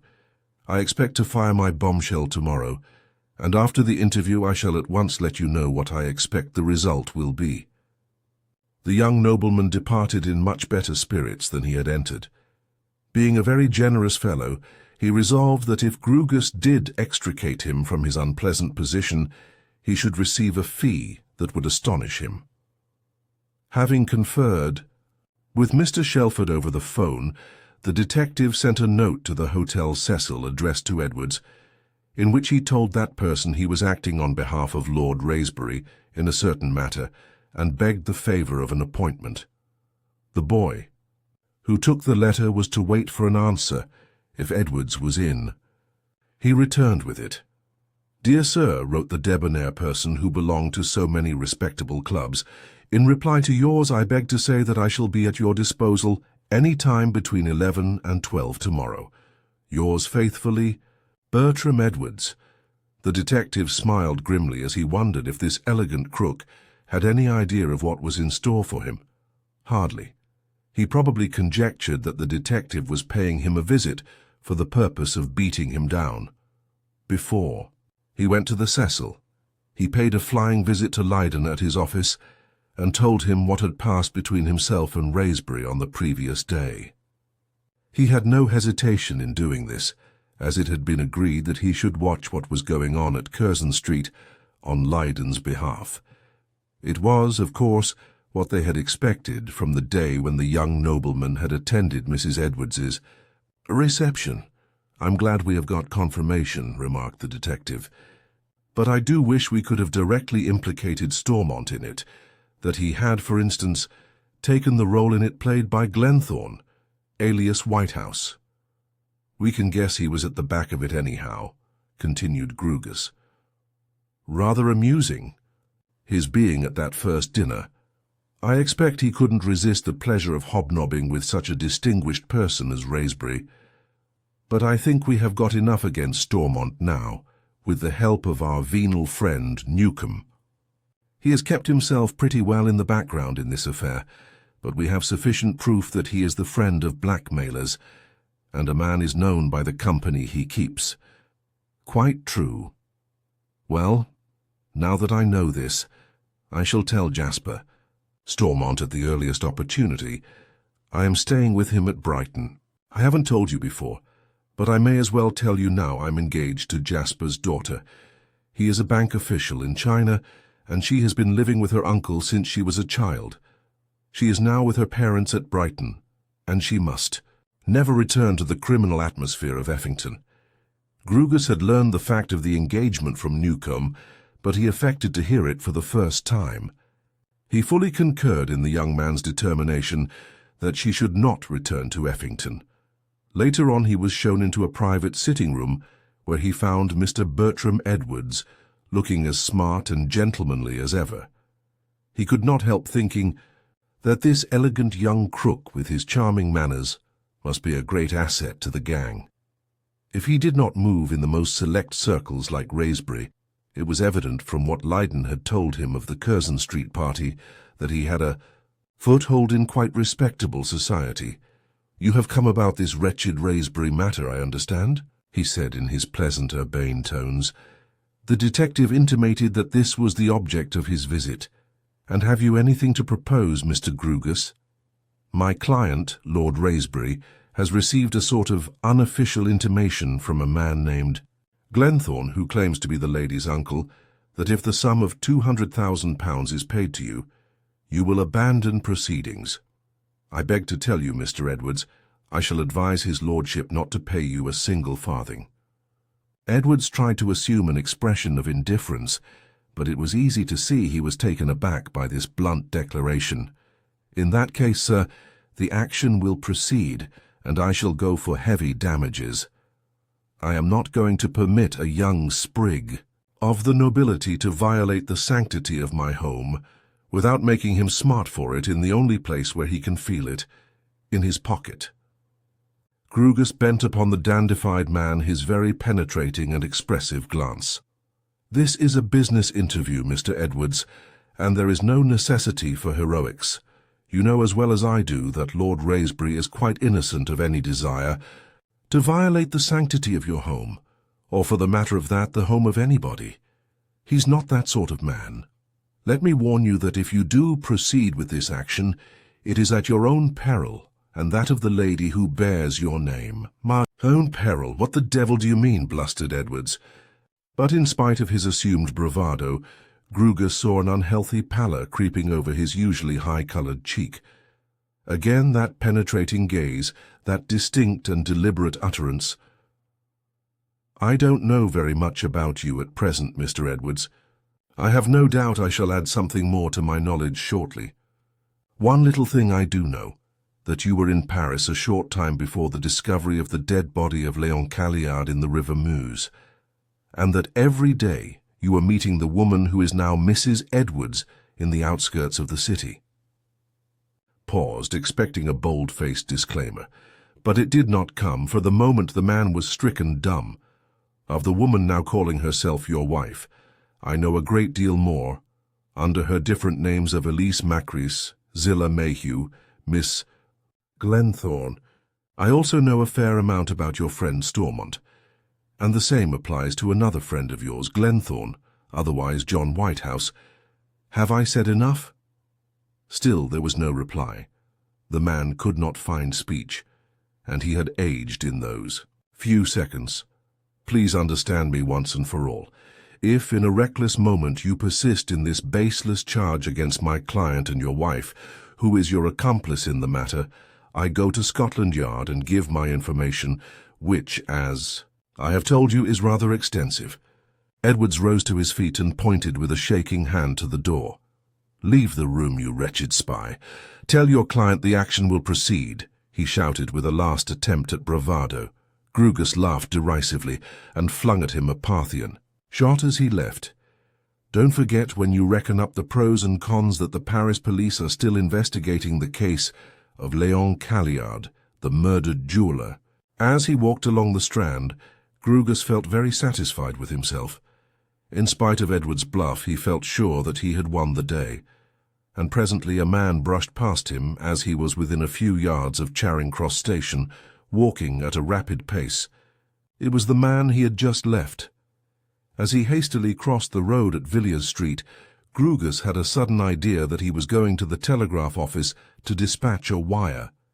He could have sent it from the Cecil, of course, but no doubt he had good reasons for not doing so. Grugus was a past master in the art of shadowing. Behind the hurrying man came the tall, thin form of the detective. And over his shoulder, as he wrote the message, Grugus read the words, "Stormont, Effington, Surrey. It must be dropped. See me tomorrow, without fail, Edwards." After reading it, Grugus crept stealthily away and was in the street again, while Edwards, unconscious that he had been watched, was presenting the telegram at the counter. Circumstantial evidence, it is true, but of the very strongest character. What did that wire mean? One thing, and one thing only. Edwards had been so thoroughly frightened that he was afraid to go on with the Raisbury affair, had advised his friend Stormont of the necessity of dropping it, and urged him to see him tomorrow, to tell him what had happened. It was convincing proof that Stormont was in the plot. Chapter 21. It was a couple of days before Leyden found an opportunity of breaking to Jasper Stormont the painful news about his brother. In the meantime, he had received from Grugus an account of the interview at the Cecil and the dispatch of the telegram to Effington. On his return to Brighton in the late afternoon, he was fortunate enough to find his future father-in-law sitting alone in the lounge. Gloria and her mother were out shopping. There was a somewhat worried expression on the banker's face. "Had a letter from Howard by the last post in," he explained. "It looks to me as if he were within measurable distance of the end we have foreseen and predicted. He writes that the big coup on which he was engaged has unexpectedly fallen through, and this places him in a most awkward predicament for the immediate future. He has made up his mind that he must give up Effington, reluctant as he is to part from a place to which he has become so attached. He adds, what I suppose we both suspected, that it is heavily mortgaged, and that when a sale is effected, there will be very little left for him. He has already apprised my sister of the alteration in his fortunes and begs me to break it gently to Gloria. Somewhat to my surprise, he has made no request for money. I suppose he finds the future so dark that any little help I could give him would be useless, and that he must make a drastic change in his mode of life. I must own candidly my sympathy would be keener if his own insensate folly were not the cause of the disaster." Here was a splendid opportunity, thought Lydon. The big coup on which Stormont was engaged, which was to repair his tottering fortunes, had failed to come off. It was easy to guess what the coup was: the extraction of that immense sum of money from young Wraysbury. The abandonment of the prospect which had been nipped in the bud by the visit of Grugus to the Hotel Cecil had brought him to the ground. "There is something I have to say to you about your brother, Mr. Stormont. Something which I am sure will give you the greatest pain, but which it is right you should hear. But this is too public a place, and the ladies may return at any minute. Do you mind coming up to my room?" Wondering and uneasy, the banker went with him upstairs. When they were seated, the young man told him all the details with which the reader is acquainted.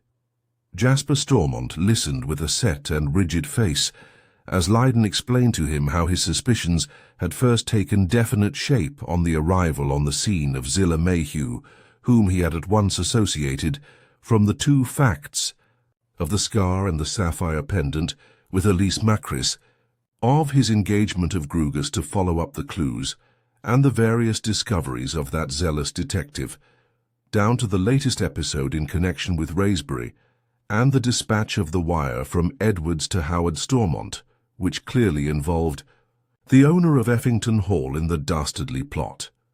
"If I have not explained it as lucidly as I might have done," were the concluding words of the long recital, "I can take you to Grugus if you wish it, and he will, I am sure, give you a much more coherent account than I have been able to do."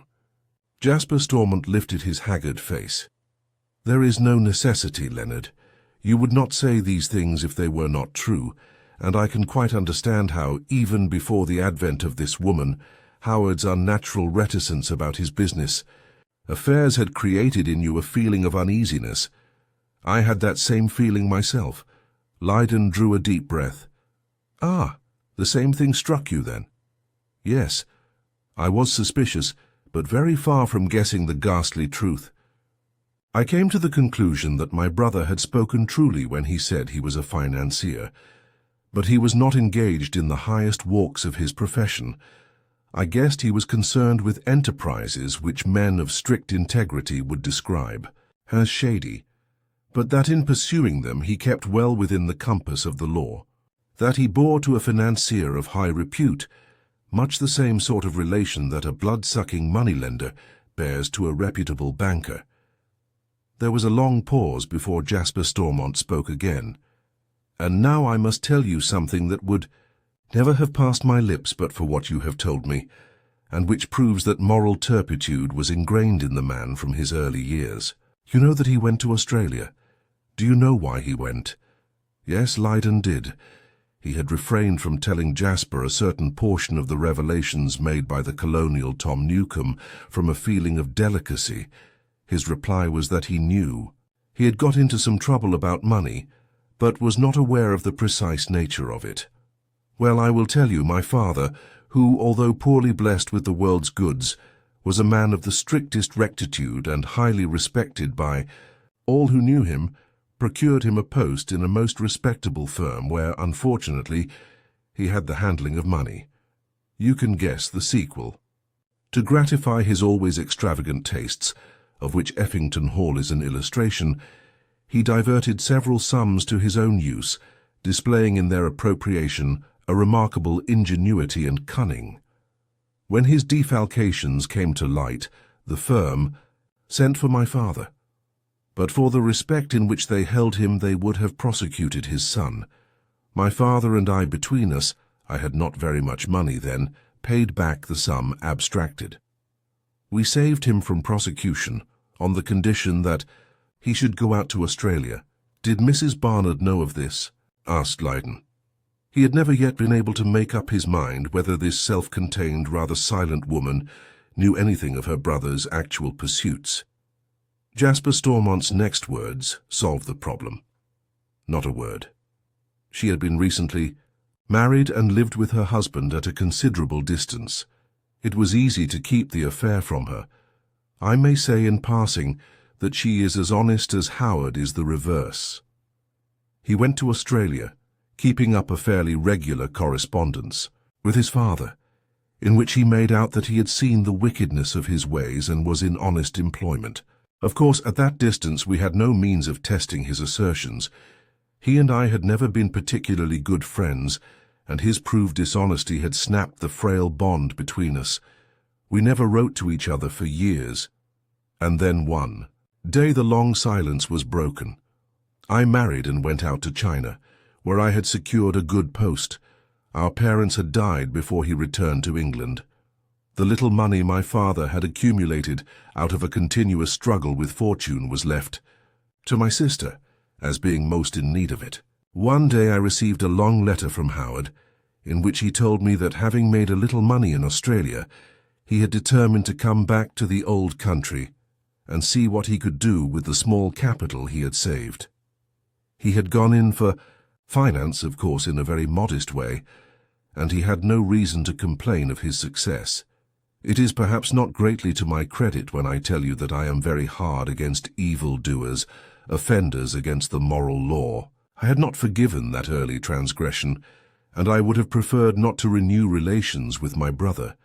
But I reflected that such sentiments were unchristian, and if the man was now walking in the straight path, it was not for me to withhold the hand of fellowship.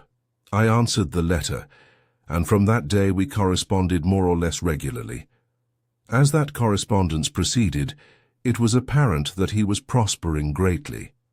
I was not surprised at that, for he had plenty of brains, and if he chose to employ them in a right direction, I saw no reason why he should not succeed. Mrs. Barnard's husband had died, leaving her a small annuity which, joined to what my father had bequeathed her, formed a modest competence. Howard had pressed her to make her home with him, as he was a bachelor. He would not accept a penny from her towards the housekeeping. Her own small income she was to look upon as pin money. At this point in the history of his renewed relations with his brother, Jasper Stormont confessed that Howard's generous treatment of his sister had strongly impressed him in his favor. It was more than probable that that early lesson had sunk into his soul, and he had really undergone a process of complete moral regeneration. And then had come the request to adopt Gloria and make her welfare one of the principal objects of his life. That further established him in the good graces of a brother who was disposed to be critical. Criminal as he had been, there were some good instincts in him, and these he had displayed to the full in the case of these two members of his family. It will be a terrible shock to Gloria when she is told, as told she must be, said the banker. She is a shrewd girl, and you can see she has a sort of pitying contempt for some of his weaknesses, his extravagance, his vulgar love of ostentation. But she realizes he has shown unexampled kindness to her. If she could be spoiled, he has done his best to spoil her.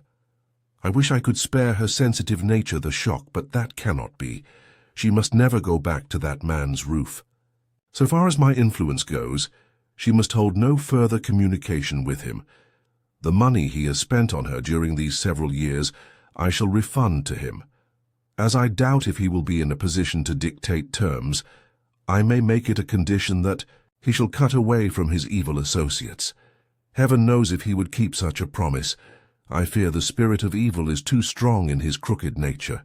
For some little time the banker sat in agitated meditation. Then he suddenly roused himself from his painful thoughts and spoke again. "I feel as if my own small world had tumbled about my ears, Leonard. You will understand that. There is one thing we have got to face first and foremost as a consequence of this hideous discovery. Gloria cannot become your wife." The young man looked at him in astonishment. "But, my dear Mr. Stormont, in the name of justice, why? Do you think me such a cur as to visit the crimes of her relative upon a pure and innocent girl? Gloria has promised herself to me. Depend upon it, I shall exact that promise." But Jasper Stormont could be a very obstinate man when he chose, and he held very rigid views of what was right and what was wrong. "No child of mine shall carry her tainted name into an honorable family," he said firmly. "And you cannot get away from it that he has communicated a taint to the whole of his kindred. Besides, how do we know what is going to be the end of it? How can we be sure that, long as he has succeeded in evading justice, it will not overtake him one of these fine days? Even if I could succeed in persuading him to lead an honest life for the future, how can we guarantee the past? You say the Paris police have not yet given up their researches into the mystery of the jeweller's death. At any moment something may come to light in that direction. No, my dear boy, I appreciate your nobility of choice, but Gloria must give you your freedom. If she is her father's daughter, I think she will take the same view as I do." Lydon was not so sure. In his own mind he thought that love would prevail. For a long time they wrangled over the point, the decision being finally reached that Gloria should act exactly as her feelings prompted her. Her father would state his views, but he would not use his influence over her to adopt them. It was natural they should still talk further over the subject, painful as the discussion was to both. That coup he pretended to be the outcome of some financial speculation was clearly the mulcting of this young simpleton of that tremendous sum, remarked the banker presently. The fact that it had fallen through as soon as he received that telegram from his accomplice proves that. And yet I do not see, if it had come off, that it would have made his position as sure as he told me. I do not know in what proportion these miscreants divide their villainous gains. There were certainly 4 of them in it: Howard, his friend Whitehouse, and the husband and wife, to say nothing of the gang, who I suppose have an overriding percentage on everything. Even if Howard got a quarter of the amount, the interest on that would not keep a place like Effington Hall going. Lydon smiled ironically. Would a man of your brother's temperament bother about such things as investments and interest? If he received that sum, he would simply draw on it as long as it lasted, trusting to further luck to replenish his waning store. "Horrible idea," said the banker with a shudder. "But I think you have seen more clearly than I did, Leonard. To me, the idea of a man living on his capital is unthinkable. Well, I shall make these awful disclosures to Gloria after dinner. She shall have a little more peace, poor child. And later on, you and she shall have a heart-to-heart talk." That talk took place later on in the evening, when the young couple went for a stroll. At first Gloria, tearful and agitated, took her father's view. It was impossible she could intrude herself into his life, with such a ghastly secret in the background, a secret that in all probability could not be kept indefinitely in the background. It would break her heart to part with him, but for his own sake she must insist upon giving him back his freedom. If he was angry with her now, he would be grateful in the future. So she pleaded amidst her plentiful tears. But by degrees he wore down her resolution, dictated by the judgment, not the heart. If Howard Stormont's past should ever be revealed to an astonished world, he would help her with all his might to live the hateful thing down. When they returned to the hotel, he had proved the victor, and announced the result to Jasper, who, loyal to his promise, acquiesced if he found it impossible to approve. "I shall come up to London in the morning with you," he said to the young man, "and ascertain on the phone what are Howard's movements. I should say that as his coup has failed, he will be bewailing his ill fortune at Effington. He will hardly have the heart to resume his usual habits for a few days." And so it proved. Mrs. Barnard, who answered the phone call, explained that her brother was rather out of sorts, and Jasper would find him at Effington at almost any hour of the day. If he went out, it would only be for a stroll in the grounds or to the village. Jasper Stormont went down after luncheon. He had not committed himself to any particular time. To one thing he had firmly made up his mind: he would not take another meal at Effington Hall in the society of the man he had the misfortune to call brother. He took a taxi at the station and drove in due course through the big gates of the stately mansion, which he devoutly hoped he was entering for the last time. The owner was out, the new butler informed him, but was expected back shortly. Mrs. Barnard was in. She was pleased to see her brother. "But why couldn't you come to luncheon?" she asked him. "Surely you are going to dine and stop the night." She had received him in her own little boudoir, in which she wrote so many letters. "This may be the last time I shall see you." Here, she remarked, not without symptoms of emotion, "Howard told me he had written to you about his misfortunes. For a long time I have feared this would be the end of his reckless extravagance. Well, it has come, and the only thing to is to face it as well as one can. Thank heaven it won't affect dear Gloria very much personally, but I am sure she is terribly grieved for us." Jasper Stormont was a lovable enough man in many ways, but the sight of Effington, with its pretense of wealth, had made him feel very hard. Still, he could not show hardness to this poor woman who had lived for so long in a fool's paradise. "She feels intense pity for you," he said, laying a strong emphasis on the pronoun. Mrs. Barnard looked wonderingly at him, and a flush dyed her face. "What does that mean?" "Has she no pity for poor Howard, who gratified her every whim and spoiled her from the day she entered the house? I will not believe it of her. He has been weak, but not criminal, Jasper." And then Jasper raised his voice in righteous wrath. "My poor sister, you little knew, I have only known for the last few hours, that this brother of ours has been leading a double life. He is one of the biggest criminals that ever walked the face of the earth." Mrs. Barnard's face froze into a look of horror. If any other man had spoken those awful words, she would have told him he lied, but she knew Jasper's character too well. He would not have made such a charge if it were not true.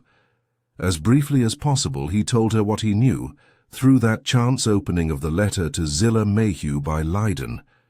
The unhappy woman burst into a passionate fit of weeping. "Jasper, you must take me away with you when you leave," she said when she had recovered herself a little. "I could not stay another night under the roof after what you have told me. The associate of thieves, blackmailers, a potential murderer himself. It is like some hideous nightmare." And at that moment Howard Stormont walked into the room, with a smile of welcome on his harassed countenance. Perhaps he thought his brother had come to help him in his financial difficulties. But as he took in the scene, the still weeping woman, Jasper standing beside her with a hard and inflexible look upon his face, he knew that the visit portended nothing of the kind. He looked from one to the other, and his own face grew paler as he noted his sister's averted countenance. "What the devil does all this mean? And you, Jasper, why do you refuse to take my hand?" he cried in a harsh voice that showed traces of fear. At a sign from her brother, Mrs. Barnard withdrew, and the two men were left alone, Jasper stern, rigid, Howard with terrible forebodings in his guilty soul. Chapter 22. Howard was the first to break the strained silence. He spoke in a toneless voice. "I suppose you will presently tell me what all this means, the reason of this extraordinary attitude." I suppose you have been talking over the state of affairs with Maud, and are angry with me for having made such a muddle of things. You will stay to dinner, of course?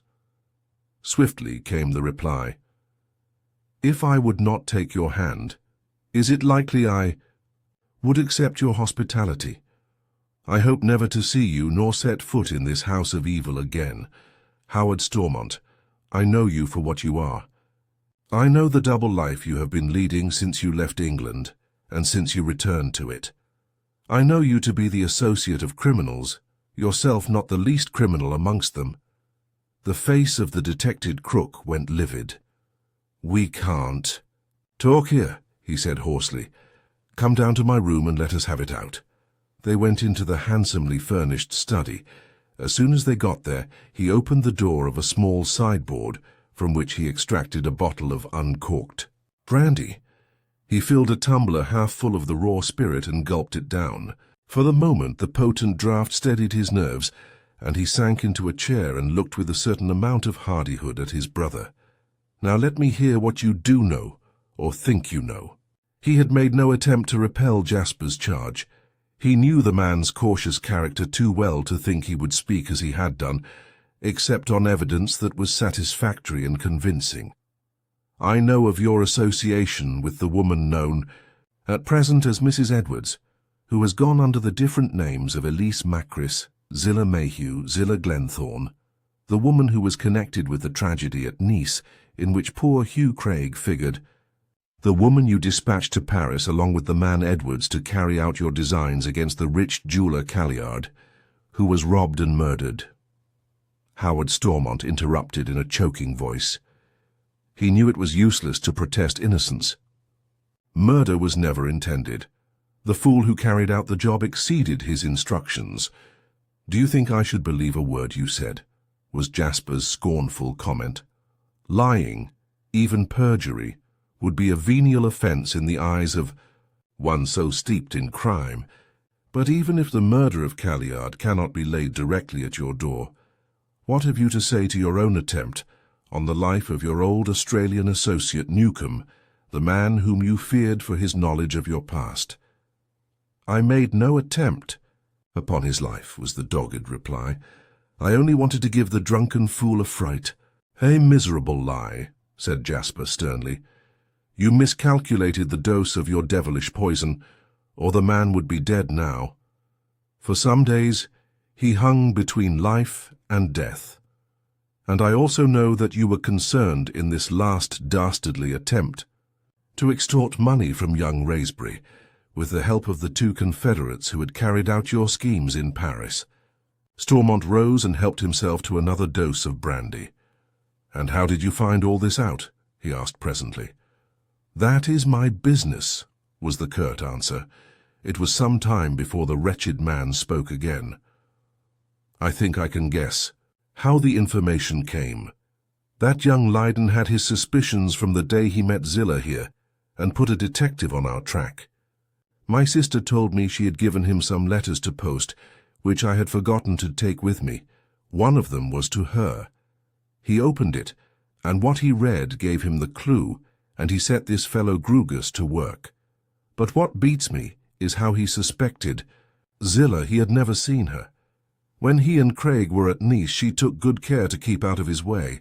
Jasper did not enlighten his brother on this point, and presently Howard put to him point-blank the question, and now that you know all this, what are you and this precious young Leiden going to do? Do you intend to play the part of virtuous citizens and denounce me to the police? We ought to do it if we performed our duty, said Jasper coldly. But I have a proposition to make to you.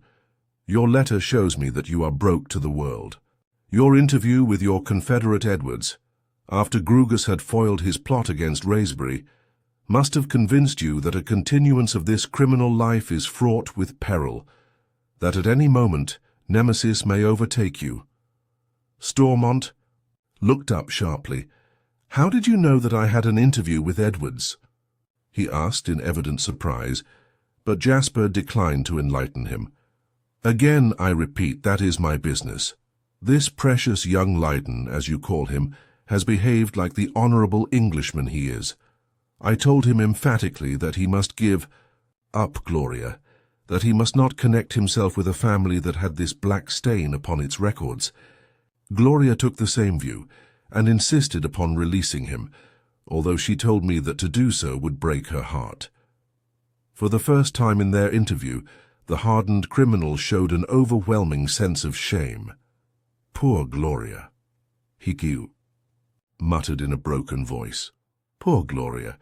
It is indeed hard upon her, and Leyden would not accept his dismissal. Well, I will admit he is a noble fellow. I am glad you do him that justice. Well, my proposition is this. It is horrible to me to think that my innocent and unsuspecting child has lived all these years upon the proceeds of infamy. The money you have expended upon her for something like 14 years, I will restore to you on the condition that you abandon this life and break away forever from your criminal associates. Even then, there is not absolute safety. At any moment the past may yield up its secrets, and all the world may know you for what you are." Howard Stormont kept silence. His active brain was no doubt weighing the advantages and disadvantages of his brother's suggestion. "As I shall be very liberal in my estimate of what she cost you," continued Jasper, "how you could exist upon the interest of the capital sum I should hand over to you. But you are not without brains, and you might use that money to embark in some honest business." "It is a very generous offer," Howard said at length, "and I am very disposed to accept it without further reflection. Still, I would like to go into matters a little closer first. I admit your visit here today has taken the courage out of me. You will laugh at me, I suppose, and consider it a further proof of my hypocrisy when I say that I would prefer not to live upon your bounty. But I should like to reckon up what I am likely to get out of the sale of Effington when the mortgages have been paid off. It is not a question of bounty. It is an act of reparation to my own conscience," said Jasper hastily. "I would prefer to return the money to its rightful owners if I could find them, but that is impossible. If you refuse to accept this sum, I shall devote it to charity so as to make some sort of amends. Give me till tomorrow, and I will let you know definitely. I presume you have told Maud?" "Certainly," answered Jasper. "She is as much horrified as I was when I learned the horrible truth. She is coming back with me." A ghastly smile spread over Stormont's white face. "It is what one might expect. Rats always leave the sinking ship, don't they?" Jasper made no reply to this cynical remark, which showed the naturally hard and callous nature of the man. He moved towards the door with a few last words. "I must have your decision not later than the time you have stated." He went out into the hall and summoned a servant to find Mrs. Barnard and ask her to come to him in her boudoir. He had kept the taxi waiting. As soon as she was ready, they could quit this house of evil where the owner of it had plotted and thought out his criminal schemes. She came to him ready dressed for her journey. She was taking with her a couple of small trunks. The rest of her belongings, which had all been bought with her own money, could be sent after her. Jasper explained that he was taking her down to Brighton, where she could make a long stay till she had made her plans for the future. Together they went down into the hall, and suddenly in a burst of womanly feeling she whispered to her brother, "Vile as he is, I cannot leave him without a word." She turned, and walking swiftly to the study, opened the door and entered. Howard was sitting huddled up in his chair, looking a ghastly object of misery and despair. She laid her hand lightly on his arm for an instant. "God forgive you, Howard, and turn your heart before it is too late." His dry lips muttered a faint "goodbye," and she turned from him and rejoined Jasper. They got back to Brighton. In the evening, and in the private sitting-room, the banker explained to Leyden and his family what had passed between the two men in that final visit to Effington. Leonard was rejoiced that Mrs. Barnard had come back with her brother. He had never quite been able to make up his mind about her, whether or not she was in Howard's confidence, but her action showed that, like her niece, she had never guessed his guilty secret. The next morning, Jasper Stormont, according to his usual custom, went for a stroll before breakfast, and on his return to the hotel found a telegram awaiting him. It was from the butler at Effington Hall, and informed him that his brother had committed suicide early that morning. He had thought he would never set foot in Effington again, but in the face of such news he must go there at once. When he reached the house, the butler gave him the details. On entering the study, one of the housemaids discovered her master lying dead in his easy-chair, a bottle of brandy standing beside his elbow, an empty pistol lying on the floor to which it had dropped after he had shot himself. He had been dead some few hours, the doctor said when she had found him, at the time of his suicide, for the perpetration of which he had fortified himself with large doses of alcohol. The household was fast asleep, and nobody had heard the shot. Jasper could only conclude that the wretched man had come to the conclusion. Life was played out for him, and had nerved himself to make his exit from the world on which he had preyed for so long. He had been careful to preserve appearances. He had written an open letter lying on the table in which he stated that utter financial ruin had come upon him, and that at his age he lacked the courage to begin the battle of life over again. He gave the address of his brother at Brighton, and requested that he should be communicated with at once. There was a good deal of sympathy in the neighbourhood, where his benefactions and lavish hospitality had made him popular. The inquest was held in due course, and the usual compassionate verdict recorded. When Howard Stormont was laid to rest, nobody guessed that the body of an arch-criminal was being committed to the earth. Jasper Stormont's visit was explained on the grounds that he had come to take his sister for a long stay at Brighton. So the future was secure. A sum was offered for Effington Hall, which, after payment of the various charges and debts, left over a balance of about £2,000. Stormont had left no will, and his property therefore devolved upon his next of kin. But as none of them would touch a farthing, Jasper made a donation of the money to a necessitous hospital. It was a great relief to Jasper and his sister that he had solved the problem of the future in the way he had before the old instincts came to life again and led him to the commission of further crime. But tender-hearted Gloria sometimes shed tears when she remembered the numerous acts of kindness to her, proving that even the basest of men can possess some good qualities. Lord Raisbury heard nothing further from Edward's solicitors. Grugus had settled that little matter, and for doing so he received a very handsome cheque from the grateful young nobleman. The house and furniture in Curzon Street were up for sale. Neither Edwards nor his wife was any longer in residence there. Grugus chuckled as he thought this frustrated scheme must have cost the gang a pretty sum. Glenthorne had also suddenly left Ashstead Mansions and abandoned his solicitor's practice. That interview of Grugus with Edwards and the suicide of Stormont seemed to have produced far-reaching consequences. Edwards had disappeared and was not heard of at any of his usual haunts, and the dark, handsome Zillah had vanished as suddenly as her uncle. It looked like a wholesale dispersal of that portion of the gang. Lydon and Grugus settled up accounts. The detective informed his client that the Paris police had given up the case of Léon Calliard after following several delusive clues. There was now practically no chance that the details of the unfortunate man's murder would ever be known, unless he communicated the information he had acquired about Edwards and Zillah. Even then, it would be almost impossible to connect them with the affair. But of course Lydon strongly discountenanced such a step. One could not take it without bringing Howard Stormont into the matter. It would also involve Jasper, who would have to testify that his brother had practically admitted his participation in it. "Best to let sleeping dogs lie for the sake of the family," said the young man. "If one did discover the actual murderer, it would not bring the unfortunate Calliard to life, and it would inflict the greatest pain upon innocent people." Grugus agreed, rather reluctantly. He had the true instincts of the sleuth-hound. He loved to hunt his quarry down. He would dearly have liked to go to Scotland Yard, but he was bound to respect his client's wishes on the subject. All the same, he felt it was a tame sort of inquiry which had not resulted in a triumphant finish.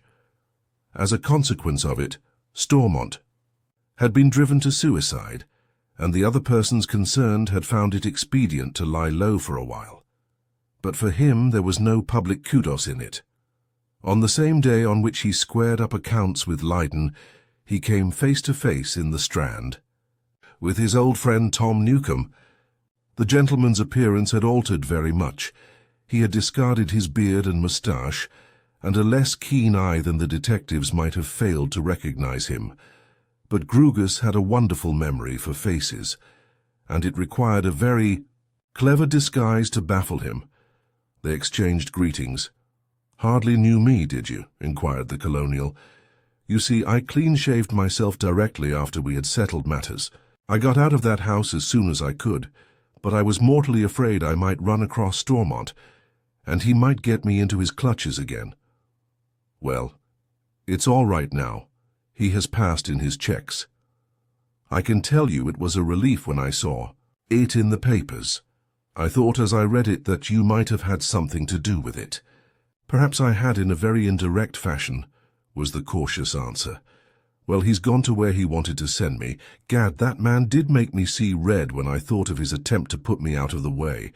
Many a time I've half made up my mind to sneak down to Effington and plug him if I got the chance. But a bit of prudence stepped in, fortunately. It wasn't worth swinging for a fellow like that. And so he came to a bad end, after all. It makes one think a bit, mister." "It does." "It makes you think a bit, eh?" repeated the detective. "And what turn do your thoughts take? The wages of sin is death, or something of that sort?" "You've hit it," said the colonial, speaking with great seriousness. "I told you my mother was a good woman.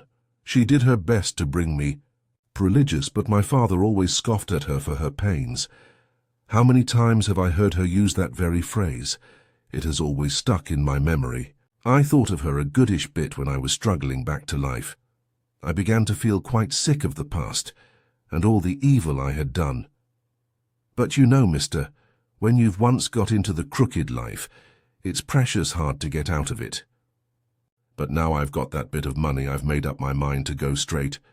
"I'm exceedingly glad to hear it," said Grugus heartily. "Most crooks come to a bad end.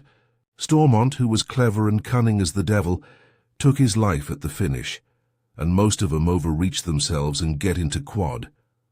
So I'm making a fresh start. Till I read that in the papers, I was going out to Canada for fear of Stormont. But now he's out of the way, I shall stick in the old country. I shall buy a snug little business, a tobacconist's by preference. Gosh, it will be pleasant to pass a policeman without fearing he's going to lay his hand on you." They chatted for a little time longer, and at parting Grugus offered Newcombe his hand, which the colonial shook heartily. Since he had now resolved to lead an honest life, the detective felt he was justified in showing him this mark of esteem. He got back to his office about 4 o'clock and busied himself with his correspondence. In the midst of it, a clerk entered and said that a lady wished to speak with him for a few minutes, but would not give her name. Rather impatiently, for he was very occupied with his letters, he ordered the visitor to be shown in. What was his astonishment when the mysterious lady entered, and he recognized in the dark, handsome young woman who had refused to give her name, Elise Macris, otherwise Mrs. Edwards. Chapter 23. The handsome young woman addressed the detective with the charm of manner that had no doubt beguiled so many men, notably Hugh Craig and the susceptible Leon Calliard. "I take it from what you told my husband, Bertram Edwards, that you are acquainted with me, at any rate my appearance.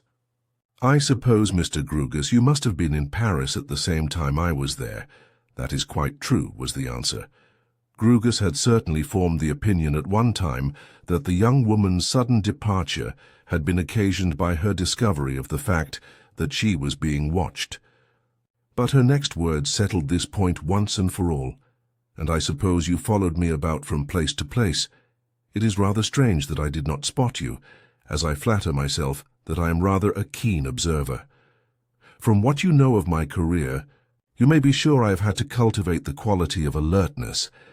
You must be very clever at your business. I should have said it would be impossible for anybody to shadow me continuously for even a day without my being aware of it. Grugus smiled. I think I may say without undue vanity, I am rather clever at it. In your case, I took somewhat elaborate precautions, as I felt I was dealing with a very resourceful woman. I shadowed you under perhaps a dozen different disguises. Well, Mrs. Edwards, I need hardly say I am very astonished to see you in my office. I suppose you will tell me in good time the object of your visit. A very hard look came over the handsome face. I need not keep you waiting a moment longer. My object is revenge. Against your former associates in general, or some particular person? Suggested the detective quietly. Against my former associates, with one exception, I have no rancor. They did their best to make my life pleasant, so far as such a life can be made pleasant. I was one of those unfortunate creatures whose mode of existence is determined for them at a very early age by others, from whose domination it is impossible to escape. My father was a crook. My mother, so long as she retained her good looks, followed the same calling, and I was trained to follow in her footsteps.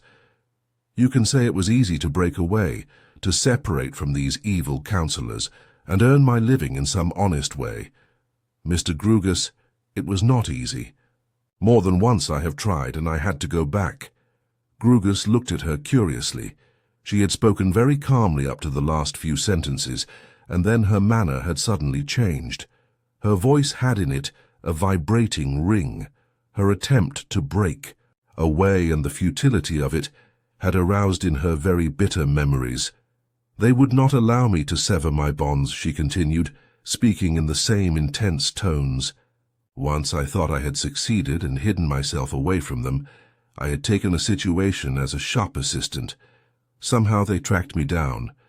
One of the gang went to the proprietor and, representing himself as a police official, warned him that he had a thief in his service, a girl who had lately come out of jail. It was a lie. I have deserved prison many times, but luck has kept me out of it. But it was a lie that served its purpose. I was dismissed there and then, turned out into the street with the few miserable francs I had saved out of my poor wages. My mother was waiting nearby to take me back. I think in a way she pitied me, but she told me it was useless struggling against them. They would never let me go. I was too useful to them. Your natural advantages proved, no doubt, a great asset to them, remarked the detective. Your appearance made you an ideal decoy. Yes, good looks are not invariably a blessing, said the beautiful young woman with a melancholy smile. Had I been an ordinary-looking girl, they would have allowed me to remain in that humble shop and troubled their heads no further about me. They were the cause of my being devoted to a life of evil by which I enriched others more than myself. But the greatest curse of all which they brought upon me was my association with the man you lately called upon, my husband, Bertram. Edwards. Her voice as she spoke the name was full of passion and hatred. Grugus guessed now why she had called upon him. You know something about him, a great deal too much for his comfort, but you cannot know the utter callousness of his brutal nature. Stormont was hard and ruthless in a way, where he encountered opposition, but he had his good points. He was genial, he was generous. If you knew how to handle him, you could get on well with him. The same might be said of John Whitehouse, who for a long time has passed as my uncle, although there is not the most remote relationship between us. But after the first few months of glamour were over, I could never find a single redeeming quality in Edwards. I think the man had all the vices it was possible to amalgamate in a single temperament. You were in love with this man, then, when you married him? Passionately, was the reply. Nobody could have been more successful than he in masking a vile nature under a prepossessing exterior. But even in the early days of our honeymoon he showed the cloven hoof. During the whole of our married existence, my life has been one long experience of infamy, insult, brutality, and outrage. And the love I bore him has turned to a hatred so intense that I would risk anything to procure him the punishment he deserves. So, when she had shown Raisbury the bruise on her arm, and told him her husband was a brute and a bully, she had been speaking the truth, thought Grugus. "Have you come to me with the idea of getting him punished?" asked the detective. He would have dearly loved to aid her in such a laudable object, but for the express wishes of Leiden to let sleeping dogs lie. That is my sole reason. I can give you so much evidence about him, and put you in the way of corroborating it without having to appear myself. But of course a wife is not allowed to give evidence against her husband in a criminal charge. "That is the worst of it," said the artful detective, who wanted to get all he could out of her to turn her hatred to his own advantage. "But let me know some of the details, and I will see if anything can be done. Let us start with the murder of Calliard. Was Edwards the murderer?" Reluctantly, as it seemed, she had to admit he was not. In the course of her confessions on the subject, she confirmed what Stormont had insisted on to his brother, that murder had never been intended. Edwards had not been on in the final act of the tragedy, as at first resolved upon. It had been a case of simple robbery. She had not even sought the jeweller's society with the object of blackmailing him, but solely to ascertain his movements. After she had left Paris, 2 members of the gang had been dispatched to Brussels to wait for the unfortunate man and entrap him. In rendering him senseless, one of the miscreants had given him too strong a dose of chloroform, and it proved fatal. To cover up their crime, they had thrown his body in the river. She had learned these details afterwards from Whitehouse, but she did not know the names of either of the men. Stormont, who was the leading spirit of the gang and had originally marked down Calliard for a victim, was alone acquainted with their identity. It was always his policy to keep the subordinate members of the association as far apart as possible. They worked in little coteries, and, in the majority of cases, one coterie knew nothing of the other. But dearly as she would have loved to implicate Edwards in the tragedy, she had to confess she could not do so. As a matter of fact, he was in Spain on other business when it happened. Our married life would have been intolerable, but for the fact that we did not spend a great deal of it together. When we did, I suffered physically and mentally, she explained at this point. His vile temper vented itself upon me on the slightest provocation, in spite of the fact that both Stormont and Whitehouse frequently intervened on my behalf and remonstrated with him. When the plot against Raisbury was hatched, it was a necessary part of it that we should live together. That was a time of terrible torture to me. When it failed, thanks to your intervention, he wreaked his disappointment on me. On the day he left England, frightened by your knowledge, he beat me almost into a state of insensibility. Was she exaggerating, or was Edward such a monster as she made out? But Grugus, a shrewd judge of demeanour, guessed by her emotion, her fervent accents, that she was telling the truth, that this man had terrorized and ill-treated her, that, but for his devilish power over her, she would have broken away. She remarked incidentally that she and her mother had a fair amount of money put by, their share of the proceeds from the various schemes in which they had taken part under the leadership of Stormont and Whitehouse. She gave him a great deal of information about Edwards. This rascal had specialized chiefly in blackmail, using her in most cases as a decoy, and his activities in this direction had almost exclusively been practiced abroad. The affair with Lord Raisbury was the only serious coup he had attempted in his own country. This unscrupulous scoundrel was intensely proud of his birth and social connections, and that perhaps was the reason he did so little in England. But, from what he said to Whitehouse, on the day after you had so thoroughly frightened him, I don't think he will ever return. You see, he is not sure how much you know. He guesses your inquiries were made on behalf of a private person, but he also remembers you threatened him with Scotland Yard," said the young woman when she had concluded this portion of her story. Grugus explained to her that he could not very clearly see his way to assist her in her schemes of vengeance on her brutal husband, as he had appeared to confine himself almost exclusively to acts of blackmail abroad.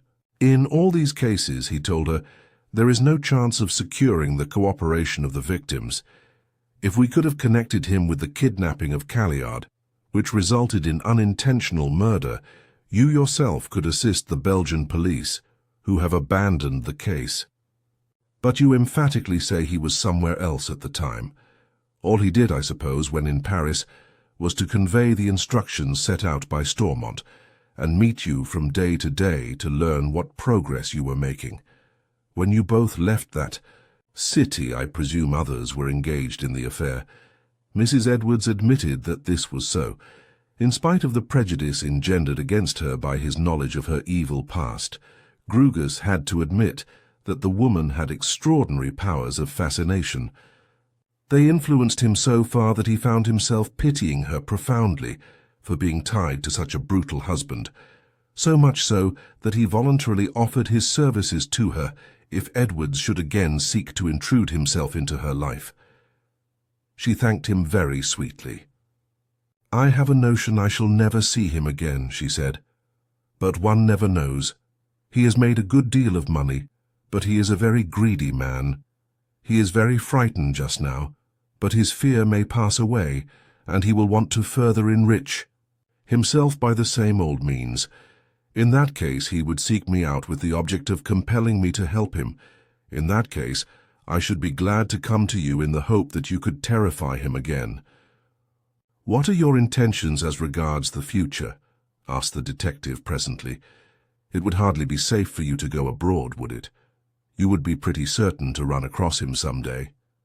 "Yes, I would prefer living on the continent, but I dare not run the risk of falling in with him again. After the design upon Lord Raisbury miscarried, thanks to your intervention, and both Whitehouse and Edwards judged it prudent to clear out, I telegraphed to my mother to come over from Rouen, where she was living quietly. We talked over matters very thoroughly, and we made up our minds that we would hide ourselves in some corner of England under an assumed name." Grugus could not help smiling at this last remark. This fascinating young woman had gone under so many different names that the adoption of another alias would come very naturally to her. "I understand, then, that you propose for the future to go straight." "Most certainly," was the reply, given in a tone that showed absolute sincerity. "Through you, the particular coterie to which I belonged has been practically dispersed. Howard Stormont, for whom I had something like a feeling of affection, for his kindness to me, took his own way out of it. He was a thriftless, improvident man, and he saw ruin staring him in the face. Whitehouse was altogether different. He was careful, not to say parsimonious.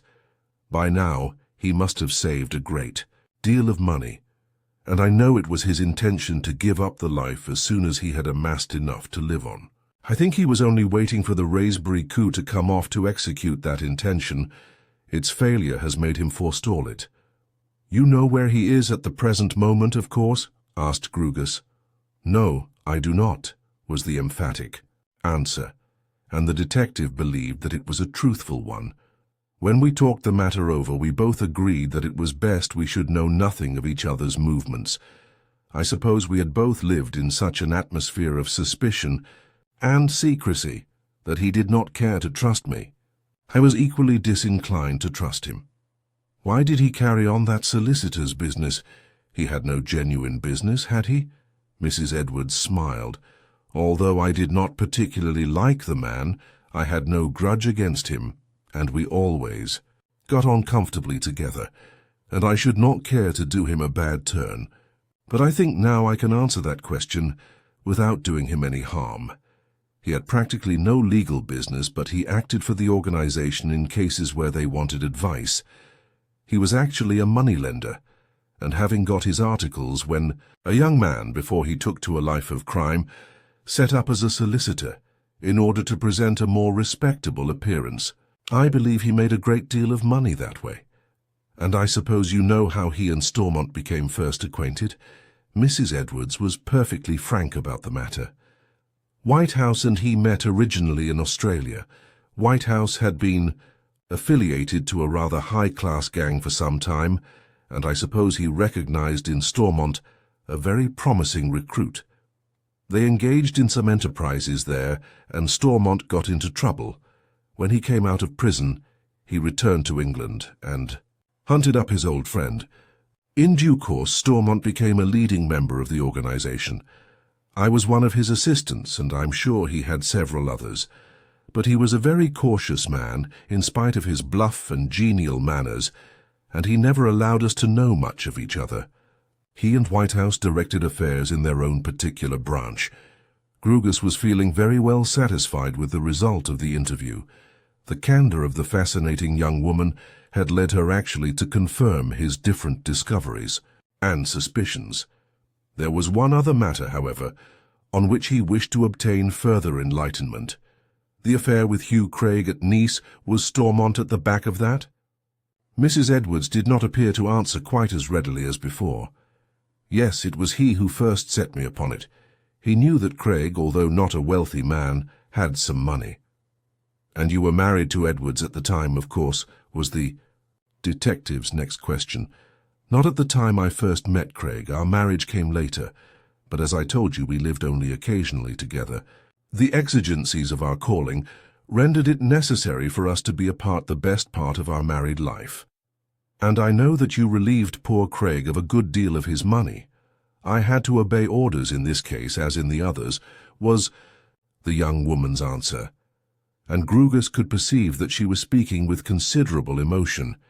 It was the most painful episode in my career, for the poor young fellow was desperately in love with me. When a foolish blunder on my part roused his suspicions, I think his mind became unhinged. He would never have tried to kill me if he had been in full possession of his senses. I can guess you know all the details of the ghastly story from his great friend Leyden. Grugus nodded, and Mrs. Edwards, conquering her emotion, went on in a calmer voice. I always felt a premonition that Stormont made the greatest mistake of his life when he cultivated Leyden's acquaintance with the view of providing a good match for his niece. He should have steered clear of anybody who had a knowledge at first hand of that tragedy. I told him so when I first heard of it. I told him again when I met Leyden that day at Effington. He laughed at my fears, said that we had never met, and that if I kept my mother out of the way, all would be well. Dozens of girls had a similar blemish. How was he likely to connect me with Elise Macris? Leyden, I must say, acted very well. I did not suspect for a moment that he recognized me. I cannot guess to this day how he did. I think I can enlighten you on that point, said Grugus, who felt, after her attitude to him, that he could afford to show a little candor. He touched the sapphire pendant which she was wearing, and told her what Leyden had learned about it on the day he saw it lying on the table in a room of the Villa des Cyclamens. If it had been the blemish only, Mrs. Edwards, he might not have identified you, Grugus concluded. But it was that which gave him the clue, your mascot which your mother said you always wore, and which she had taken from you that day in the hospital. Ah, now I understand. The incident must have passed completely from my mother's mind, for although we have often talked together of young Leyden and the necessity of keeping her out of his way, she never spoke of it. Strange, very strange, she added in a musing voice, that this little mascot in which I so firmly believed should be the cause of all that has happened, should have set you, through Leyden, on the track of myself, Stormont, and the others. Grugus presently brought the conversation round again to Hugh Craig directly, and artfully cross-examined her as to the manner in which she had blackmailed him. But to his questions he did not get very distinct replies. He gathered that, in his infatuation for the beautiful girl, the young man had parted with large sums, ostensibly to defray debts incurred by herself and her mother, sums which were divided in certain proportions between the confederates in the schemes, but he failed to get any precise details. She sheltered her reticence under the plea that it gave her inexpressible pain to dwell upon those miserable days. She left him shortly, with renewed thanks for his promise to help her, in case Edwards should return and endeavour to force his society upon her. And after she had left, he sat for a long time meditating on herself, her strange charm and all she had told him. Had she been only playing a part in order to excite his sympathy, or had she always hated the life which had been thrust upon her by her environment, and was only too thankful to embrace this opportunity of quitting it? Chapter 24. Leonard and Gloria were married a month before Jasper Stormont and his wife left England for China. That last month they spent in London. It was a very quiet wedding. A cousin of the bridegroom officiated as one of the bridesmaids. The two others were girl-friends of the bride, and had been her bosom friends at Effington, where the memory of Howard Stormont was still held in kindly remembrance by those who would have been horrified if they had known the truth about him. Mr. Grugus was present at the ceremony, and presented dainty gifts to both bride and bridegroom. Leonard had bought a charming house in the neighbourhood of Godalming with some 4 acres of pretty grounds. It could not compare with the magnificence of Effington Hall, where Howard Stormont had played the role of country gentleman what time he was hatching his evil schemes in conjunction with his taciturn fellow criminal John Whitehouse. But to Gloria it was a haven of peace and delight, with her flowers and dogs and the sweet sounds and scents of country life. She and her young husband are devoted to each other, and although they have the most friendly relations with their neighbours, are full of happiness when they are alone. 12 months had passed, and the villainy of Stormont and his associates had become almost a faint memory to the young wedded couple. Grugus was always engaged in fresh investigations, and the case to which he had given so much time and attention had almost been jostled out of his mind by fresh problems. Then one morning in the newspaper he read something that greatly startled him and sent his thoughts travelling back to the strenuous time when he had made that journey to Paris in pursuit of the woman suspected to be Elise Macris. His eye caught sight of the headline, "Murder and Suicide in a Small Devonshire Village." 2 very clear portraits of the victim, a woman and the murderer who had shot himself after killing her, stared at him from the pages of the newspapers. The woman was Elise Macris, to call her by the first name under which he had known of her. In these pages, the man was Bertram Edwards. The report stated that a Mrs. Mayhew and her daughter, Mrs. Barradine, had come to this village about a year ago, where they had purchased a house of moderate size. They led a quiet and secluded life, only mixing infrequently with the few neighbours of a respectable class around them. Both women gave themselves out as widows. They attended church regularly and visited at the vicar's house. Although little was known about them, they had made a very favourable impression on everybody with whom they had come in contact. The daughter was quite a young woman and of remarkable beauty. No visitors except those in the immediate neighbourhood had ever been known to enter their doors. But one day their comparative isolation had been disturbed. According to the account of one of the 2 maids, a handsome man about 30, with very urbane and courteous manners, had called and requested that his name should be taken in to the ladies. The name he gave was Edwards. The mention of this name, when the maid took it into the drawing-room where the 2 women were seated, seemed to arouse consternation in both mother and daughter. After a whispered conversation between the 2, Mrs. Barradine went into the hall and took the strange visitor to her mother. The door of the room was closed, and the 3 sat together for over an hour. At the end of that time, Mrs. Barradine went out with the man Edwards, and they did not return till it wanted a few minutes to dinner. The visitor stayed the night, sleeping in one of the spare bedrooms at the back of the house. He stopped on the next day. From a remark dropped by Mrs. Mayhew to the maid after breakfast, she gathered that Edwards was taking his departure on the following morning.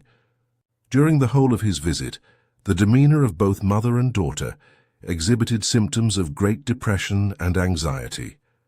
They all dined together on the evening of the second day. After dinner, Mrs. Mayhew went out for a stroll, leaving Edwards and Mrs. Barradine in the dining room by themselves. The housemaid also went out, and the rest of the story was finished by the other servant, the cook. This woman, very curious as to this strange visitor, admitted that twice she went into the hall and listened at the dining-room door. The second time she heard voices high in altercation, but could not gather what was being said. Suddenly, as she sat in the kitchen, speculating on what was taking place between her young mistress and the man Edwards, a shot rang out, followed, in a fraction of time, by a second one. Sensing that a tragedy had happened, she rushed into the room and was confronted with a ghastly spectacle. Mrs. Barradine was lying on the floor dead, and beside her, Edwards with a bullet through his brain. Screaming, she fled into the village in search of the local constable, whom she brought back to the house.